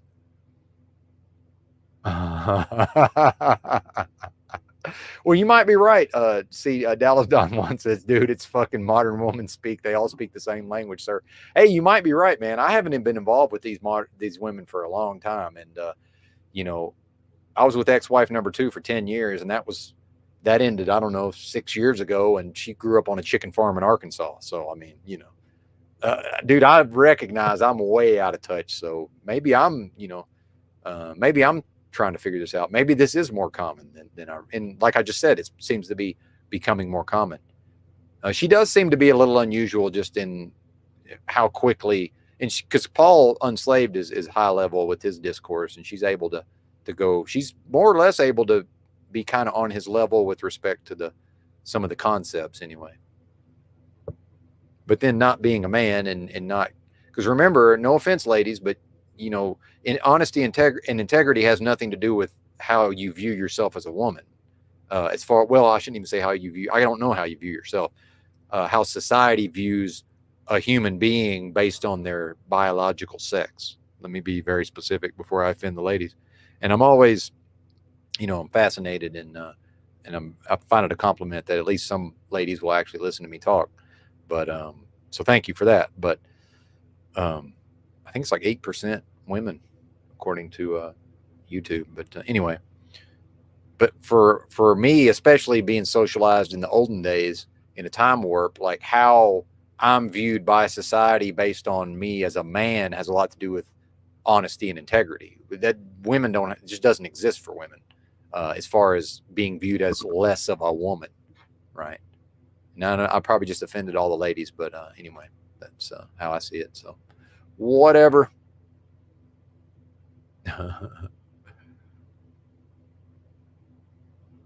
Yeah, there you go. This is 1.25, but even that helps, right? Yeah. Well, and I was only watching this on Paul's chat, so I don't know what the actual live chat was on Pineal's channel.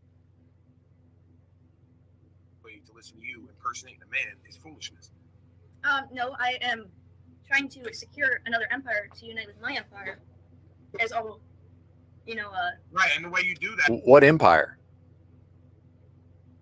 Now, see, now we get into something I've taught myself. Well, see, I have some of this. What she has in her, I have some of this also.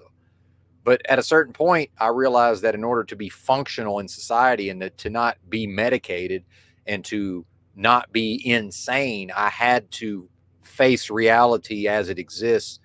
Part of that is never bullshit myself. She's bullshitting herself. I think she really believes that she either has built or is building an empire.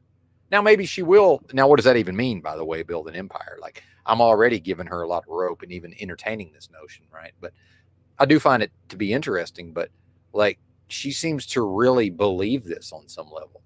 So, now we get into delusion. We get into, what exactly is going on in this person's mind and in their spirit. And again, demons. This is, the demon. Now, when a demon talks about an empire, what do they mean? See, well, the demon's probably talking about Satan's empire, right? Which isn't that, supposedly what's going on here in the earth, right? Now we get, is this a person inhabited by demonic entities, and the demonic entities have operated at a level of being identified with Satan and Satan's kingdom. And then she's now talking about, being a being who's wielding some level of power and domination of others in a way that I would describe as megalomaniacal, if that's a word, right? And then talking about further consolidating power by meeting up with another individual, presumably a man, by the way, who also is running some kind of power dynamic and has some empire. And I think empire in this sense would be some, like a cult, like some collection of individuals under the control of a charismatic leader, which is what Paul was accused of, which I think we can all see by now is not the case, right? But wouldn't that be if this lady has any attraction to Paul, right? Because like I say, this girl does remind me of my little sister to some extent, who has, because I learned so much about dating and relationships and all of this, she more or less told me, because my sister had a lot of introspection just like I do, she said, and she's an attractive, she's homecoming queen in high school and all this, little petite blondie chick, but super fucking fast and intelligent like this lady. And she was like, yeah, she recognized what she responds to at the level of men, hitting on her, because there's all these men that want to be with her, right, over time, especially when she was younger. And then so she was able to logically observe and analyze what it is that she responds to, as a woman. And I think this lady also has probably done the same thing.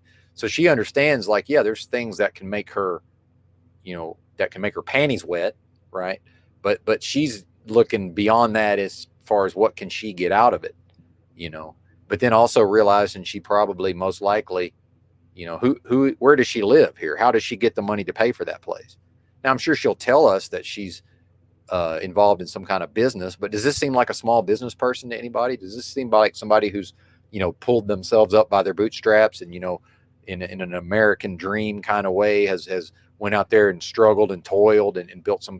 No, this is a fucking scammer. This is somebody who is able to parlay their, able to interface with people in a certain kind of way to just get sugar daddies to give her free money. And the sugar daddy, that is a thing, and people are like, they're a woman with a good enough game. They don't even have to sleep with the men. And they're like, what are you talking about? Yeah, there's men who are dumb enough to just give women cars and pay their rent, and the girl never sleeps with them. And people are like, oh yeah, right. That's just what they tell you, or that's just what they want you to believe. I'm like, no, I've known some of these women. No, they really know how to play these guys. And a lot of it comes down to the man's own mommy issues, right? It gets really sick really fast, but hopefully I made my points there. I know I kind of went off on some tangents, so I don't even know what I'm talking about at a certain point. That is by being a woman next to a great man, and then motherfuckers are going to listen to you on both sides. Well, no, I'm just establishing my value. Like, you can't get with someone. Okay, you should only sleep with someone. You want to be yourself because you become that person. For yeah. No. Yeah. Whether. Go on, I'm hearing you. Maybe from a woman's perspective, but not a man's. I've seen it work both ways. It depends on. But you haven't seen it both work. See, he says maybe from a woman's perspective, not a man's. But see, now we get back to the 0% humility, right? So what level of humility would she'd have to go from 0 to what? 15% humility to just be like, yeah, you're right, because I'm a woman, therefore I will never know what it's like to interface with this realm as a man. That's like my interface into this realm is as a being in a physical body with a biological sex of male. Hers is that same thing, but hers is as a biological sex of a woman. And what I've said before is I can relate better to a man from Japan than I can an American woman, meaning, you know, me and that man from Japan, just because we may not speak the same language, we came from very different cultural contexts, but as a man with in a physical body with certain characteristics, even though he's a lot different than me physically, I can relate to him much easier and better than I can a woman who was born up, who was socialized in the same culture I was, who speaks the same language I do, who has the same pop culture references. I'll never know what it's like to be a woman. She'll never know what it's like to be a man. But because she's at 0% humility, she just immediately just rejects what Paul's saying. Again, tries to take control. She's just like, you know, he's like, well, it's not that way. And she's like, well, yeah, it is. And he's like, well, no, it's not. And she's like, well, yeah, it is. And then she goes into some explanation, but she hasn't addressed that. Well, yes, of course, no matter how intelligent she is, no matter how many books she's read, she will never have any fucking idea what it's like to be a man. Now, she can understand men on various levels, just like I can understand women on various levels. I'll still never know firsthand what. I have no idea. I have no idea what that's like. She has no idea what it's like to be Paul. Have full screens at Pineal, and is it be from a Whether. Go on. I'm hearing you. maybe from a woman's perspective, but not a man's? I've seen it, but we're Well, see, he's pointing out we're not the same and we're not equal, and we're never going to be equal, and we're never going to be the same. And she doesn't like that idea. She's rejecting that. She's attempting to reject that idea, but she really can't reject that idea. Yeah, Lee 64 says this is bizarre, and you know, eventually, and I think I'm right about the megalomania, because eventually, if the broadcast continues long enough, she actually attempts to dominate Paul, which, as we all know, that's never going to happen. It can't happen. But she actually tries to dominate him in the course of the conversation.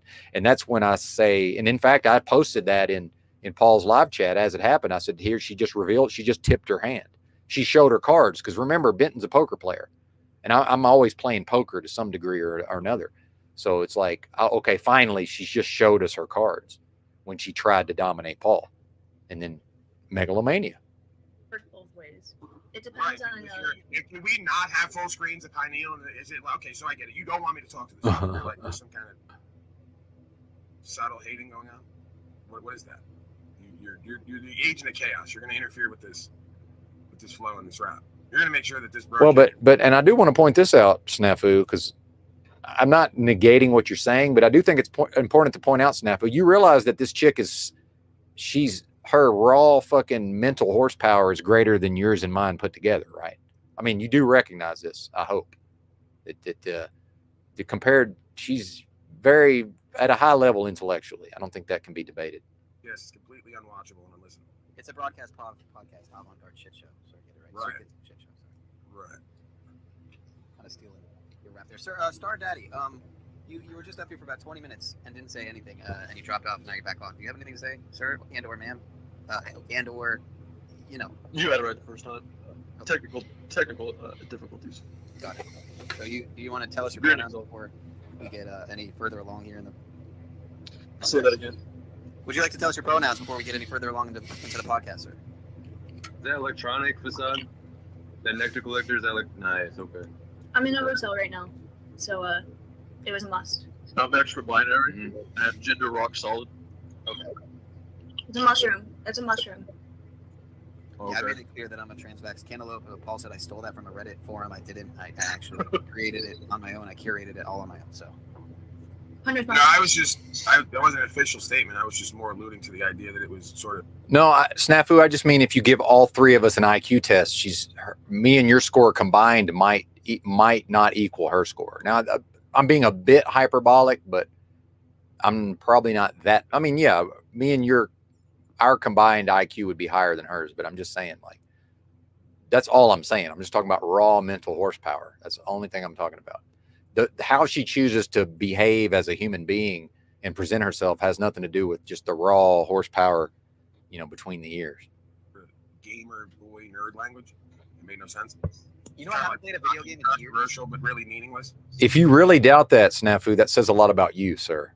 if you really doubt that, that makes me question your intelligence, because I think I'm probably a little higher than, I don't know, IQ wise, I may not be, Snafu. Honestly, my IQ is not that high, but I don't know. I don't want to put you down, Snafu, but I've noticed some flaws in your thinking, but there may be flaws in mine from time to time. So let me go beyond 0% humility here for a moment.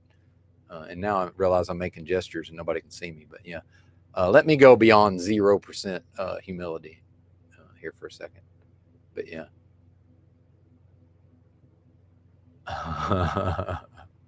Oh, dude, it's and I started out, by the way, Snafu, before you got here, I started out just more or less saying she's just talking a bunch of nonsense, intentionally to try to see where the people she's talking to, where they are, she's trying to get information about them. But then without revealing much about herself, by the way, poker, right? In poker, I want as much information about your cards without giving you, any information about mine. We'll also possibly be trying to make you think I've got cards different than what I have, right? Yeah, don't summon Talcott. That's right. Yeah. Talcott's cute. Well, one thing about Talcott, though, is that I went off on him so hard the first time I ever interacted with him. I'm not sure that I don't think he's ever tried to come on over here that I'm aware of. Maybe in a panel, but not when it was just me sitting here talking. I don't think he's ever just come up here and just with me. I don't think so.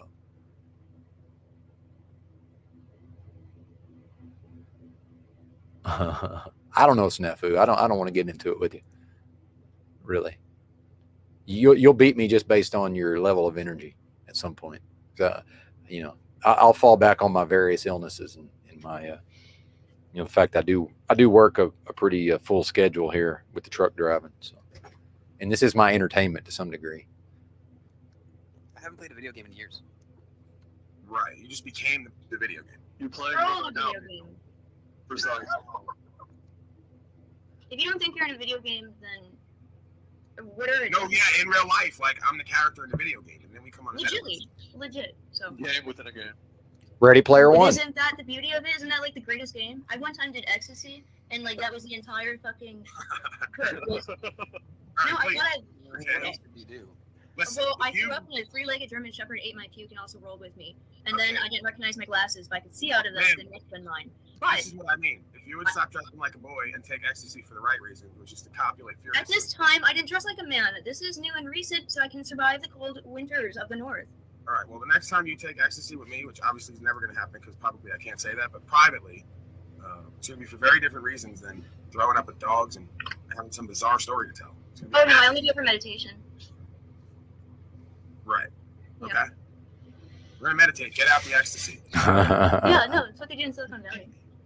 No, it's Right, no, it's only not. So far, clearly. No, that is not what they do in Silicon Valley. Okay, Chris, hold on. would it be safe to say that you're back to the 9 to 5 conversation you had? Would it be safe to say that you're a child of the sun and she may be a child of the moon? Child of Satan. This is a child of Satan. This is a. The only question is she beyond redemption, or can she still be redeemed? If you believe in those concepts, again, that's up to you. I'm not pushing that. I'm saying based on what I believe and what I know. Well, not even what I believe, what I know, Paul. Not what I believe. It's what I know. But what I know may not be what you know. So it's not. I'm not here to convince you. But yeah, is it, based on if redemption is a thing, is this thing beyond redemption or not? That's the only question, as far as I'm concerned. Damn, I don't know. I'm with you. I'm with you as far as rising with the sun. I think. I don't know. I need the audience to tell me. Apparently, the clip volume is low because with my audio set up, I don't think I hear it at the same volume that you guys hear it. So, I don't know. Let's find out. We'll see. If it's too low, let me know. Yeah, natural and bit of Yeah, I'm all about that solar. Yeah. I think it's just when some of the other people talk, it's low because I don't think Paul or the chick is low. I think they're both. They seem like they're probably coming in clear. I'm a day walker, which means technically I can be outside and like. So now she's saying she's a day walker. So let's what's a day? Let's look up that. What is that? What's a day walker? Because like, by the way, when people tell you what they are, you may just be like, oh, okay, well, she's saying she's a day walker. Like, clearly she's being hyperbolic. Well, what if she is? She's telling us she's a vampire. Yeah. Daywalker may refer to a designation for Marvel Comics characters, a designation for vampires, or half vampires who are not vulnerable to sunlight. So she's saying she's a vampire, but she can go out into the sun. Now, we can say that, well, yeah, she's exaggerating for effect, or she's trying to be funny, but it's like, yeah, but it's funny because it's true, right? Psychic. And, you know, how often do we talk about a person being a psychic vampire?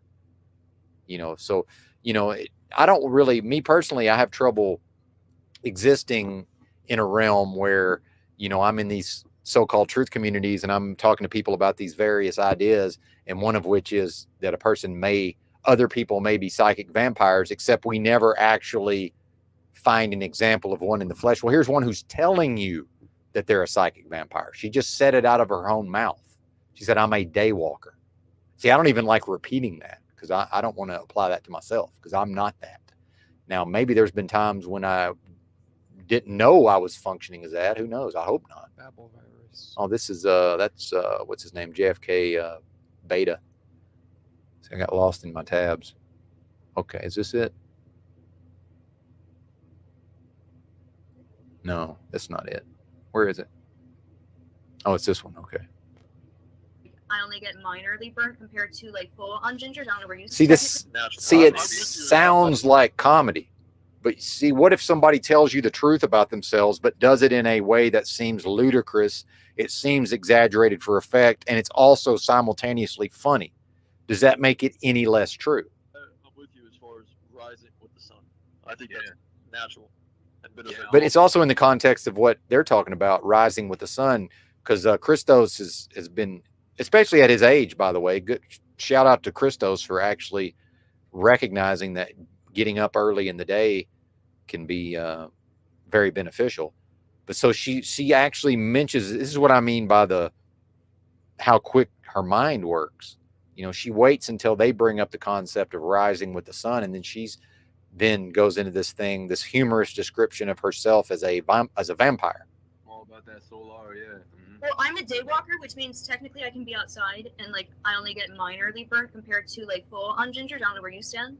So that's probably one of the demons. And then she also tied it back in with Paul. She said, unlike the gingers, right? Or she's basically saying, I don't know, like how quickly you get sunburned, Paul, since you're redheaded.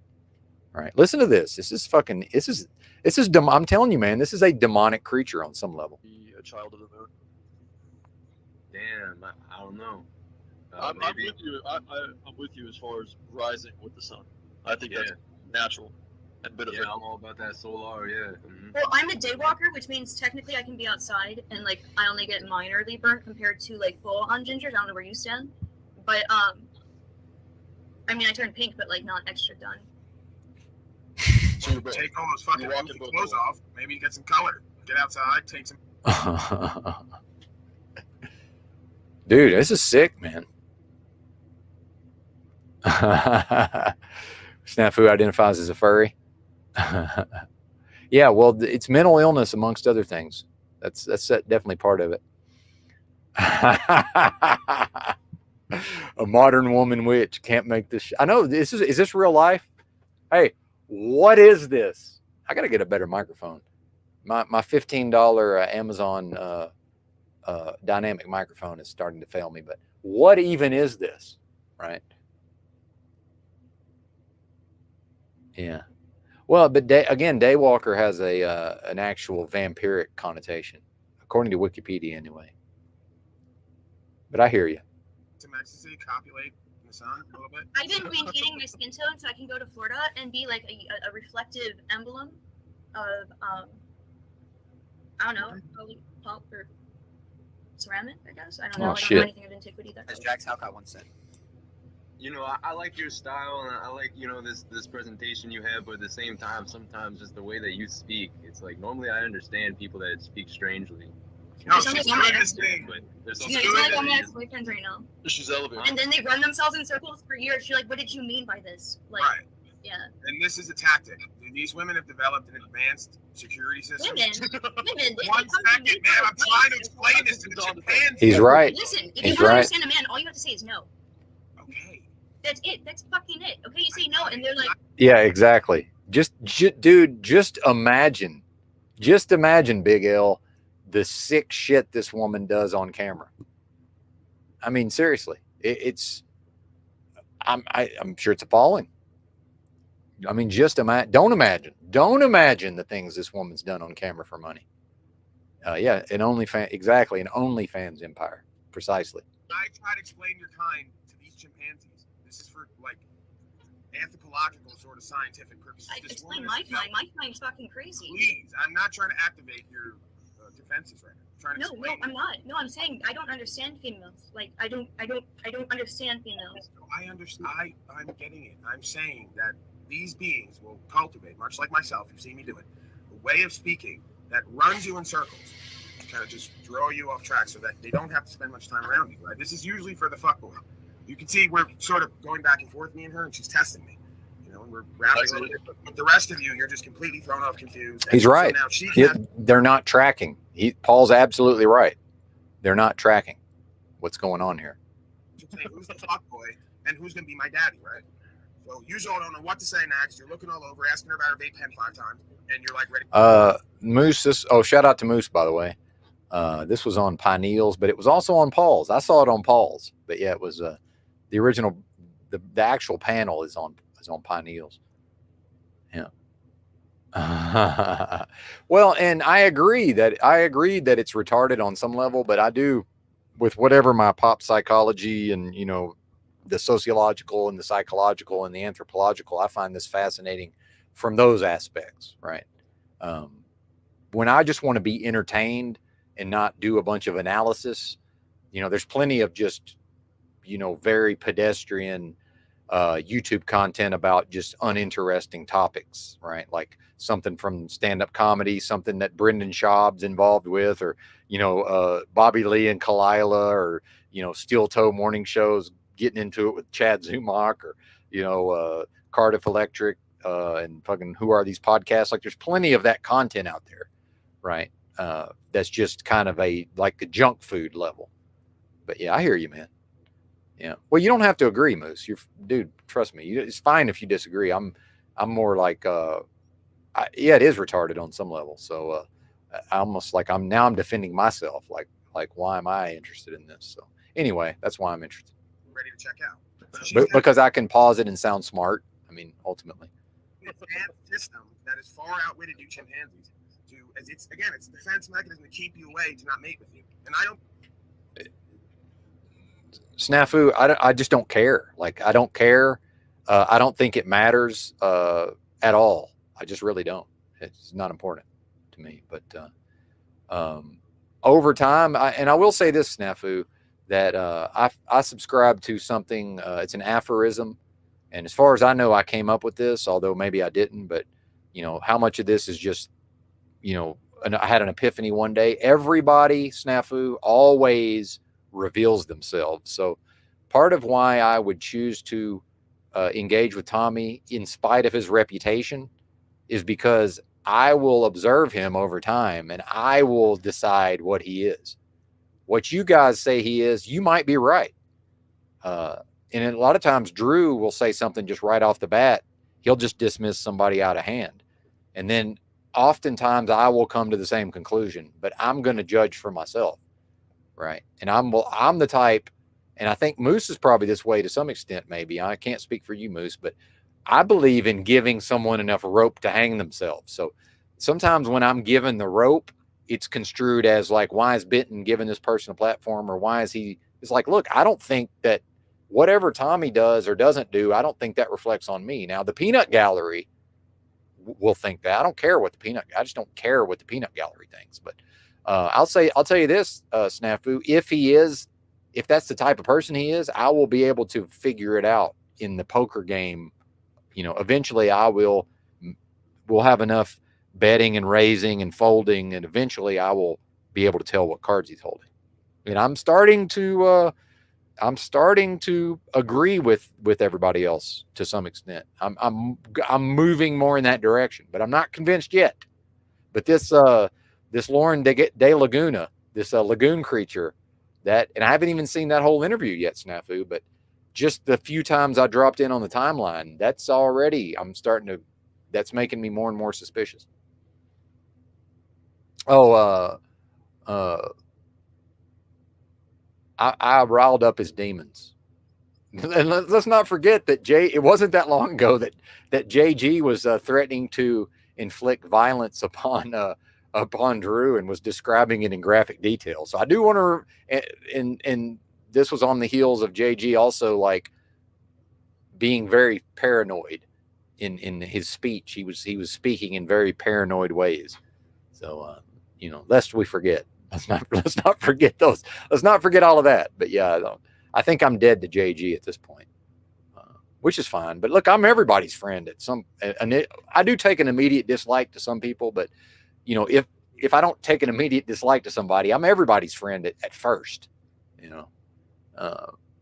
but then over time that doesn't always hold true. I've already ran off several people. Now JG may very well come back. I don't know. Who knows? You can't really tell what he's going to do. He's not predictable. Yeah, according to Pamela. Yeah, and see, a lot of us have given Tommy a chance, I think. I will say that I've been impressed with people's open-mindedness towards Tommy here on the channel, because let's remember when Tommy first started showing up over here, there was a lot of people who came over here just to try to disparage him and try to just discredit him.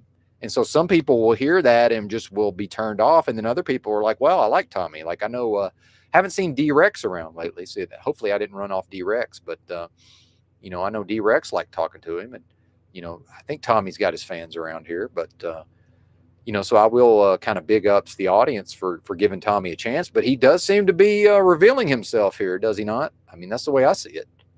And, yeah, old Benton, smartest person that sounds the dumbest. And he seems, I may seem affable and accommodating, but I think we know that I'm opinionated enough. If I've got a certain opinion about somebody, I'm going to say the opinion at some point. It's just going to come out of my mouth. So, if JG, I think he is inhabited by demons. So at some point I'm going to say that I think he's inhabited by demons. So, meanwhile, got JG running around saying that demons are a myth or whatever.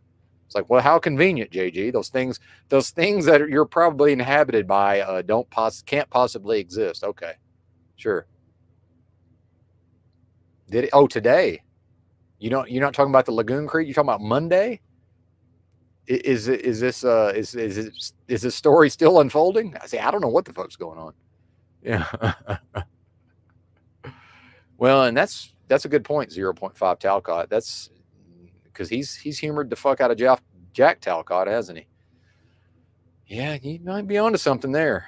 But anyway, I'm freezing my ass off here. I don't know. I might have to let y'all go here. I might have to take another break and at least fire the truck up, run the truck for a little while. Don't blame her. I've done the same thing for fuck girls. So I rap back and forth with them. I run them in circles, and I go, okay, we're not meant to meet. Real quick, Peniel, is that Jack right now in the chat? Star Daddy, I'm not sure if you're someone from the community that's pretending to be someone else or a legitimate person, but I'm glad you're here. I appreciate you. Thank you. Necessary input that's coming in from you, I can tell. Yeah, I appreciate it. Yeah, I usually prefer people to show their face, but if it's something that you're not comfortable with, I guess I would just ask you why. That's a great question. I also appreciate that. I'm extremely unattractive. He's got it. What's with that voice, man? That's not your voice. You're clearly putting a voice on. Deviated septum. Okay, that makes sense. Yeah. Sorry, yeah, I think Landon horrible disfiguring accident where he can barely speak correctly, and now I jumped the gun. So I'm just okay. Backpedal out of that. Petey, was that Jack in the chat? Right that has to be one of his doubles. I was gonna say, I think it would be fascinating if Jack and this woman had a conversation, because I think she would see right through his bullshit. Probably. It would be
Yeah, I started the truck. I forgot that when I started the truck, it would disconnect the computer. It would turn the computer off. Hang on, let me turn the camera around here. Yeah, my bad, folks. I failed to realize that when I turned the truck on, it would actually turn my computer off. I guess that would be one of the advantages of an actual laptop. Probably I'll get me some kind of little battery backup that I can run off of. But yeah, I knew that would happen. It's just I forgot that if I turned the key on the truck, that it would turn the computer off. So I'll take that as a sign. I'll go ahead and let y'all continue with your day. I think Zetetic Warrior is live, so go check out Zetetic Warrior if you're so inclined. Thanks for watching.